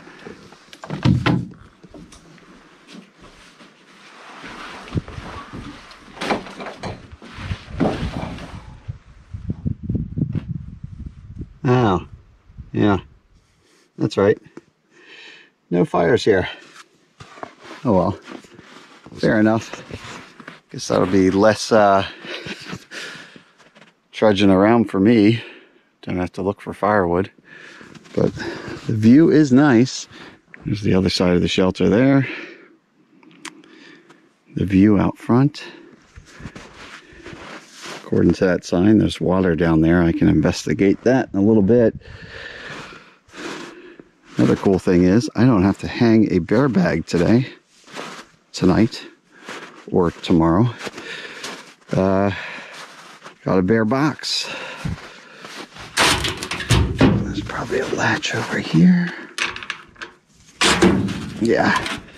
So, throw my food in there at night. Haven't read any reports that bears are a major problem here, so I mean, I want to put my food in there no matter what, but also have the peace of mind that probably won't be visited here in the winter months. But didn't really read anything about them coming around here too much in the summer. Just the moose sightings, which the pond, I guess, I think it's actually back. It must be over here. Let's take a look.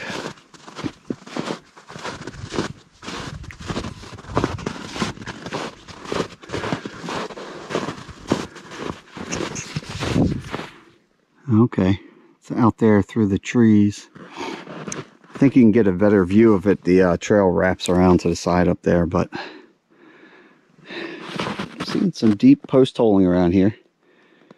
I'm not going to go much further without my snowshoes right now. We'll be headed that way tomorrow when we go looking for the plane and Mount Success. So we'll save that pond view for tomorrow as I carefully get back to the shelter. I think for now, my main objective will be just kind of settling in and making a home for tonight. And then it's early afternoon. Got a couple hours or an hour and a half or something like that of daylight left. So it's early, but I am hungry. So it'll probably be 2 dinners in my itinerary tonight. So maybe we'll start on dinner number 1 soon. But this is awesome. Great little spot. Beautiful. All right. Let's get situated. I got my Optimus Polaris multi-fuel stove here. I've showed that plenty of times in other videos in depth, but we're going to kick that off and cook some early dinner. Let's call it dinner number 1. So let's see what my wife packed for me. Oh, it smells good. I can smell that. Better eat this so the bears don't get to it first. It might come out of hibernation. Some sliced onions. I got a little container, or actually a decent container, 2 ounces of olive oil. Here's the real kicker. A 12-ounce package of thinly shaved ribeye steak, otherwise known as cheesesteak meat. So you may not be surprised if you're from Philly what's going to come next. There's some salt and pepper. I got 3 Philly baked rolls. I got the club rolls here. You know, just so I can cook and eat and keep everything nice and hot. These are Licios. They're not the Amorosos, but I don't know. You tell me which is better. But that's what I got. Either way, they are legit Philly rolls. Oh, I did not know she did this. This is a package of cheesesteak pickles. She sliced them up for me. I got some dried out Caribbean red hot peppers that I showed in my last video. And of course, can't have cheesesteak without cheese. I got some provolone. If you, I don't know, some of you might like whiz if you're from the Philly area. I've never really done that. I don't know, but that's just my thing. I like provolone, some real melted cheese. So we're gonna make some Philly cheesesteaks right here in New Hampshire. Let's get down to it.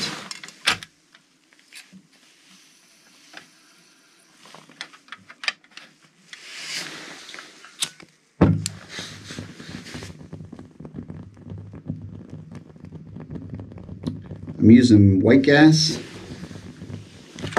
and with this system, you just what I did was I let a little bit into the fuel cup in liquid form and lit it on fire. It's going to heat up the priming cup and the fuel tube, and once that is burnt off or burnt down and super hot, then I can open the valve back up. The liquid should turn into gas, and I will get a nice flame. Let's see.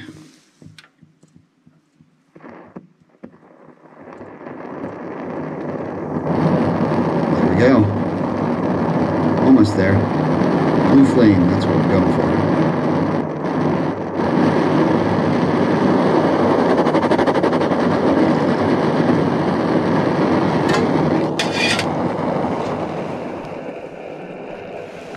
I'm definitely hungry because that olive oil smells good. Put these frozen onions in there first.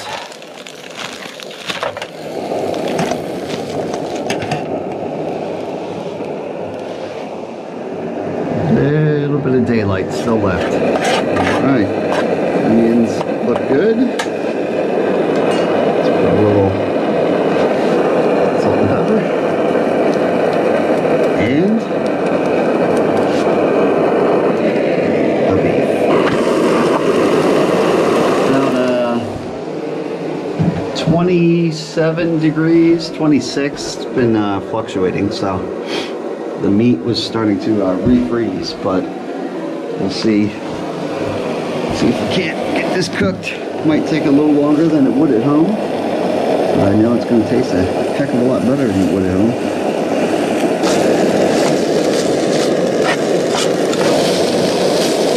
Pickles are starting to freeze.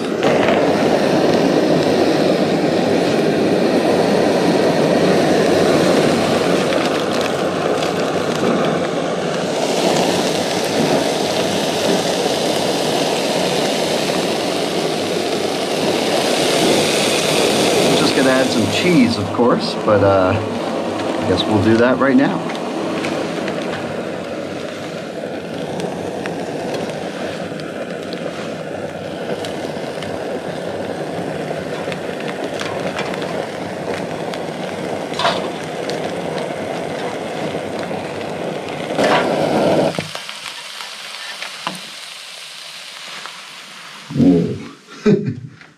is some melty cheese.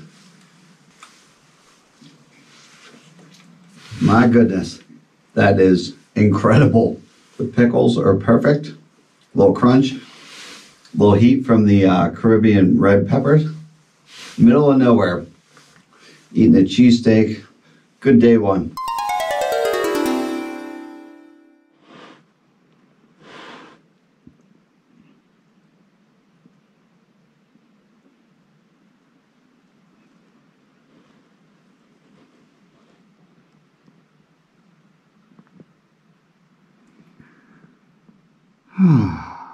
Good morning, everyone. Not a bad view to wake up to in the morning, that's for sure. It's after 7:30. I've been laying here longer than I want to admit, just enjoying the view, watching the clouds roll along. It's only 24.6 degrees, which is awesome. I'll take it. But yeah, I've just been laying here in a state of laziness. But I suppose I should probably get up and we should get on with our day here. Sleeping pad worked great. Same one for my last trip. All my gear is pretty much the same as my last trip, so that's my Hammock fuel winter light hammock, rated down to like 1 degree Fahrenheit. And I brought my 0 degree hammock gear quilt. I'm just wearing my Russian surplus hat to keep my head warm, and my Outdoor Vitals puffy jacket as an excellent pillow. Although I have the Outdoor Vitals inflatable pillow too, but I got a little cold last night and I couldn't figure out why, because usually this combo is good, but I think I figured out it was just because I had my head propped up on that pillow, which I love, but I doubt that pillow is winter rated in terms of R value. I'm just assuming, because when I switched to the jacket, puffy jacket as a pillow, I felt warmer, so I think it was just making my head a little cold to have it up on that inflated pillow. But yeah, I feel good, so I guess I'll stare at that view a tiny bit longer and get going here, get some boots on. All right, let me show you the advantages of insulating your water bottle versus not, because it is 24 degrees or whatever. This was from the car yesterday, and it's, I'd say 85% liquid still. This liter water bottle for 40 below neoprene insulator is all it took to keep that from freezing. And a little shaking. Yeah, there's some slush in there, but it's alive. Regular disposable plastic water bottle. Frozen solid, unusable. So it definitely helps to have an insulator for your water bottle. What I think I'm going to do is take my 750 ml pot here. It's going to heat up water out of this guy to near a boil, and then I can pour it into the frozen water bottle to thaw it out and make this bottle usable again, and probably pour it back into here too. And then at some point I'll go down to the stream right over here. Hopefully that's flowing, and grab some water, which would be real nice compared to melting snow, which would, that's fine, I'm prepared for that, but that would add hours of chore time to my situation versus just grabbing some water out of the stream and then throwing in some, I got one here, just little purification tablets, because they don't freeze like filters do. Boil water, make breakfast, get some energy.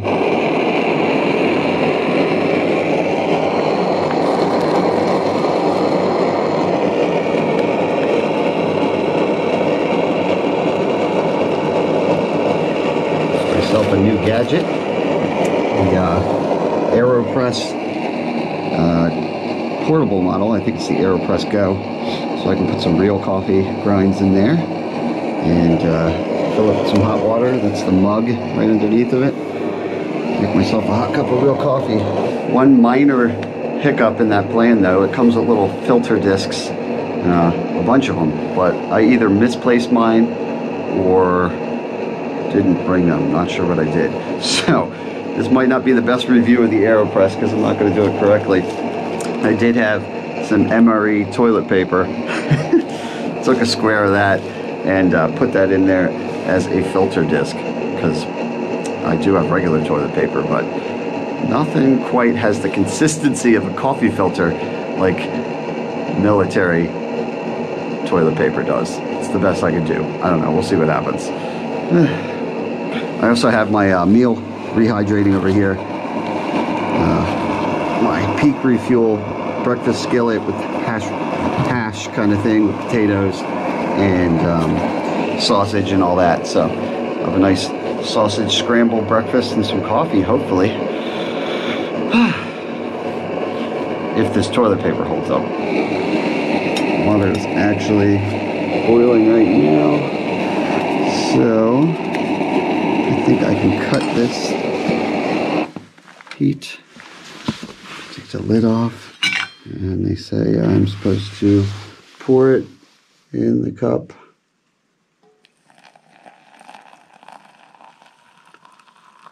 I think up to the number 3. Hope I'm doing this right. And then stir it for 10 seconds.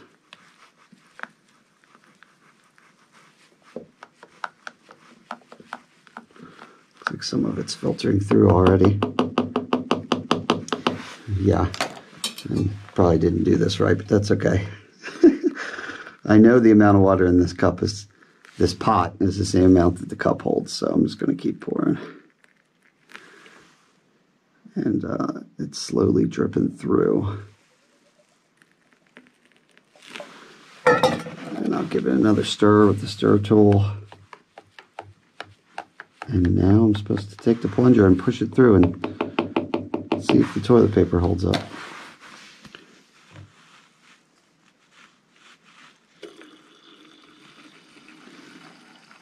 I think it's working.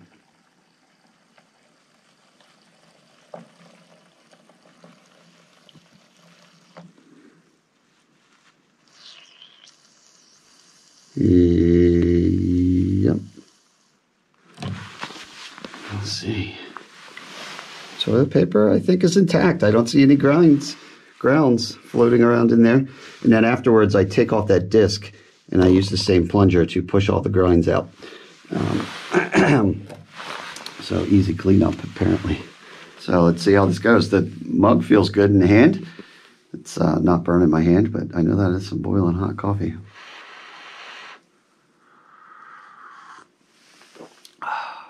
Oh man. I usually do instant coffee on the trail. It's the first time that I've ever done real.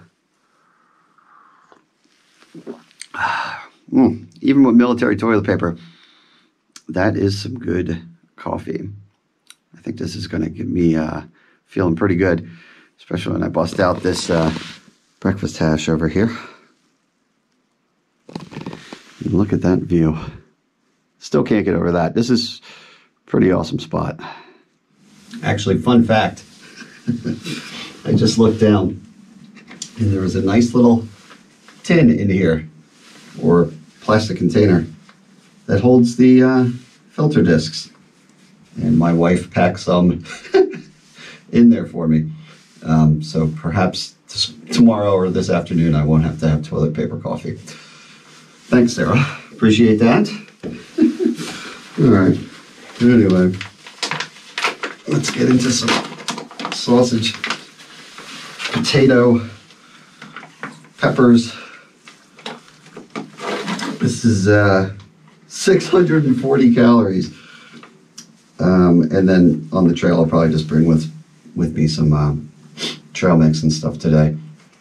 I think I'm almost ready to get out there.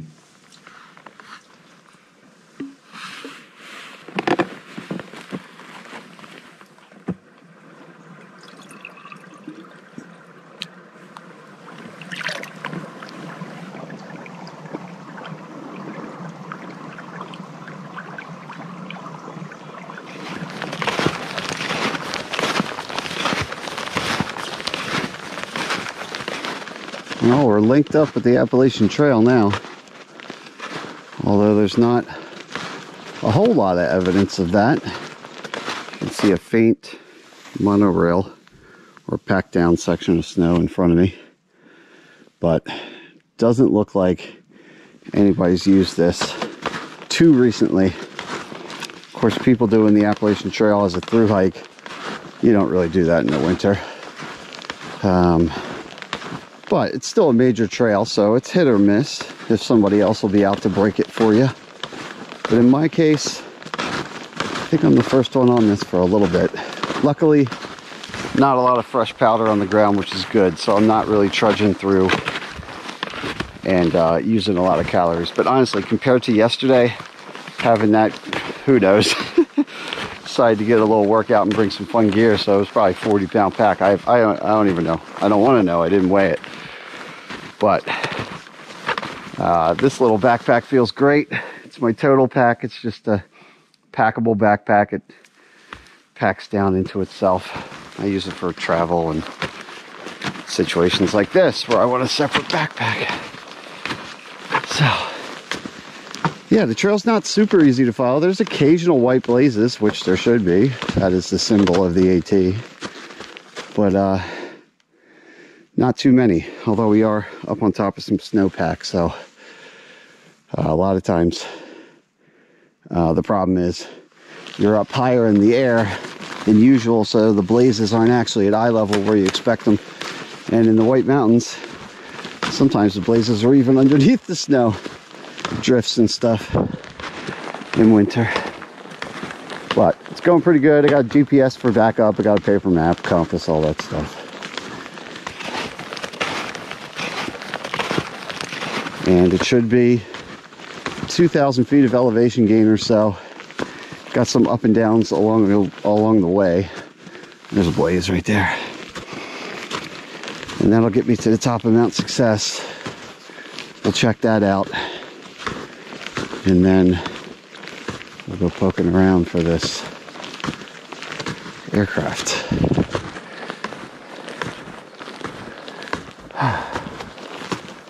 Nice, calm, beautiful day, though. Yeah, a little bit of snow flares coming down, too. Just a couple to make things interesting.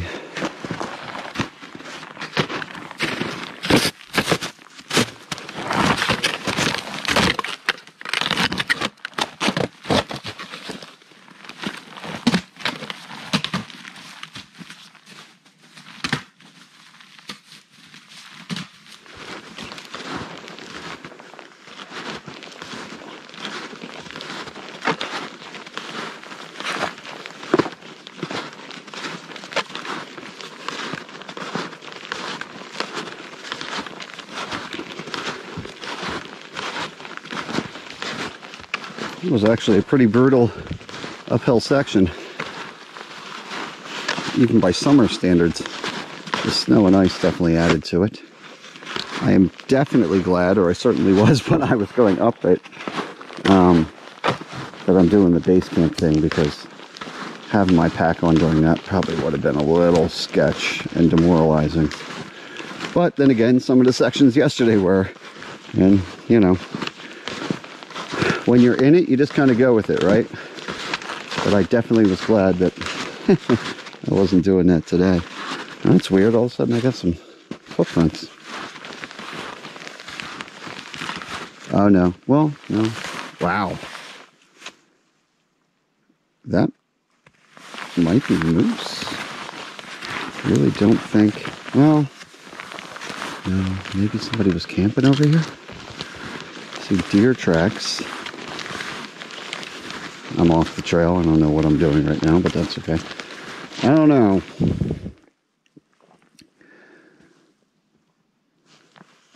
I think those are moose tracks.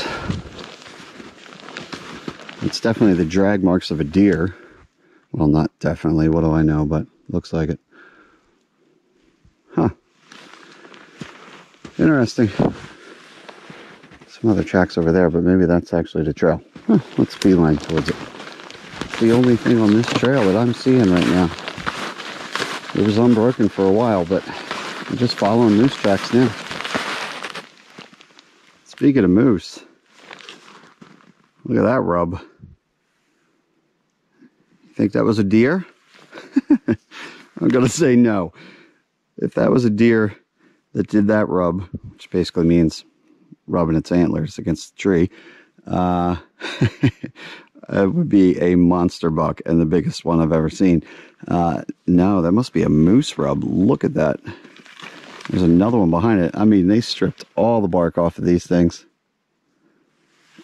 And just look at the arc. So usually you see a deer rub, you know, you got a picture of their heads going back and forth with the antlers. Yeah, that's 2, 3, 4 hand lengths. Pinky to thumb, pinky to thumb, maybe 3. Yeah. That's pretty decent right there. All right. We're in moose country, people. That is for sure. And the snow keeps coming down. Snow keeps coming down. Coming down.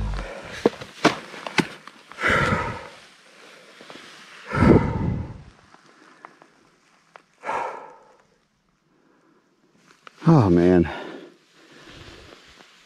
This has just been brutal steep. The only thing worse than a steep main trail is having just enough snow to not be able to tell what's underneath for your footing. It's been rough. It's slow going for sure. There is nothing in front of me. Right now it's pretty obvious where the trail is. Down in the lower land kind of culls or the columns in between peaks, or sub-peaks, I should say. It gets a little harder to follow the trail. I definitely came off of it a couple times because I could tell that I was going deeper into the snow and there was no blazes. But the nice thing is, because I'm burning daylight for sure right now, the nice thing is on the way out, I'm going to have my own tracks to follow because this snow is not falling nearly fast enough to cover my tracks. A year ago, in a different part of New Hampshire, I had that problem. It was snowing so hard that on the way out, my own tracks were gone. But that's not the case this time. So I'm going to save a lot of time on navigation on the way out. And also, even if you know you're on the trail, you can have a GPS. Just knowing the way to go to get around obstacles, or just being confident that underneath that 4-foot snowdrift is a real place to put your foot, definitely speeds things up. What's going to be tough on the way out is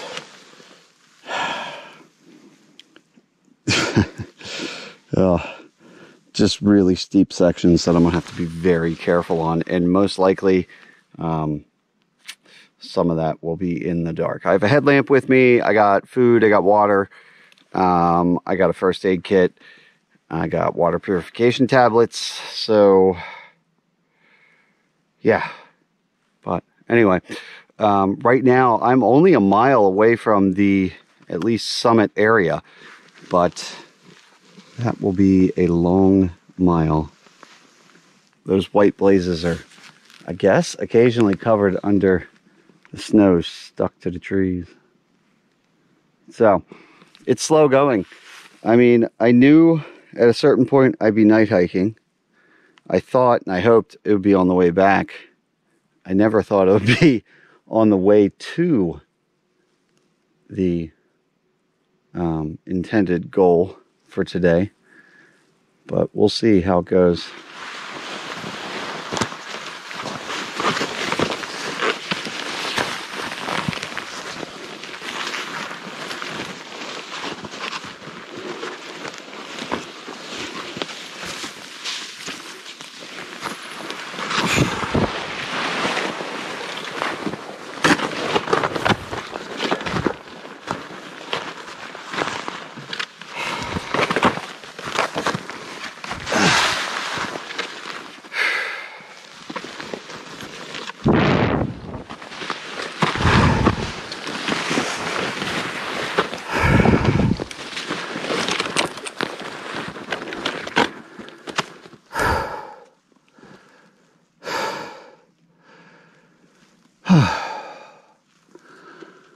We gotta be close.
Overcast skies and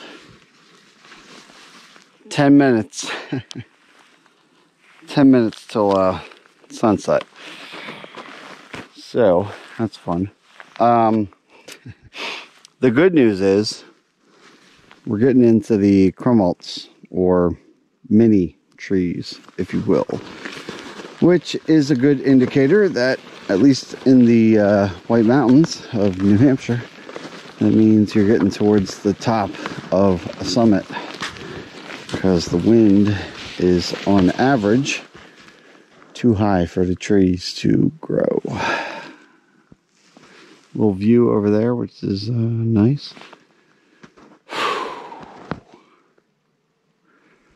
And I think we're getting close.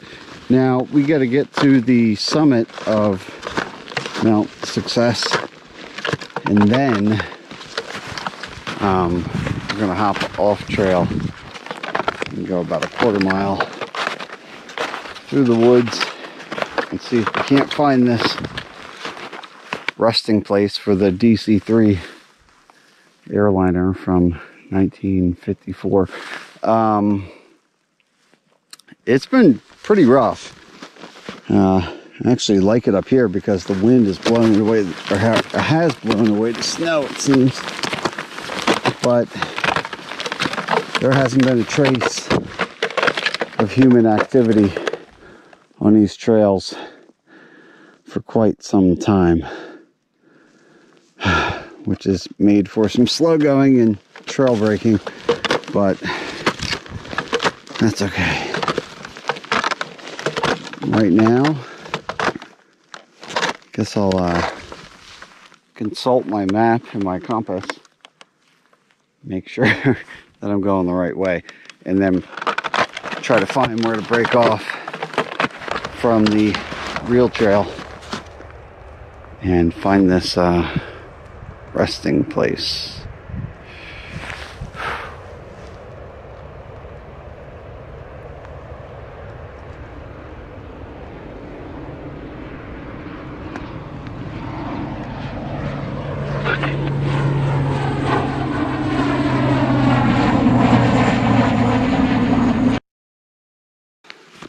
To say that I'm uncomfortable with what I'm doing right now would be a little bit of an understatement. Following the Appalachian Trail in these conditions was hard enough, but going off trail in search of an airplane crash, it's a little sketch. Once again, following animal tracks, and we'll just assume they know where they're going. A little weird though. It is pitch black and I am 4 miles away from camp. This is one of the creepier things I think I've ever done. I'm just going to go a little more this way. Pretty much just following this snowshoe here tracks through the snow. And we'll see what happens. If I don't find it, that's fine. And if I do, That's fine too. We can always come back. But these drifts are getting deep, and it just feels a little weird to be completely off trail after dark. But we'll see.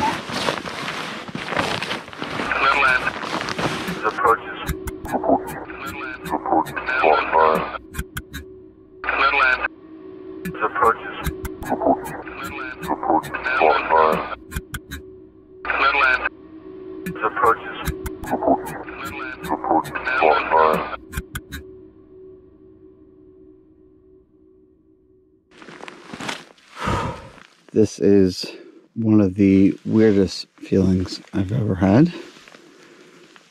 I just walked into this, and it is the fuselage. I mean, I'm here, apparently.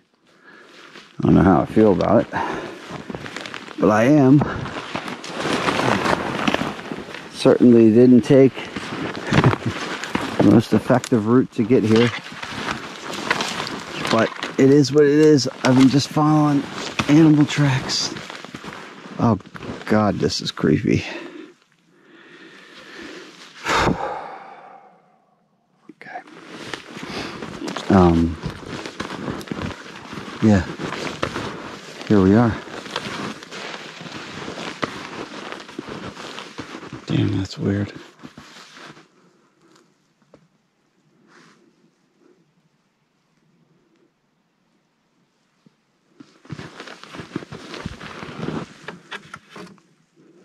Middle of the night. Pitch black. That might be a piece of the wing right there.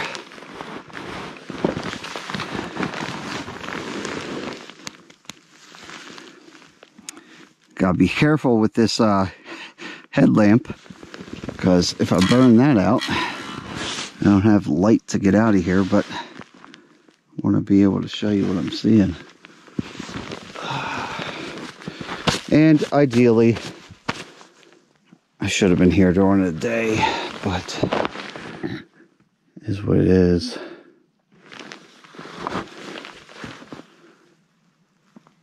Strange. So actually, this is a small section. The plane didn't actually break in half like this. I actually found an aerial shot online of this crash, and the whole plane was here, but they apparently made a salvage road and took certain pieces out. I even looked into following that road up here, but last trace of it was like 1970 something, and even then it said it was hard to follow. It's long gone now, so I didn't do that, which is probably a good thing, considering how hard it was to get here just on normal trails. Looks like something is up there. Let's try to get up there and take a look.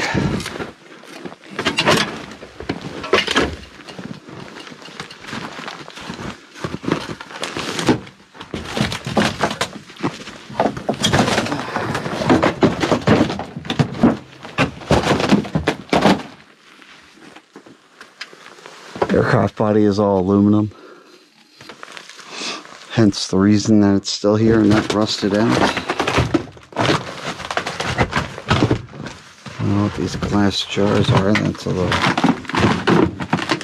weird. Candles, perhaps, left by others. That there would be the bathroom. Toilet. Crazy.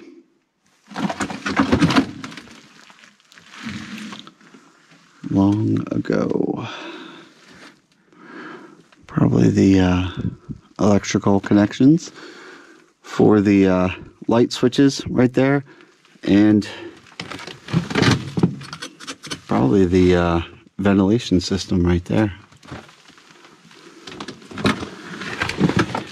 And you can see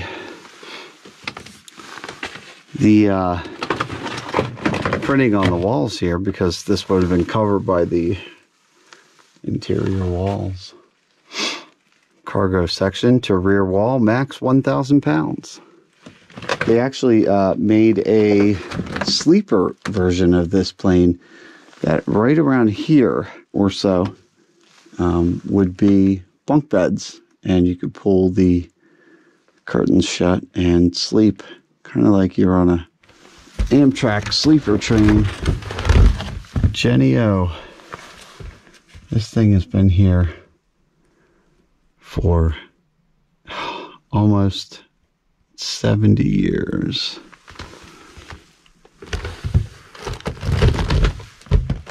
Wilmington, Massachusetts, 1962. A hiker came here. And now I'm here in the middle of the night.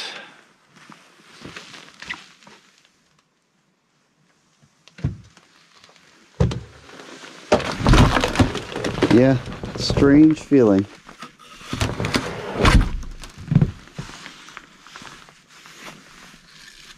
Here we are.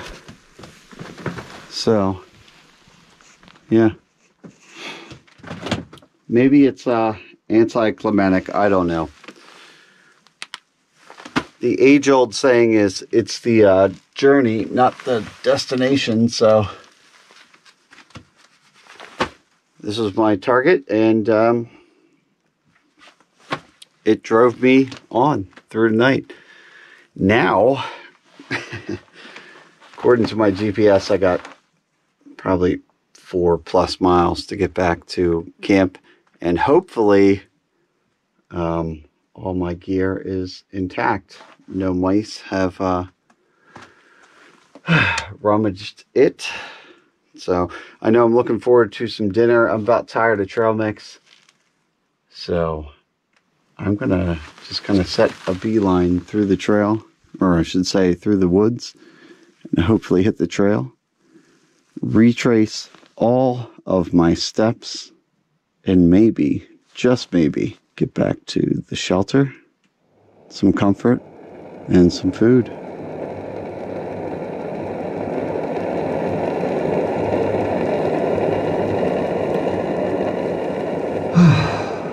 Feels good to be back home, or temporary home at least.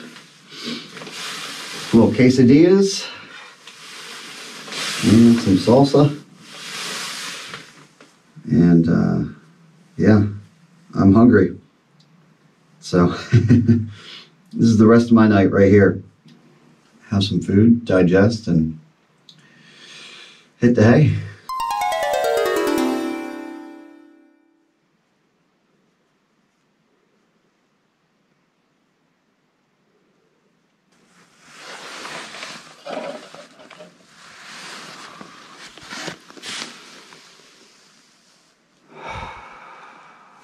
Not bad at all. Got a little AeroPress to start my day. Properly made this time with a filter disc instead of military toilet paper. Nice and hot. I also find that if I, this mug insulates pretty well, but if I want to keep it hot in between sips, I just put the brewing unit on top, and it kind of acts like a lid. We got a little breakfast quesadilla. Made this with some provolone cheese this morning. Seemed like the classy thing to do, and I had it left over from my cheesesteaks the other night. It's been relatively warm on this trip. I mean, right now it's 27 degrees. It was only 26 when I woke up. It went down to like 20 last night. Not bad at all, but still, things tend to freeze pretty easily, especially olive oil and salsa. So when you make your coffee, just leave like a ½ inch of water in there, pop a lid on it, and throw your olive oil container and your salsa, in my case, in there, and it'll re-liquefy. That is quite nice. Take the salsa out for a little dipping. Another thing, speaking of my coffee, I've been using these potable aqua tablets, like I mentioned before, for a while. They're basically iodine based, and they make your water safe to drink. But it does have a little bit of an off color to it, and it's just a little bit of an off taste too. Personally, it doesn't bother me too much. I mean, if I was if I went to a dinner party at your house and you served me a glass of that water, I'd probably be like, what is going on here? But in the middle of the woods, it doesn't bother me too much to have that little iodine tinge to it.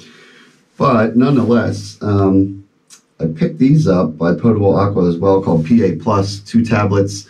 The other tablets, the main ones, you put it in for 30 minutes to sterilize the water. These you throw in 2 tablets per liter, and you only wait 3 minutes, and it magically turns the water clear again, and it actually tastes like mountain water again. Just tastes like water, which I guess means it doesn't taste like anything, which is a good thing. So that's nice for making my coffee, as a little bonus, I suppose. So I'll probably start carrying those PA Plus tablets with me as well in the winter. But yeah, I'm just enjoying some breakfast. I mean, I woke up at like 7:30 once again. I was up pretty late because I didn't get back here until, God, I don't even know, 10 o'clock or something like that. So I am in no hurry. It is well after 9 o'clock. I've just been hanging out, enjoying the view. And I'll hike the 3.5 miles out of here at some point. But mentally and physically, I'm pretty beat. So I'm going to stay here pretty much as long as I want and enjoy myself, and eventually head back down to the vehicle.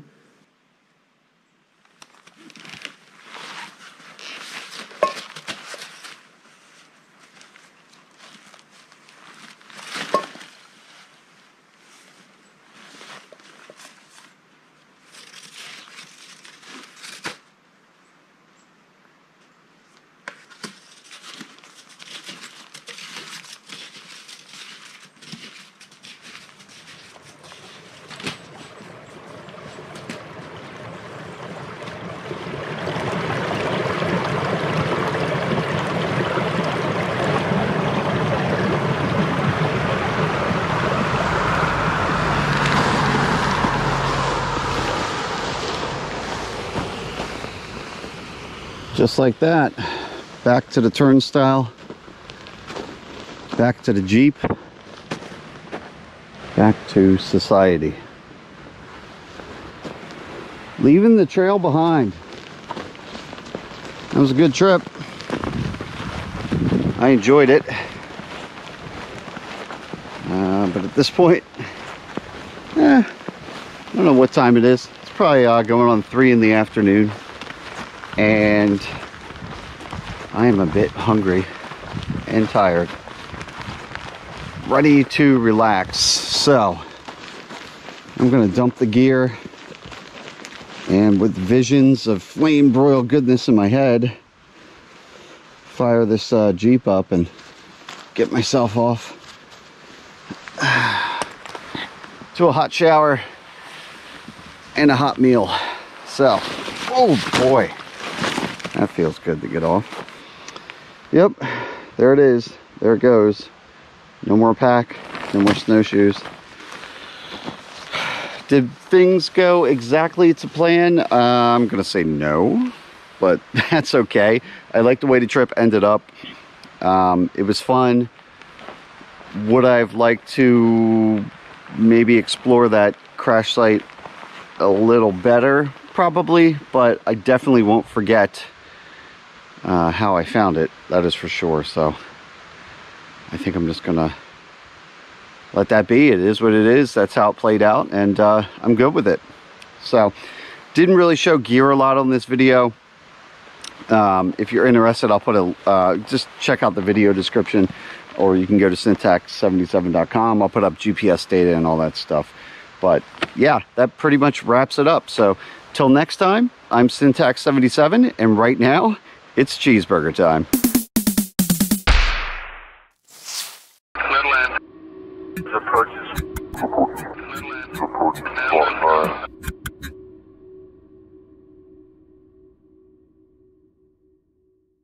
In the Smoky Mountains. Right now it's winter. A high wind warning means a hazardous high wind event is expected or occurring. You never know what you're gonna get.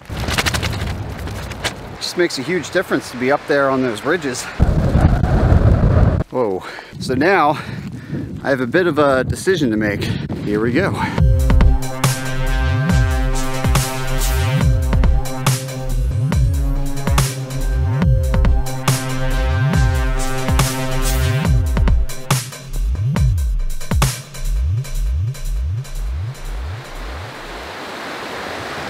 Hey everybody, Syntax77 here, and let me tell you what the current situation is. I am right now actually in the Smoky Mountains. I'm right on the border of North Carolina and Tennessee, and I'm about to do a 3-day, 2-night backpacking trip out here near the Fontana Dam. Actually, I'm not too far from that. I'm about an hour west of Bryson City, North Carolina, and I'm at the 20-mile trailhead. Right down there, right over there, is the 20-mile ranger station, and we're gonna do some backpacking. Now, this is actually my second time here, and it's kind of hard to believe. I had to look it up, but believe it or not, it's actually been 5 years since my first time here when I did a backpacking trip video that I had a lot of fun doing. That was actually in summer, and I did 3 days, 2 nights. Because it was warmer, I had an ultralight, or I'll call it pretty close to ultralight backpacking gear rig, and I did 57 miles in those 3 days in the summer because it was longer days, I had less weight. It just worked out that way. This time around, I'm doing 3 days again, 2 nights, but it's winter right now. It's actually about mid-January, and the days are shorter, my gear is heavier, and because in that first video I really pounded out the mileage, I want to slow it down this time. So I'm going to try kind of the opposite of that trip. We're going to do 3 days, but we're going to only do about 6 miles per day.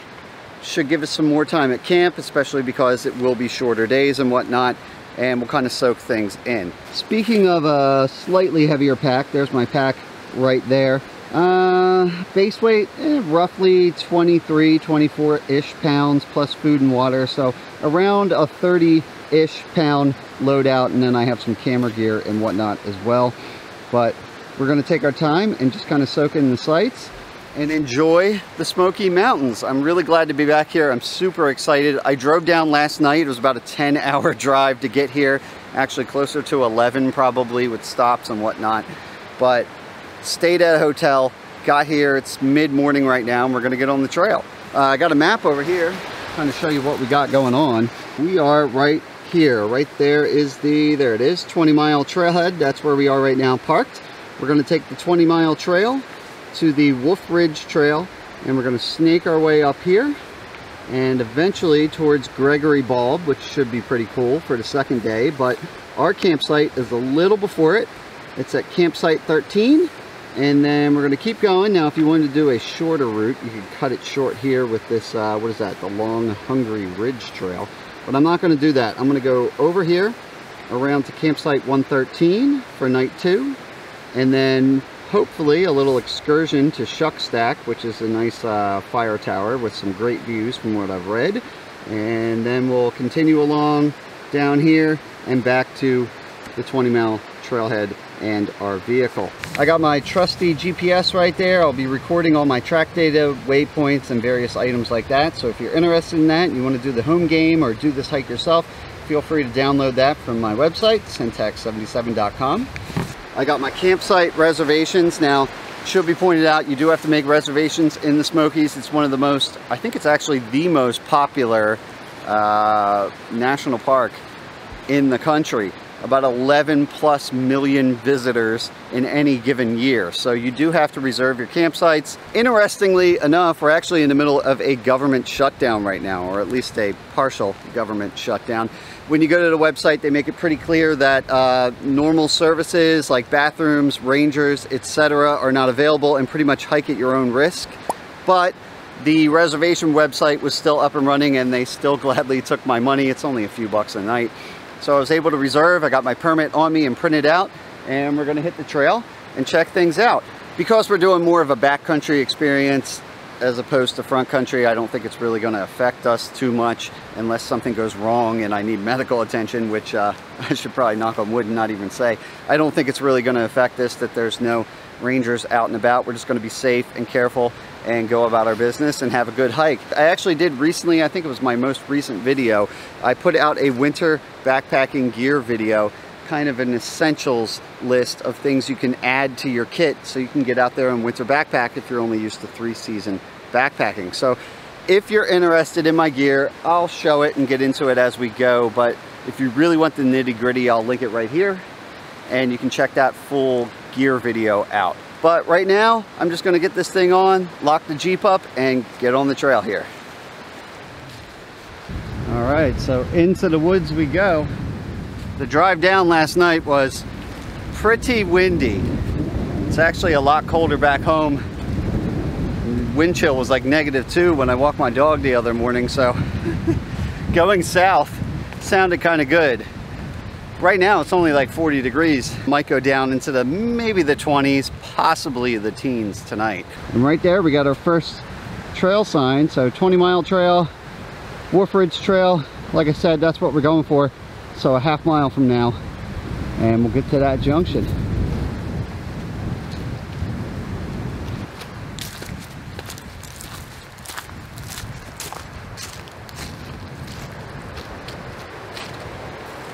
Fishing regulations. I've been told multiple times by people that I should do some trout fishing down here.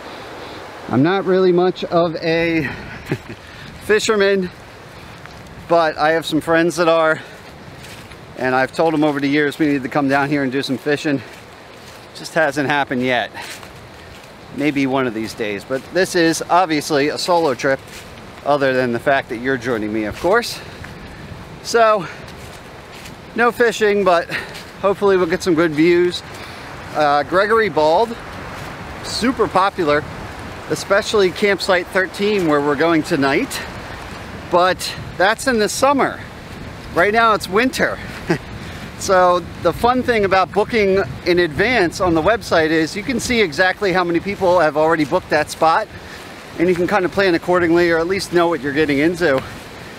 And I booked a month ago or so. I think that's about as far in the future as you can book, 30 days. And when I checked the night before coming up, still nobody had booked my campsite. So I think we're gonna have both of these spots to ourselves, which for the Smoky Mountains in summer would be a near impossibility from what I've read. I am up here middle of the week. I did that on purpose to try to cut down the crowds. Even in the winter, there are occasional people that come down, of course, but it's mostly Friday, Saturday, Sunday, maybe a Monday. Pardon me, it's uphill right now, so I'm already getting a little winded. I have to adjust to having the pack on here.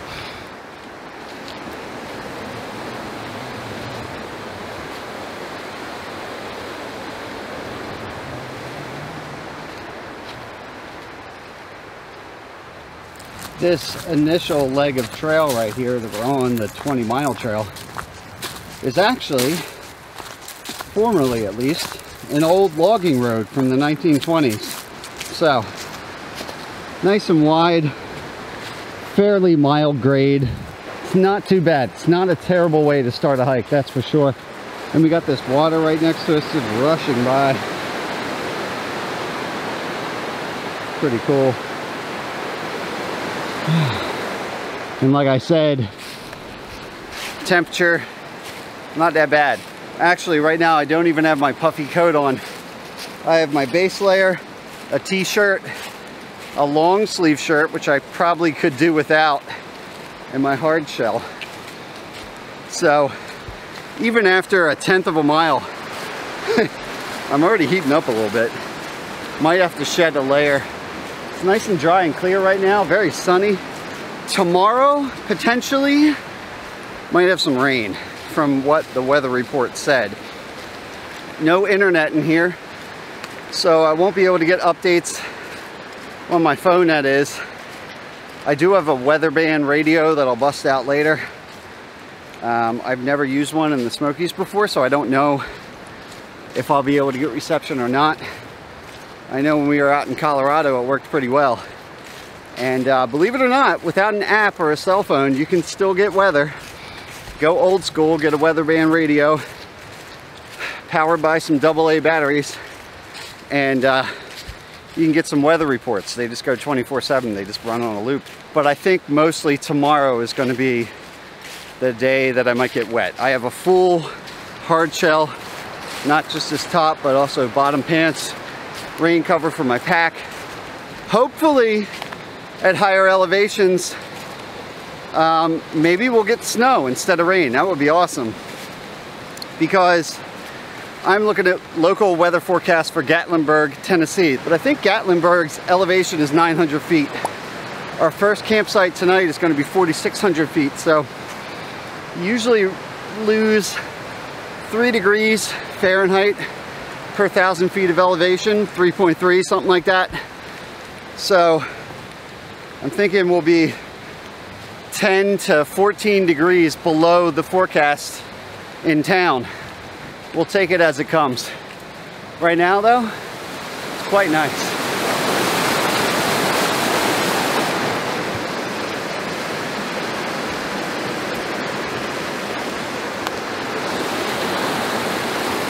Nice little bridge. And here's our first intersection, which I think I might use as an opportunity to shed a layer, because I am borderline sweating right now. Woo. Oh, man. Despite the icicles, I'm warming up. So, this front pack with all my camera gear in it is definitely heating me up too. It's a ribs front pack. If you have a lot of electronics, or it's nice for snacks and stuff too. Those are pretty nice, but whew, I think the gloves are gonna have to go as well. They'll definitely come in handy later, but not right now. So I'm just gonna roll this up and I don't know, tuck it somewhere on my pack here. Still might be a little overdressed, but it's all right. And as you can see from the sign here, if we went that way to the right, counterclockwise for the loop, we would hit the Appalachian Trail. We're gonna hit that on the way back. Right now, we're gonna do towards Gregory Bald. So 6.5 miles to Gregory Bald. Like I said, the campsite is a little before that. So around 6 miles today. Going to the left, clockwise loop. Woo, man. Almost busted my butt there. That is solid, or at least a thin layer of ice. As mentioned in that gear video that I pointed out, I do have some micro spikes for added traction, but I don't think it's necessary quite yet. But I do have those as an option. Right now I just got my Garmont GTX snow boots on. They're Gore-Tex, so they are breathable but keep my feet dry if I go through some occasional snow or even ankle deep water. But I'll just be careful as I navigate this ice and leaves and keep on moving. Look at that, water rushing by. Pretty cool.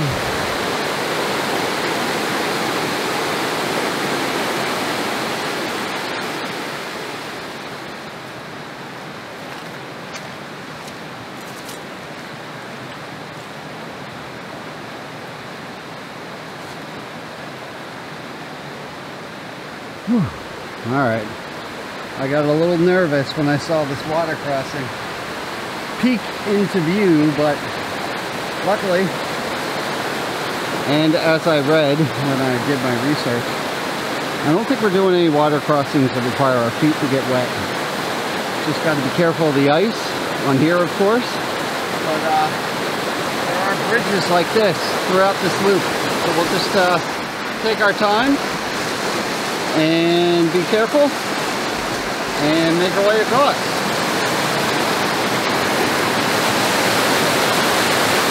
That is probably some frigid water. Luckily, they got some grooves in here. Not slippery at all yet. It's actually more traction than I've had on the trail so far, which is nice. Although I should probably keep moving instead of talking. I wouldn't want to fall in that 30-degree water. Well, above 32, I suppose, but you know what I'm saying. So far, though, the trail after that icy area, it's been pretty dry, almost like a fall vibe. I don't know what that is over there, a little offshoot. But yeah, we're just cruising. I'll take the dry leaves. Nice crunchy, decent traction as we make our way along. I'll tell you what though, I'm getting a little hungry for lunch.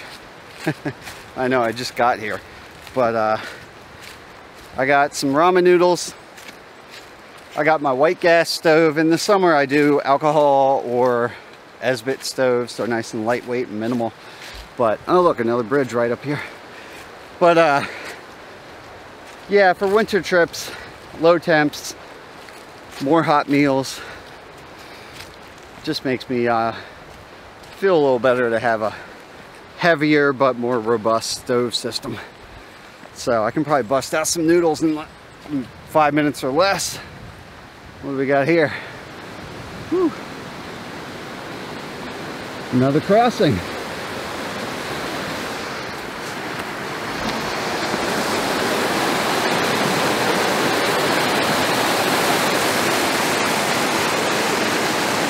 Not bad.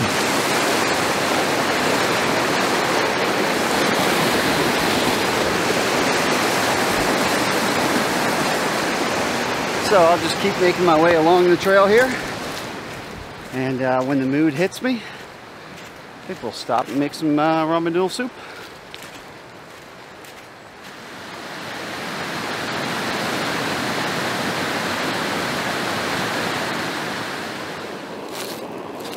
Alright, got my white gas stove going here.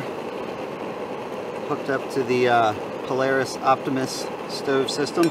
Little ramen noodles, chicken. Just bring that up to a boil just a little bit more, and then I'll cut the heat and just let it steep a little bit.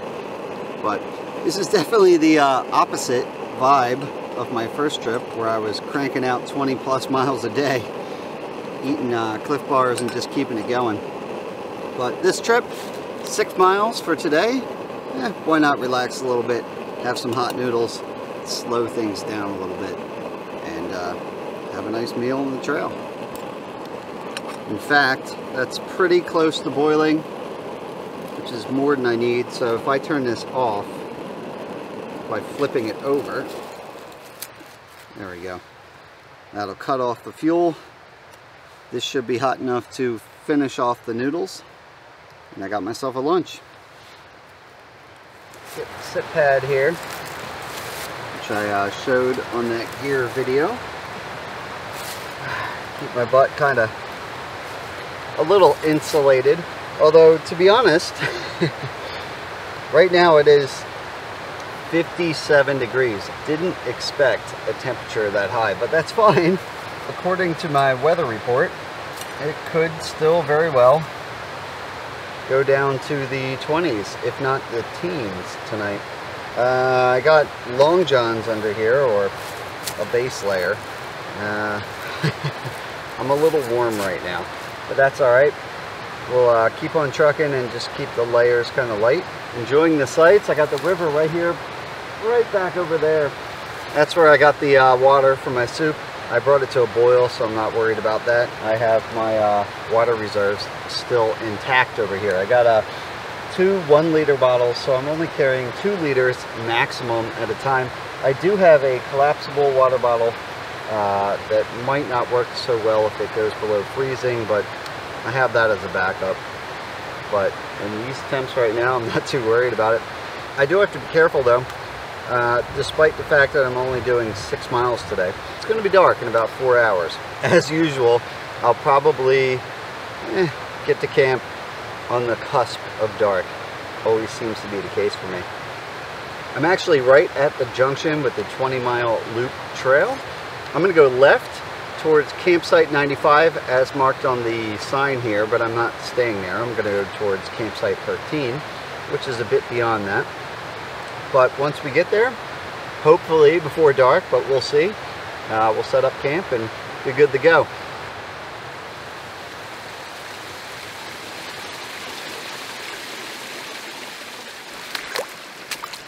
Whew. It's been a pretty steady uphill, and we're to another junction here. So campsite 95, which is pretty prominently marked around here for whatever reason, it's apparently down there.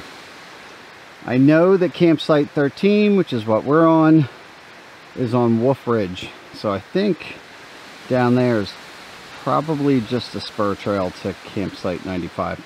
So we're going to go right towards Parsonbald and Wolf Ridge. Up there. More uphill. But that's all right. And just keep on keeping on. It is 3:30 p.m. 49.8 degrees. So it's dropped a little bit in temperature. Part of that might be because we're going up in elevation, but I think mostly because we're getting later in the day. But we're getting there. We've been doing a switchback game for a while. It's actually where we came from down there.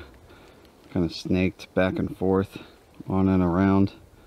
Down here, looks like it curves up around there a little bit.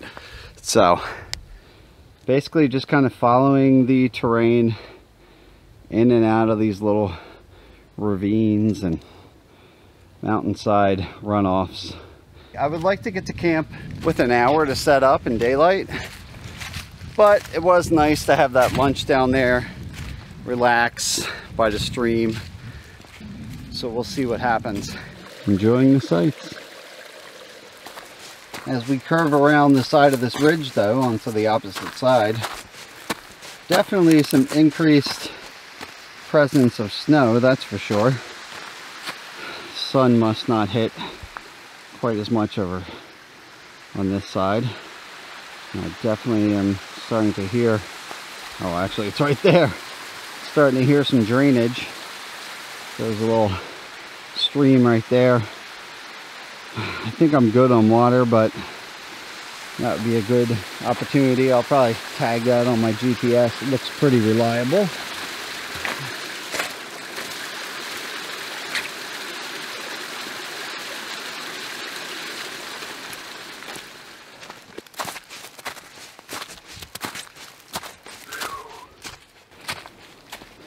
Believe it or not, some way or another, I've been just hiking along, but it is 5:22 p.m. We don't have a lot of daylight left. Hopefully soon this terrain's going to level out, because I'm a little tired, but I'm keeping it going. As you can see, it's alternating between wet leaves and snow, but we're getting there. And just looking forward to getting to camp, setting up, and getting a fresh early start tomorrow. But one step at a time. So for now, got some pretty cool views over here. Sun is slowly setting over there. And we're just making our way along. First day, at least for me, is always the toughest. Just kind of adapting to, this is what you're doing now. Walk, walk, walk. carry stuff on your back.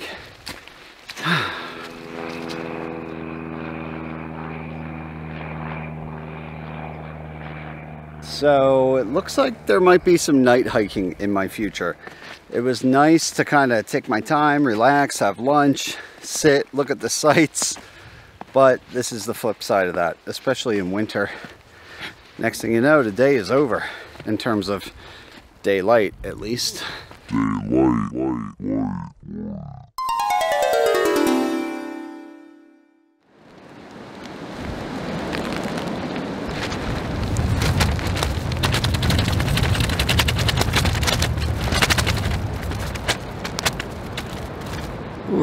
Good morning, everybody. Can't tell if I'm in focus or not. Camera lens is a little fogged up. Whew. It was, and still is, very windy last night. I did read trip reports. I ended up night hiking, as you saw. Obviously, I got here after dark, so I'll show you around once we get up. But I have read trip reports about this campsite 13 that say it's pretty much a perfect wind tunnel, even in normal conditions. And for us, we actually have windy conditions, so it's been ripping through here, kind of tossing me around. I'm on some decent trees, but it's still blowing me around. It's just actually pushing my tarp right up against me and rocking the hammock a bit. So that was waking me up here and there.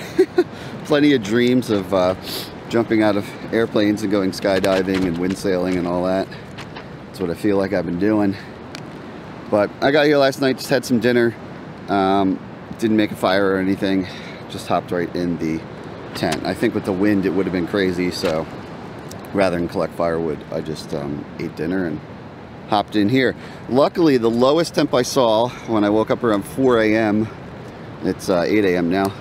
At 4 a.m. it was only like 36. I think it's up to 38 or so right now.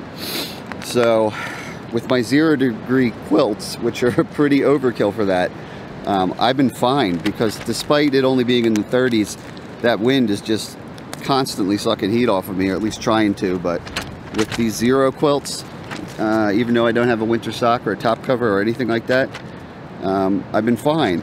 Although when I reached out to grab my camera this morning, I did feel that my underquilt is a little wet from some blowing rain that's going on, and even though I tried my best to cover up my pack, it looks like my front pack is soaked, and so are portions of the outside of my backpack. So hopefully I was able to pull down a quick weather report. I got a spot of 4G up here. I can see a town in the distance, so I got some weather report. It looks like it might rain after 5 p.m. today, but it should start to brighten up and dry out as the day goes on. That's what I'm hoping for. So I think I'm going to get myself out of the hammock here, get my rain gear on, probably just pack up. I don't know if I want to mess with cooking here.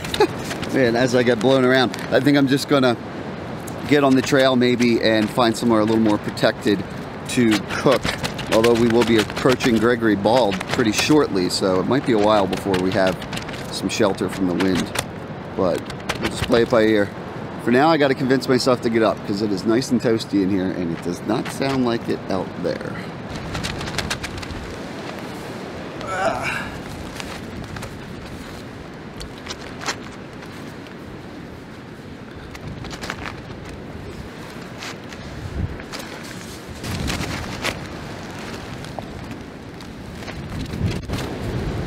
Woo, man.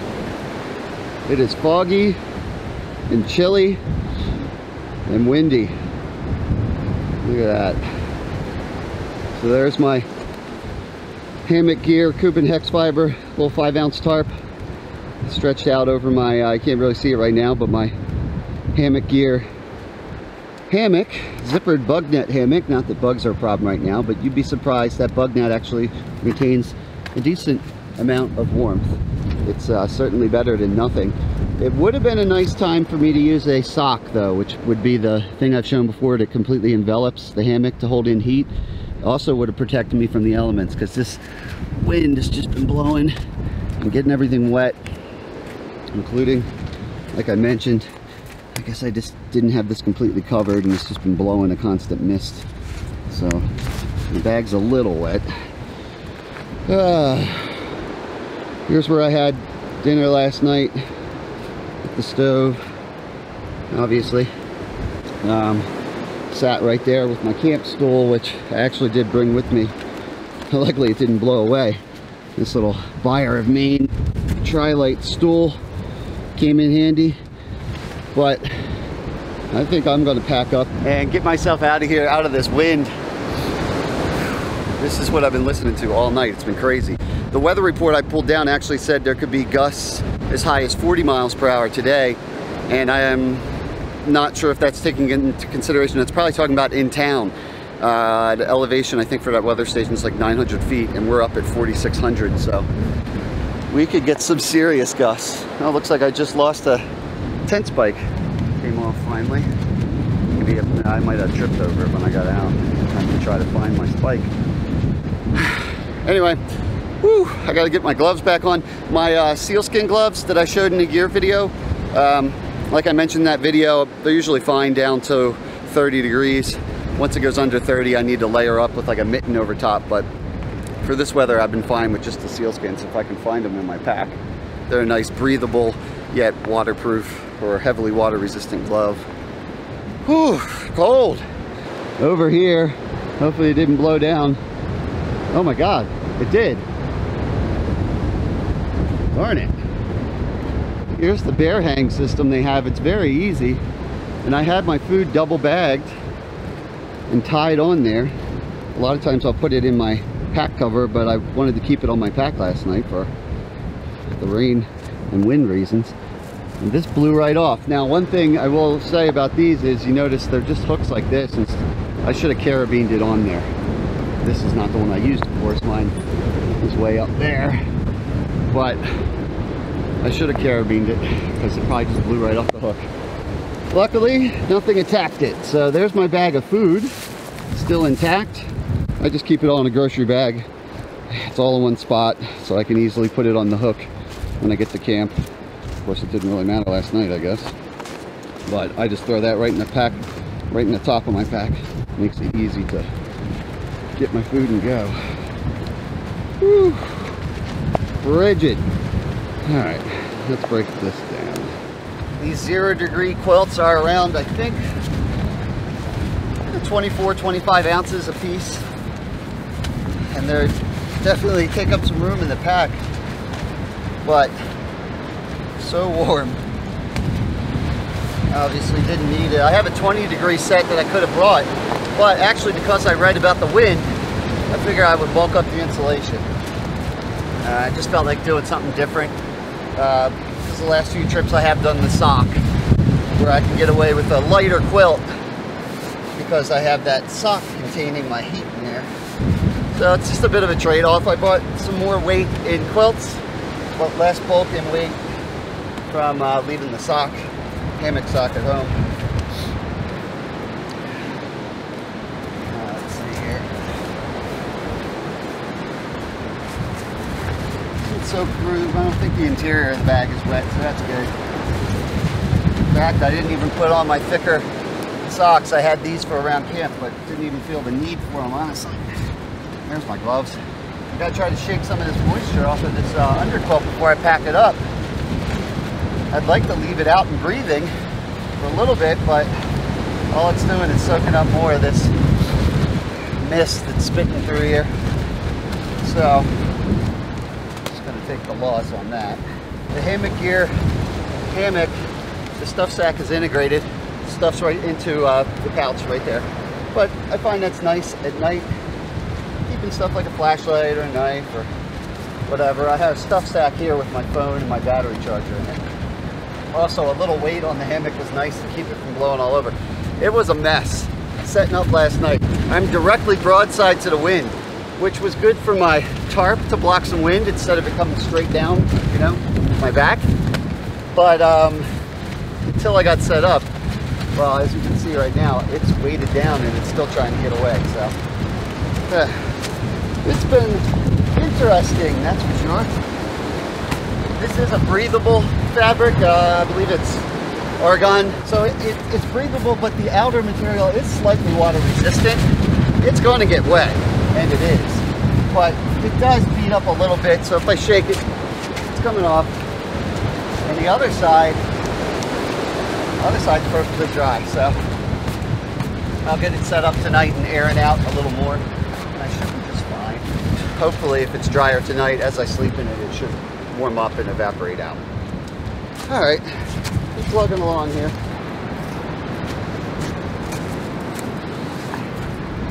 Here's another tent spike. I had 6 tent spikes when I set up. I got 4 left now. 2 of them are somewhere in the mix. Hopefully I'll be able to find them. These little titanium guys are great. They're only 0.2 ounces, but they are hard to see versus some of my more like orange aluminum stakes that I have. So that's all right. We're down to just the wind sail or hammock here. Just got to put that in its stuff sack. Take my beetle buckle straps down. By the way, it pains me to admit this, but I probably should. You want to see an example of how not to set up a hammock as far as tree selection goes? My only excuse, I'll go ahead and make one, is that I was totally over it, I guess, by the time I slugged in here from my night hike yesterday, but it's really no excuse. Check this out. Yeah, I probably should have paid attention. Look at that tree. That's not great. It's completely rotted out inside. The thing just feels not healthy. Not what you want to hang your weight from in a hammock in any condition, let alone in the middle of heavy winds like we're having now. I mean, look at these trees. They're just going crazy. Can't imagine what it's going to be like up that way on Gregory Bald, but we'll find out. Thankfully I survived the night, but again, that kind of scares me that I did that. No wonder I was getting woken up. This thing was moving all over the place, and trees will do that even when they're healthy. I don't think that's why I was bouncing around so much, but boy, that doesn't make me too comfortable. That is the definition of rotted wood. All right, so before that falls down, I'm gonna pack up my hammock and we'll start heading this way. Get back on the trail towards Gregory Bald. All right, we're back at it. I sure hope you can hear me. I apologize, but there's not much I can do about this wind. But making our way back out towards the trail. There's already a lot less snow on the ground. Last night there were none of these patches of leaves and dirt and brown and whatnot. It was a lot has melted since last night. Here's our trail intersection here. The nice thing is there is a water source around here somewhere, and I have it written down on my phone from some notes that I found online. But thanks to the snow last night, I just showed up and I melted some snow. You know, it's not the fastest thing in the world, but I didn't really have much else to do, so I just hung out, melted snow. Man, this wind, it's crazy. I mentioned in my gear video that I only bring or recommend wide mouth bottles for winter trips, so that less incident of it freezing shut. But in my case, I got to give a huge thanks to Len in Washington State. He sent me a little Christmas package, a little surprise, and it was these here. I got a cell phone holder, I got my sunglasses in there, hopefully I'll actually need them, and a water bottle holder, up to a 1 liter water bottle. For me, I just have a narrow mouth Mountain Dew bottle, and I've been using some of those Mio drops with electrolytes in it to try to keep myself properly hydrated. But big thank you, Len. I actually like these a lot. He doesn't make them, he's not affiliated, but he said he enjoyed them. I'm liking them, they don't weigh anything, and they're working good. I believe he found them on Etsy. I'll put a name up here. I think it was Justin UL or something to that effect. And they're pretty cool, check them out. Anyway, which way am I going here? Well, let's look at the sign. Gregory Bald, half mile. Gregory Ridge Trail, Appalachian Trail, that's all us. And it's all down here. Let's do it.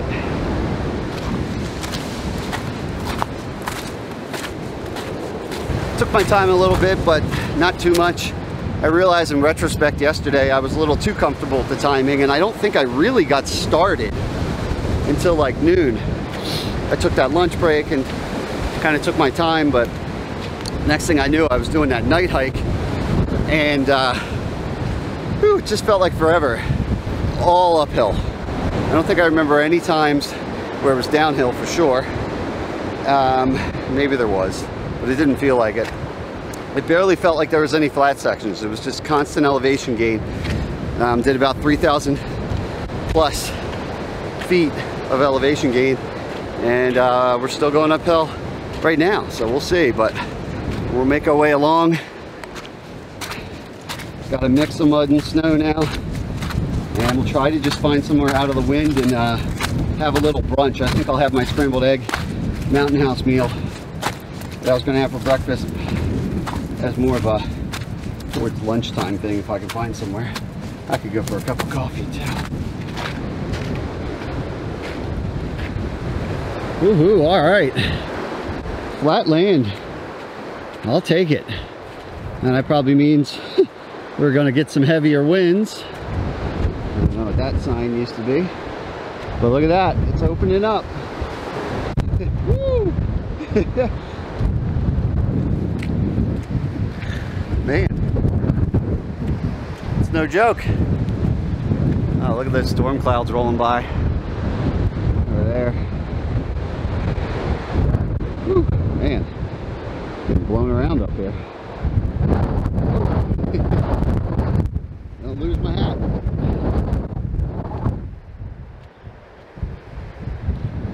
Oh, cool. If I can stay on my feet, take a look at these clouds over here. Luckily, it's kind of clear over here. Woo! And I can actually see, but I think it's going to go away soon as these clouds come in.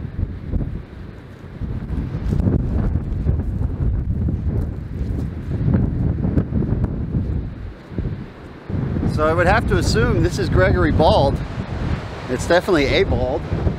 It's been about half a mile, so I think this is our first kind of waypoint of the day. Now, I've read some conflicting info before when researching what creates these balds down here in the Smokies, but the best thing I could find and come up with that makes the most sense to me, as we get pounded with wind here, is if we were in a colder climate at higher elevation, this would probably be an alpine zone. But because we're down south here at lower elevations and a higher average year-round temperature, alpine growth can't occur. The type of plants and trees and stuff that you would normally see in an alpine zone. But because of the brutal wind and whatnot, which I assume it's windier than usual today, but it's probably often very windy here, so you get kind of a dead zone where nothing really can grow. So it doesn't look like an alpine zone. It's not an alpine zone, but it's still kind of barren.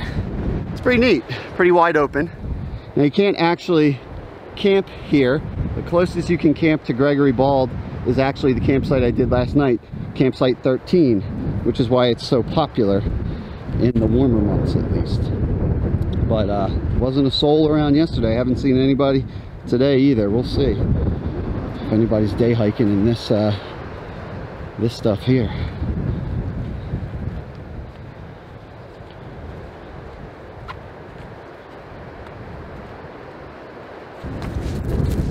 And now it looks like we're right back into the woods, which at least is cutting that wind down a little bit. Still got my eye open for somewhere to have breakfast slash brunch or whatever it's going to be. But it would have been nice with the view out there, but again, it would have been wouldn't have been any better than back at camp as far as wind goes. And I did use a decent amount of fuel last night compared to what I would have because I was melting snow. I'm fine. I brought a whole 450 milliliter bottle of white gas for safety because I figured I might melt some snow like I did. But that wind is, whoa, speaking of wind, that wind is not going to treat the fuel efficiency too well on my stove either, even though I do have a windshield and everything for it, wind screen. So keep looking. Starting to descend now and lose some of that precious elevation gain I worked so hard for. Start dipping into the woods here. It's a little slippery. I'm taking my time, being cautious. Still haven't had any need yet for full-on micro spikes, which I have with me. That's like a traction device that I showed in that gear video as well.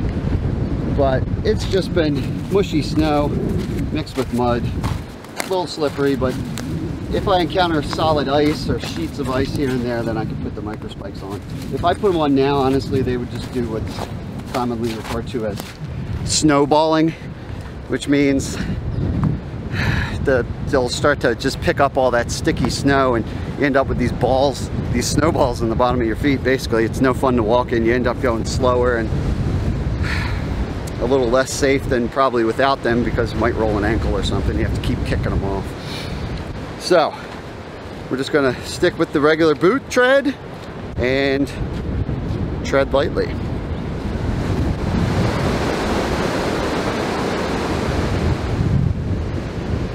All right, we got ourselves some sort of intersection here. Let's see what's going on. Gregory Bald Trail continues on this way. Lone Hungry Ridge Trail, 0.1 miles up here. I believe that's that trail that would circumvent and make a shorter loop if you wanted one. We won't be taking that. Appalachian Trail Junction, 2.2 miles. So here we go.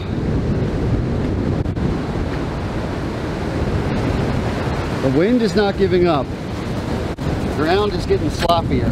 It is at almost 40 degrees at this point. So not cold at all. I don't have my puffy jacket on. I didn't hike with it either yesterday. I do have my vest on. I brought a fleece vest to supplement my warmth last night around camp, and I just slept in it. I ended up keeping that on. Might have to shed that at some point, but this constant wind is kind of keeping me cooler than I normally would be for 40 degrees. If it was, if it was in the teens right now, that could be painful with this constant wind. So luckily we got kind of the right combination that it's not too bad, which is nice.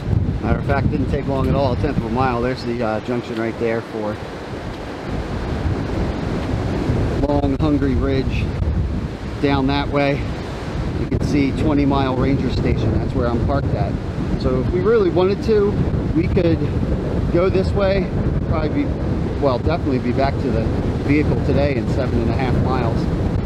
If you wanted to do this just as a single night, or in the summer with a longer day, you could do this whole loop as an aggressive day hike. But we're going to stretch it out a little bit. Hope for a little sun too.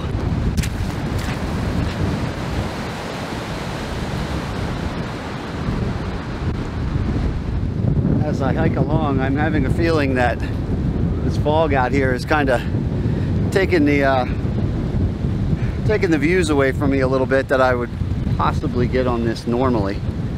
But that's all right.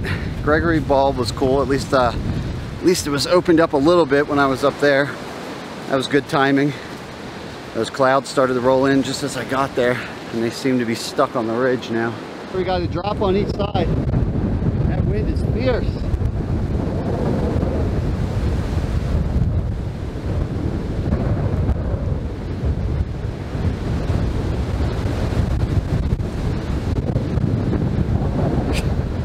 Crazy. Oh man. Working up an appetite, that's for sure.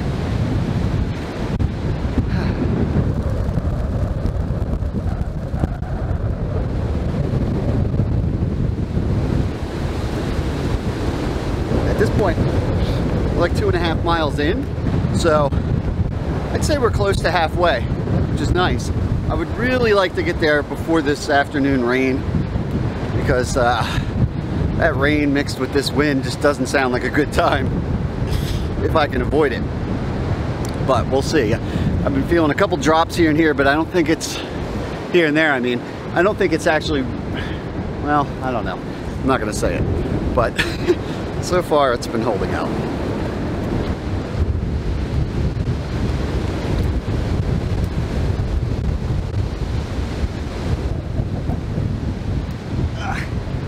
back to the uphill here, if I can fit underneath these down trees. A little messy in here, that's for sure.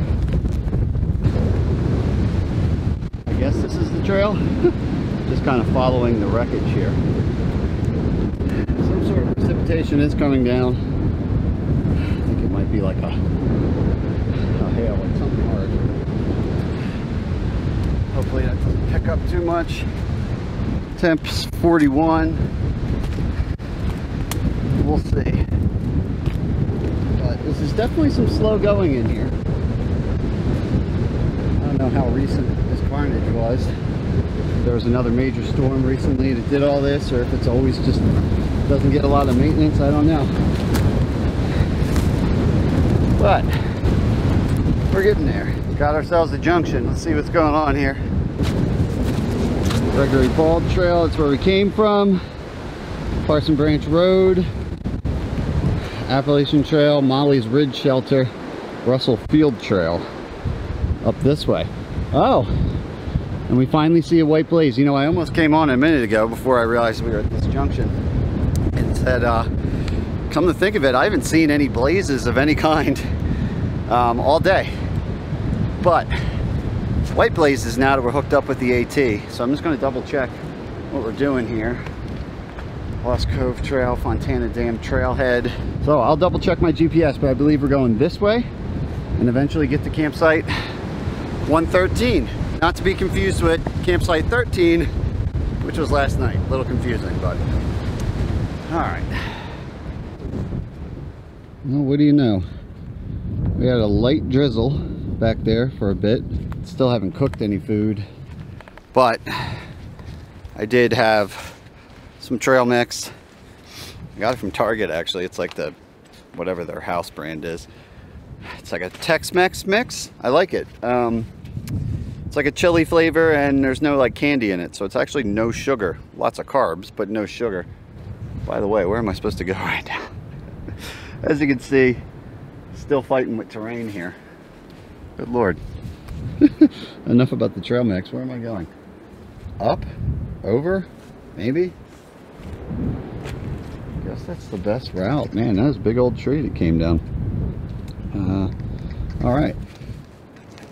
Let's see what I can do with this big old winter pack. Not fall on my face. Done that before. But anyway, it started drizzling a little bit. Watch my footing here. But it never really opened up. And now I can hear the wind back in the distance over there. But I feel like it's calmer. I don't know if the whole system is calming down, or if, quite simply, this side of the mountain is better. But either way, as I carefully get back on the trail here, I'll take it. There we go. And kind of a nice meandering trail right now. What I remember the Smokies for before. You know, unfortunately, like we saw earlier, a lot of fog and whatnot. So probably missed out on some views, but it's been a good time nonetheless. Hopefully this site, from what I read, not as prone to wind as the previous campsite last night. Still have not hit any running water, and there's no snow around now if I wanted to melt, although it's been pretty thin, so not the best snow for melting. Has a bunch of debris in it and whatnot. There's nothing right now, so it may be all the way from campsite 13 to 113 there may be no water options. Maybe I shouldn't have been so lazy this morning, and I should have hunted down that water source. However, looks like right now we just got to a junction. What do we got here? Birch Spring Gap and Campground, pardon me. Down here, we're not going towards that. That might be a car camping lot, I guess. Appalachian Trail, 20-mile trail, 0.9 miles over here. And Gregory Bald is where we came from. And there's the wind again, so that's nice. Doesn't say anything about our particular campsite, 113, but I would say we're within a mile range now or so. Just keep following these white blazes and see what happens. Uh-oh, actually, a quick look at my GPS reveals that at least what I tagged as the area for campsite 113, I just went past. I might have to backtrack to that intersection, reread that sign, get a better idea what's going on here. Hopefully I didn't overshoot it too much. We'll figure this out. Alright, well, on second thought, Birch Spring Gap is campsite 113. So that means we're a 1/10 of a mile away from home. For tonight, that is. See what happens. Oh, is that a bear bin right there? Okay, let's see. Wow, we're here already. It's 1:32. Not bad. That is, to me, looks like a food locker for keeping the bears at bay. So I guess they might have that here instead of the cable system that I messed up last night. Let's take a look and see what we got here. Barb. Pull push. Pull push. I should be able to figure this out. Lock or unlock. Pull or push.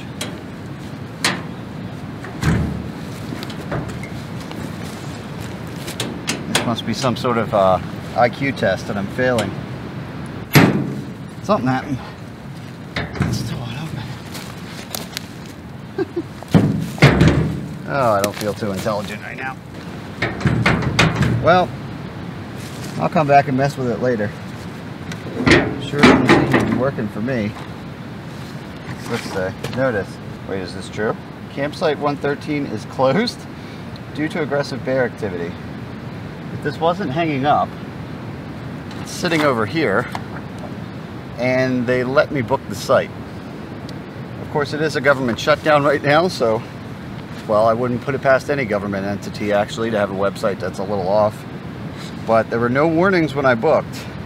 I don't know if somebody just sat this here because it blew off of a tree, or if it's for real. All of these sites are reserved, so it's not like anybody, at least is supposed to just walk up and use these campsites all willy-nilly anyway, so this is kind of confusing.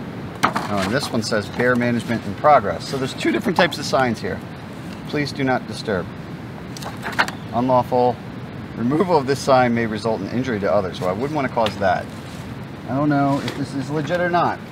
And I don't know if that is why this won't open, because there is a lock on this. Right there. Look, here's the deal. I'm in the middle of nowhere. They let me book this site.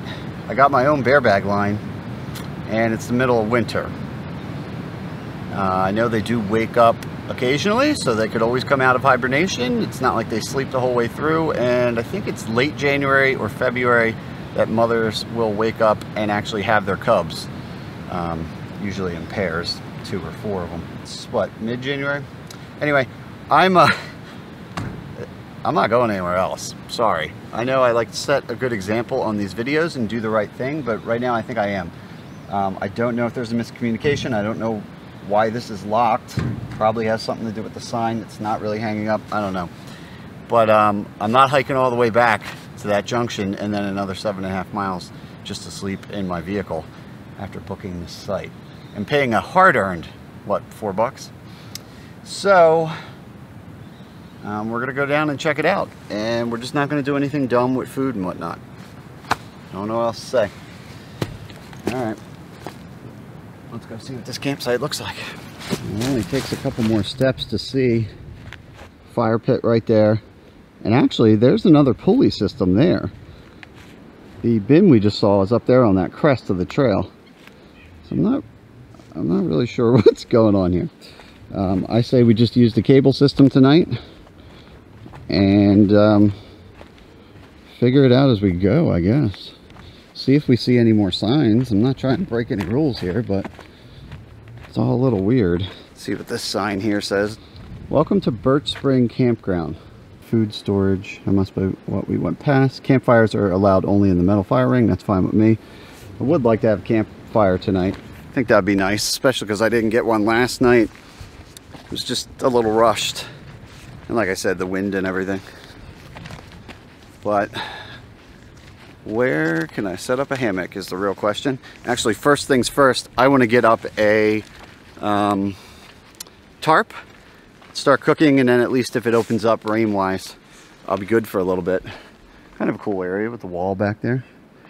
And we'll put our stool over here, do our cooking here. Try to keep it away from wherever I select for the hammock. So just going to take a look around, see what I can find. From looking at the website, nobody else booked this site but me, so I can pretty much confidently take any site I want, and it should be good.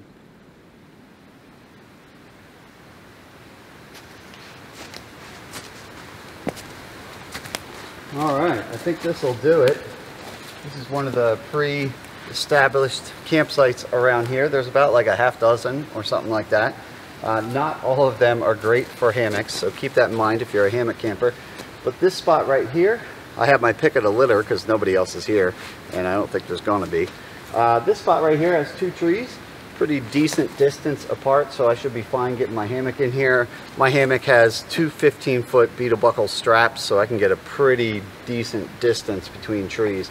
But first things first, I'm just gonna do the tarp. So right now, all I have up so far is my continuous ridge line, which is basically just 25-ish feet of zinget line.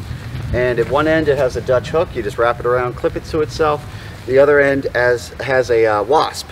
I don't think they make the wasp anymore. It might be a collector's item. I think now they just have the fleas, which are even smaller. But basically it's just a tensioning device. Wrap around the tree and I can tension it down. And then I have my 2, it's either a Prussics or a Lark's Head. I think it's a Prussic loop. These yellow guys right here, if you could even pick that up. There's 2 of these. They slide back and forth pretty easily until you put tension on it, and then it doesn't go anywhere. That allows me to adjust my tarp once I have the line set up. I don't have to fiddle with the knots or the tension. I can slide it back and forth however I want. I do usually put my line up first. Some people have asked why I bother to do that. The simple real reason is I find it easier when walking around looking for a campsite. Now, right now, I have to pick from the pre-chosen campsites, but a lot of times I'm walking around looking for suitable trees. I find it easier to just walk around with this line. I marked it with permanent marker to show me the minimum distance between trees, so I can easily tell this isn't going to work. In my case, I'm really far apart, so it's fine. And then once I get a right location, on these, they're called soft shackles. They're actually a really fancy kind of woven knot situation going on there. And you can disconnect and attach your tarp right to it. But that's nice and super lightweight, but I'm lazy. I just take some micro carabiners, a couple grams, and I keep that on my tarp, and then I can hook it up really quick and easy. And later on, we'll get the hammock up. But for now, just in case it starts raining, I want to get the tarp up. So I just slide these along, get the right tension. My line could maybe be a little tighter, but sometimes I like to actually have my continuous ridge line a little bit loose so that it has some play, some sag in it. And that allows me to get the tarp down lower towards the hammock, but the connection point to the tree is still up high so it doesn't interfere with the suspension on the hammock. This is looking pretty good. Once I get the hammock up, it's very easy to move it, so I could always recenter it. But for now, in case it starts raining, I'll have some shelter and I'll be good to go. Actually, right back behind us, maybe 150, 200 meters, is that communal campfire area where we can have a campfire later, and ideally, we'll do our cooking over there to keep the food smells and whatnot away from camp, and then we'll walk over here after our campfire tonight. Assuming we get a campfire. Everything's pretty soggy around here, but we'll see. But for now, I just want to have this up in case it does open up and start raining on me. So I'll undo this. I know from this morning, I packed this up pretty quick and the winds were blowing it all over the place. I usually don't like to do this, but when I packed it up, I know these lines are all tangled up. But we'll deal with that. So pull the snake skins out of the way. This is actually an original, or first gen, I guess you could call it, snake skin from Hammock Gear with the 2 parts. Nowadays they have a single sleeve that just goes from one side, and I hear it's actually more convenient and people like it more. But I still got the original. It's actually similar to the Hennessy snake skins that you've seen that for their tarps. In fact, that's probably why they switched, because that guy is he doesn't mess around when it comes to patents. So I think he might have had a patent on that. So, oh god, yeah, that's a rat's nest right there. So I'm gonna work on untangling this mess. I got my tent spikes. I did manage to find some more tent spikes before I left the other campsite, so I think I'm only missing one. Yeah, I think I got 5 out of 6 of them, which is fine. Worst case scenario, you can just use any old pointy stick or even tie it to a rock. A lot of hardcore ultralighters actually go without tent spikes at all, which me personally, they're 0.2 ounces a piece for titanium. It's 1.2 ounces for even 6 of them. I don't mind that, but I will get by, so if I have to fashion one, I'll be cool. So I'm just gonna get this set up and then finally make some hot food. But first things first, let's get the tarp out. All right, well, it seems like that may have been the right decision because it's drizzling a little bit right now. It was coming down a little heavier, it's slowing down now. Hopefully it'll just kind of pass. But I won't worry about the hammock till later. I am definitely starving. It is 2:50 all of a sudden somehow. Just from, I guess, walking around and trying to select a good site. Next thing you know, it's closing in on 3 o'clock, so I should probably have breakfast. I got my food bag here, get my stove out, and I think I'm going to do my scrambled egg. I have 2 different scrambled egg meals. Waited to the last minute to think about ordering more food from Packet Gourmet, which I love, but it wouldn't have got here in time. So I just went to a sporting goods store and got a bunch of the Mountain House old school classics. There's my bag of food. Let's see which one I want to do. My choices are a breakfast skillet with hash browns and scrambled eggs mixed with pork sausage patty, pepper, onion, or breakfast hash, potatoes, shredded beef, green chilies, black beans, and corn. That sounds pretty good. I think because within a matter of hours I'll be eating dinner. Now, believe it or not, I've gone the whole day on just some of that trail mix I was talking about, the Tex-Mex, and a half of a Slim Jim, which I have to remember to take out of my bag and hang up tonight. I'm going to go with whichever one of these has the least calories, save room for dinner. So this one's 350 times 2, and this one's 250 times 2. The breakfast hash, the one without the sausage and whatnot. So black beans, corn, shredded beef, and green chilies. That actually sounds like a good lunch to me anyway. And there's a nice pipe stream over here. Matter of fact, I'm going to take advantage of this break in the rain, run over there and grab some water. Super convenient. There's my cook pot. It's a little muddy under here. I do have a piece of Tyvek 3x3 foot square that I'm sitting my bag on. That's convenient. It only weighs a couple ounces at the most. Something like that. Fuel bottle. Yeah, that feels nice. Plenty of that left. And we'll go get this water. And I'll probably fill a pot as well as my water bottles because I'm using a SteriPen system, which is nice. I can just fill up the bottles and then sterilize them over here. No pumping or anything like that. So let's go do that.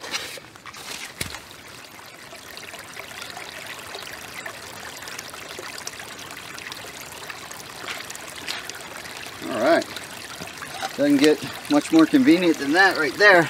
Nice little pipe in the ground, or in the stream, whatever you want to call it. So I got my 2 1-liter bottles. Fill these up first.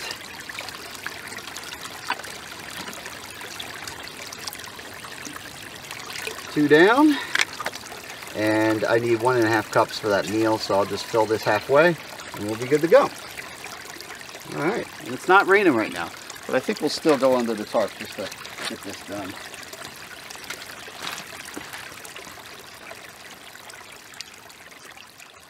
First things first, my SteriPen is here. Now I have 2 types of SteriPens. I have a SteriPen Ultralight, which is about half this size, half the weight, does 20 liters on 1 battery charge. And this one is a SteriPen Ultra. It's about double the size and weight, but it does 50 liters on a single charge. I can recharge either one of those with my USB power block that I have with me for my camera gear and stuff anyway. The nice thing about the Ultra is it's bigger, but it has a nice full screen on it, so I can actually see little instructions there. Not that I can't figure out how to use it, but it does give me a battery meter and just a little more feedback. So this is real simple. On the Ultra, as opposed to the Ultra Light, I can actually choose 1 liter or ½ liter as well, as the rain picks up here. So take off the protective cap, and I'm just going to set it for 1 liter, and that should take about 90 seconds. If I had a ½ liter, I could do it in half the time, of course. And I just want to make sure, usually when I do these videos and show this, I don't pay attention to stirring enough. You want to make sure to agitate the water so that it gets all sides, 360 degrees, 3 dimensions, around any bad stuff in there. And after 90 seconds, the light goes off and I'm good to go. The reason I usually do this, well, I shouldn't say usually, I've started in the last year or so taking this on winter trips because I just don't want to worry about my filters freezing anymore. They don't work if they're frozen because water can't flow, and then on top of that, they can actually get damaged and you can never quite tell. They might not be doing their job going forward after they get frozen. So easy fix for that, just put it in your pocket, keep it warm. But since I have these systems at my disposal, I find it convenient just to bring one of these, and there's no parts to fail or anything like that. As long as I keep it charged up, I'm good to go. It's been working out pretty well so far. So I'll sterilize these 2 1-liter waters, do some more electrolyte, and then bring my pot of water to a boil and finally have breakfast. I think this is probably still pressurized from last night. Turn that on. And then just a little, like 1 second spurt. There we go. And I've been carrying a Zippo recently because I'm tired of fighting with butane. It doesn't want to light and cold.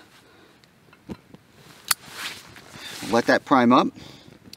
So that liquid fuel in there will, obviously it's burning. It's going to heat up the heating tube in there, at which point I will unleash the gas, and it should start vaporizing, and I can cook some eggs and black beans. Come on, blue flame. Not quite. There we go. A little windscreen on there to get my efficiency going. My water. And we're rolling. Oh, look at that. All kinds of hash brownie goodness in there. Doesn't look bad. I've never had this one before. It smells good. Alright, I see steam, so we'll flip this over, cut off the fuel. Look at all that mud. And, just let that burn off so I don't get too much pressure in the line. Dump that in. Give it a quick stir. 10 minutes from now, I'll be living the dream. Alright, 10 minutes is up. Let's see what we're working with here. Oh, smells good. Let's see how this black bean hash is doing. Whew, it's hot. Out of the rain.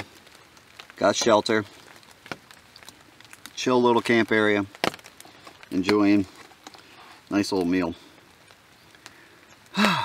Can't complain. Whew. Maybe I can. This might have to cool down a little bit. Put it in my backpack to rehydrate it. And man, it stayed hot, which is nice. I do wish I had remembered to grab a packet or 2 of hot sauce. I think that would be amazing with this. There's that rain. I did check my weather radio. This guy right here weighs a little bit, but weather band's coming in good. Warning means a hazardous high wind event is expected or occurring. Sustained wind speeds of at least 40 miles per hour and or gusts of 58 miles. So they got a Smoky Mountains forecast. It's on channel 4 here. Comes in pretty good. So does 7, but I think they might be technically different areas. Channel 4 is giving me some good info. Basically says could go down into the 20s tonight. Tomorrow we could get wind chills in the 10s, something like that. Friday when I'm out of here, single digits. But tonight could go either way. I think it'll be rain because it's 40 degrees right now still, I believe. Yeah, 42. Some areas could get some snow showers, but it's 100% chance of precipitation tonight. So it's going to be a wet one. I don't know the prognosis on whether or not I'll actually want to go out in the rain and collect firewood and then sit in the rain and have a fire. I think I might rather be under here. I'll set up the hammock at some point, but I got a nice little shelter. I'm just going to hang out, maybe listen to an audiobook, enjoy the sights, and just relax. Oh man, that's good.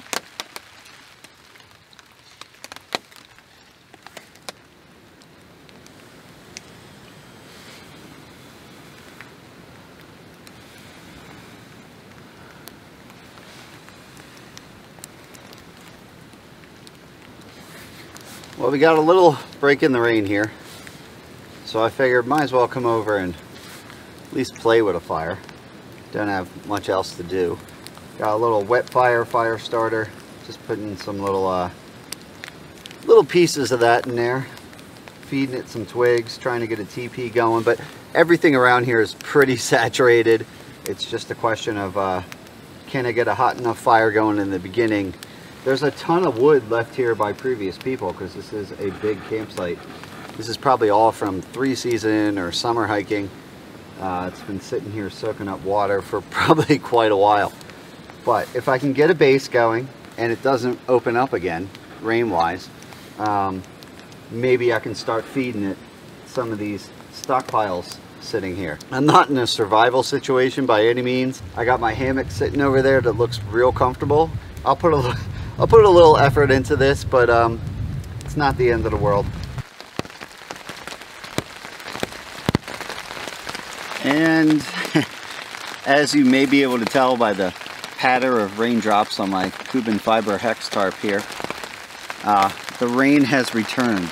The skies have opened back up. I was getting somewhere, I really was, with my fire over there, but it was on the cusp of catching, and then this opened up again. So I made a hasty retreat back to the tarp here. I think at this point I'm gonna refocus my attention to cook some dinner, and then I'll string up the hammock, shed the rain gear, I'll hop in the hammock. The radio said it's gonna go all night, but hopefully we get a little break in the morning.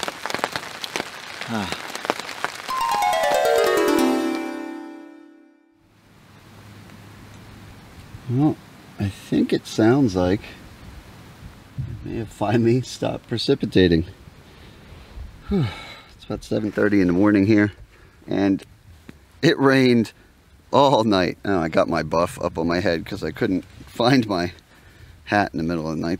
It's lower 30s right now. I'm not quite sure how cold it got overnight, but once again I stayed toasty and super comfortable.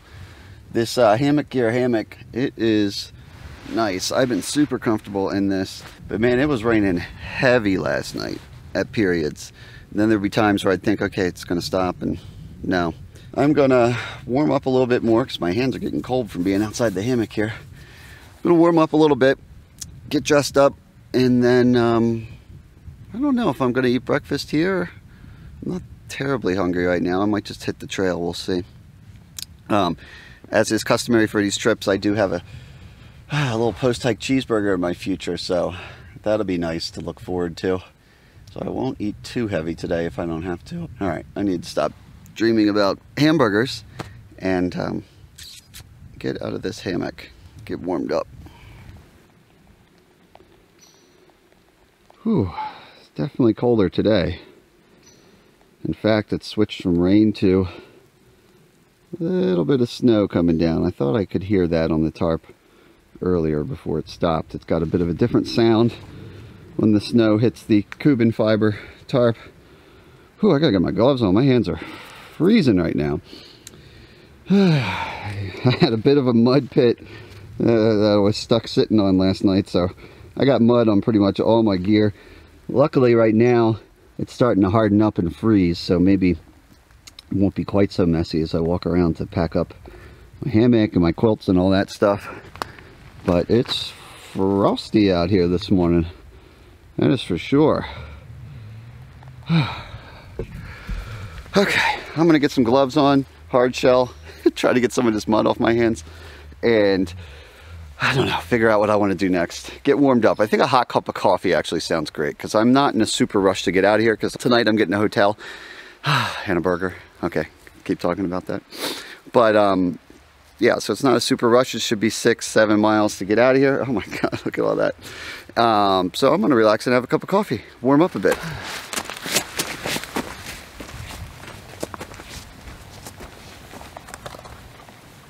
I smartened up this time. I put the open-ended hook attached to the tree and the carabiner up top. Plus there wasn't nearly as much wind down in here. So luckily my bag is intact today and not on the ground.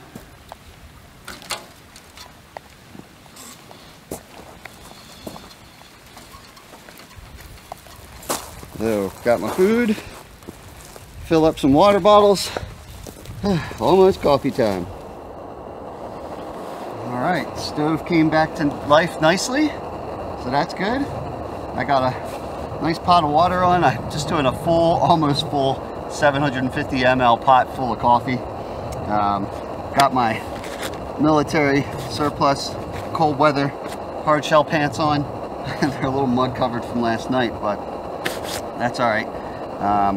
These will keep some warmth on me. Retains a lot of warmth actually, and they're Gore-Tex, so they breathe out, but they repel moisture on the outside because this light snow that's coming down. It's cold out, it's 30-ish, but as it was hitting my hiking pants, it was kind of melting, and I didn't want to be all wet for the hike out.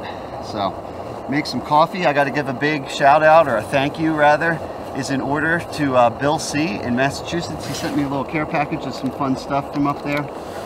And he also sent me, because a lot of times I do the Nescafe or similar instant coffee because it's just easy out here on the trail. But he sent me some premium stuff. The Starbucks Via Columbia blend. They taste pretty good. So I think I'm going to put all three in this 750 pot. Get a little coffee going. Just enjoy the sights and try to stay kind of dry. Done. See if it's too hot to drink still. Ooh. Yeah, much like my dinner last night, that's going to need a moment to cool down.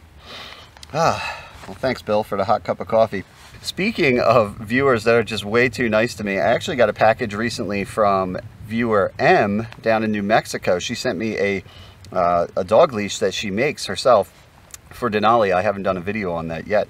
But she also threw in a couple fun things, kind of local items, I think. This here is a TAOS Taos Mountain energy bar. I think this might be an indigenous to New Mexico snack. Caramel pecan, and it's probably frozen solid. Maybe if I dip it in the coffee, it'll simultaneously cool down the coffee and warm up the bar, or it'll just end horribly. See if that thaws it out a little bit. Adds a little flavor to my coffee too, probably pecan coffee. That worked. Oh man. Caramel pecan. Some cranberries in there. Nice little breakfast and some coffee. Thank you, M, in New Mexico. I'm gonna get fueled up, warmed up, get a little energy, break this down, then we'll start heading towards Shuck Stack.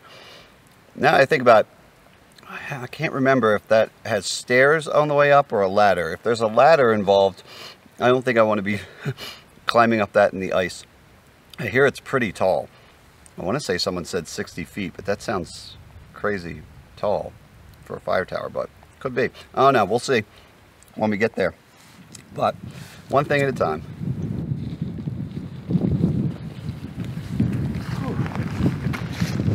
All right, we're back at that junction where I mistakenly went a little bit down this way before I figured out that that's the campground I'm looking for.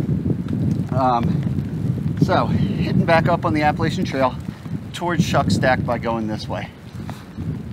It is certainly a nice dusting of snow that's accumulated since I got up this morning, that's for sure. It's super foggy. We're gonna have to play it by ear. I don't know if we're even going to be able to see anything from the fire tower at Shuck Stack or not, but let's play it by ear.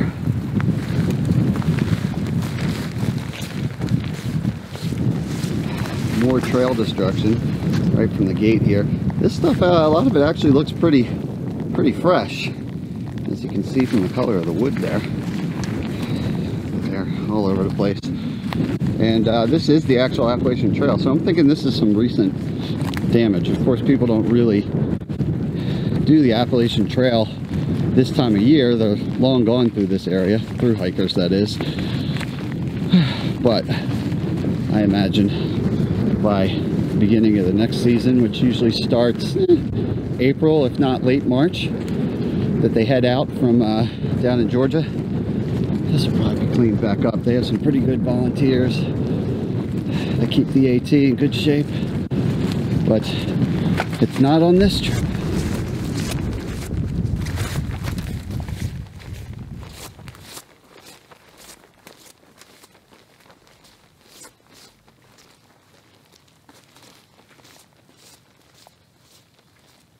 Whoa, that was a little creepy and unexpected.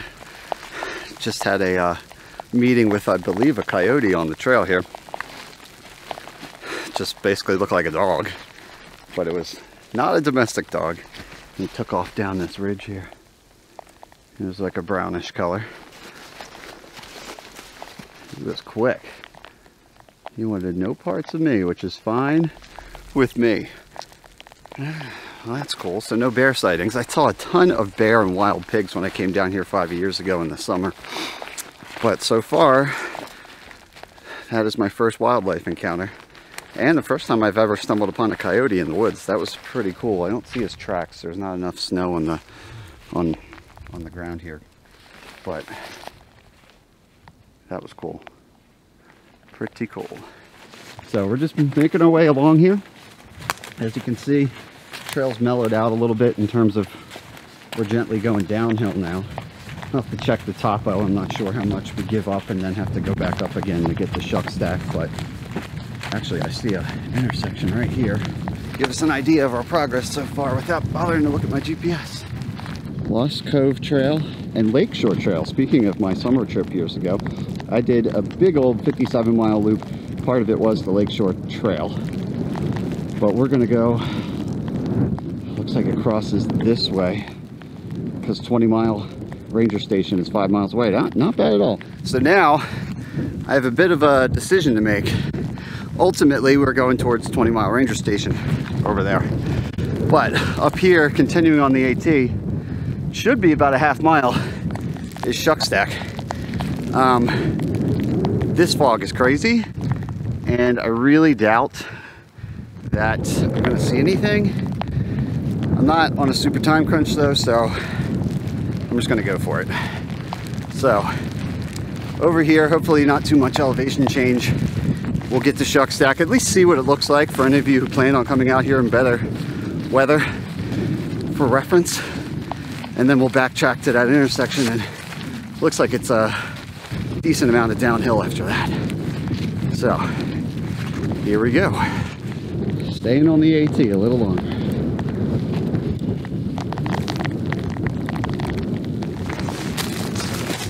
All right, we got ourselves a little clearing. Looks like kind of a junction, but no official sign. Looks like we're coming to a T, actually. I see a white blaze down there past some more tree destruction. So the AT continues that way, and according to my GPS, it does make a right-hand turn right here.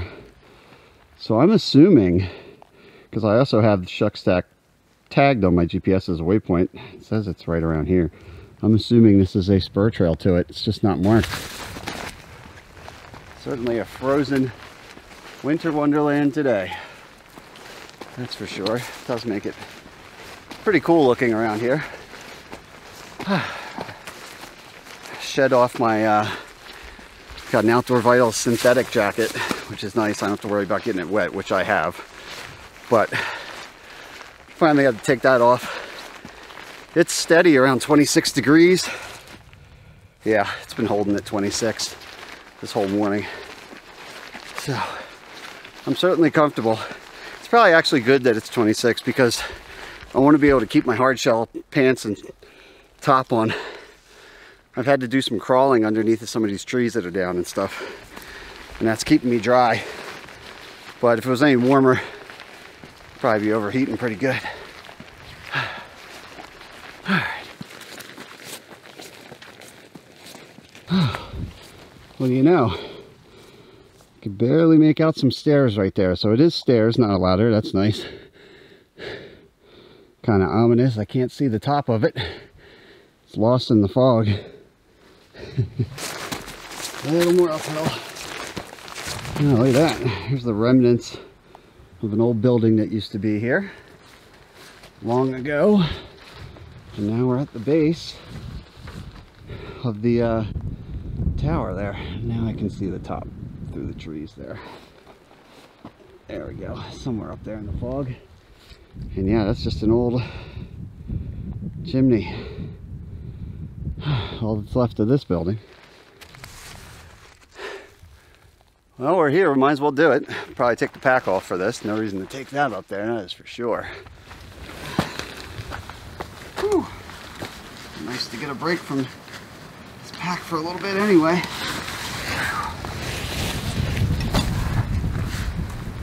Alright, let's go see what this is all about. Hope it's not slippery. Oh boy. Yeah. Alright, we'll just take it slow. That is for sure. So we got a little ways to go. That is for sure. Yeah. All this for no view. Why am I doing this again? Maybe we'll go halfway.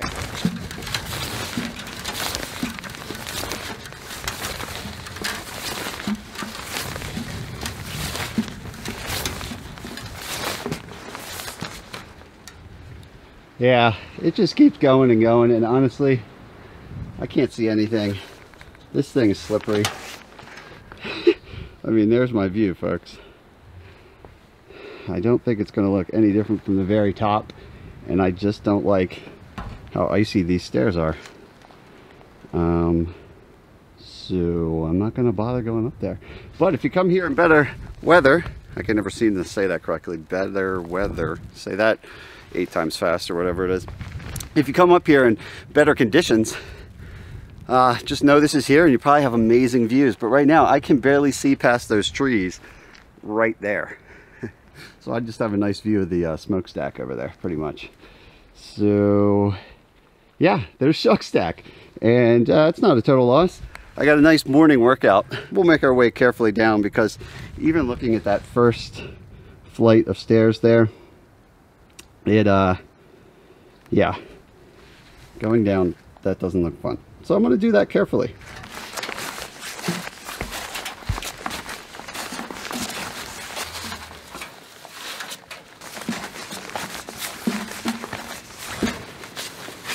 Whew, all right, made it. This pack back on. Goodbye Smokestack. Hello downhill.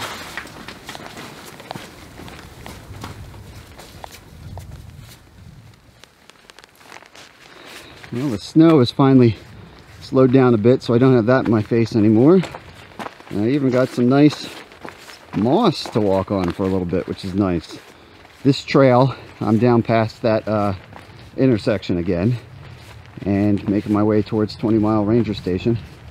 This trail's pretty gradual, pretty decent. If I was going up it, well, basically similar to the beginning of the hike in. Now I'm just doing it inverted, going downhill now. If it's like this for the next 4 miles, probably wouldn't complain. Wouldn't mind a little view here or there, but I don't know that that's really in the cards from here on out. Some people might say it's a heck of a drive to take to not get any sweeping vista views, but you never know what you're going to get, especially in the winter. And also, I mean, take a look around. I got views. Yeah, they're not the stereotypical Instagram photos of a mountaintop in the distance and a sun setting on it and whatnot, but I'm still out here and some pretty beautiful sights. And you know, the drive and everything is part of the adventure for me. I'm not going to necessarily include it in the video, it would probably be kind of boring for you, but that doesn't bother me. Even doing a single overnight trip with like a 7-hour drive, part of the drive through these beautiful parts of the country is a big part of the allure for me. So I'm fine with how this played out, and I kind of like when you don't know what's going to happen. Oh, what do we got here? Finally got a water crossing without a bridge on the way out. Let's see. Am I gonna finally get my feet wet? I think I can pull this off. I have my boots come up to right around here, and they've never failed me Gore-Tex wise yet, but let's see if we can navigate through it here. It's always nice when you're on the way out though. Oh, I don't like that, because if they do get wet, we've only got a few miles to go. But nope, that wasn't deep at all. All right, well, not quite as dramatic as it may have seemed like it was going to be, but it's really starting to flatten out in here now. I don't know what we're up to. It's going on 1 o'clock. Not bad. Just got to figure out where to get a hotel. I didn't actually book anything because I didn't know when I would be getting out of the woods. So depending when I get to the car, I'll kind of choose how far I want to drive. But the nice thing about backpacking like this is, especially in the winter, you can book yourself a $50 roadside motel somewhere and it feels like the Taj Mahal. Always makes you really appreciate things a little bit more when you're out here for even a few days like I am. 20-mile ranger station, 3 miles. Home stretch now.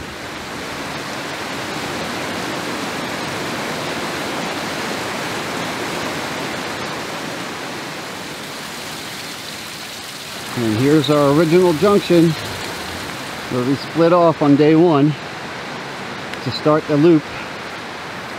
We went up that way, returning from that way.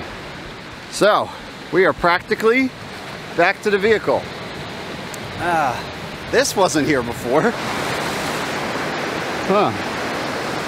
But definitely, I'll have to check my footage. I do not remember all this being here. Did that happen in the last couple nights? Oh man. Yeah, I think I would have remembered that. Wow. Interesting. It's definitely been windy. Very interesting trip. We're almost wrapping it up. And sure enough, I do believe I see the trusty Jeep over the hill there. So we made it. We're back. Feeling pretty good right now. A little tired. About ready to get this pack off. But this was pretty fun. You can see how it's completely thawed out and green down here now. The weather system changed a little bit, but for the most part, it just makes a huge difference to be up there on those ridges. Went from pretty decent snow cover to just wet and soggy in a matter of miles. So I enjoyed this. I want to thank everybody out there for coming along and joining me on this one. I also want to give a big thanks to those of you out there that support trips like this by bookmarking and chopping through my Amazon link right up there, syntax77.com/Amazon. It'll just redirect you and you can shop as normal. I do appreciate that. It helps a lot. Doesn't go unnoticed. Also, speaking of my website, I do want to point out that, as I mentioned before, if you're interested in the GPS data, I've been recording all of it. I'll clean it up. I'll add some notations, some waypoints, and I will put that on the GPS data section of my website. I'll make sure to release that the same day that this comes out, so it should be there now. And yeah, other than that, great trip. Huge variety of conditions, right? We had rain, we had snow, we had high winds, we had no winds. It was awesome. Really, really enjoyed it. Smoky Mountains, I'm glad to have gotten back. But right now, I am starving. So, till next time, I'm Syntax77, and right now, it's cheeseburger time.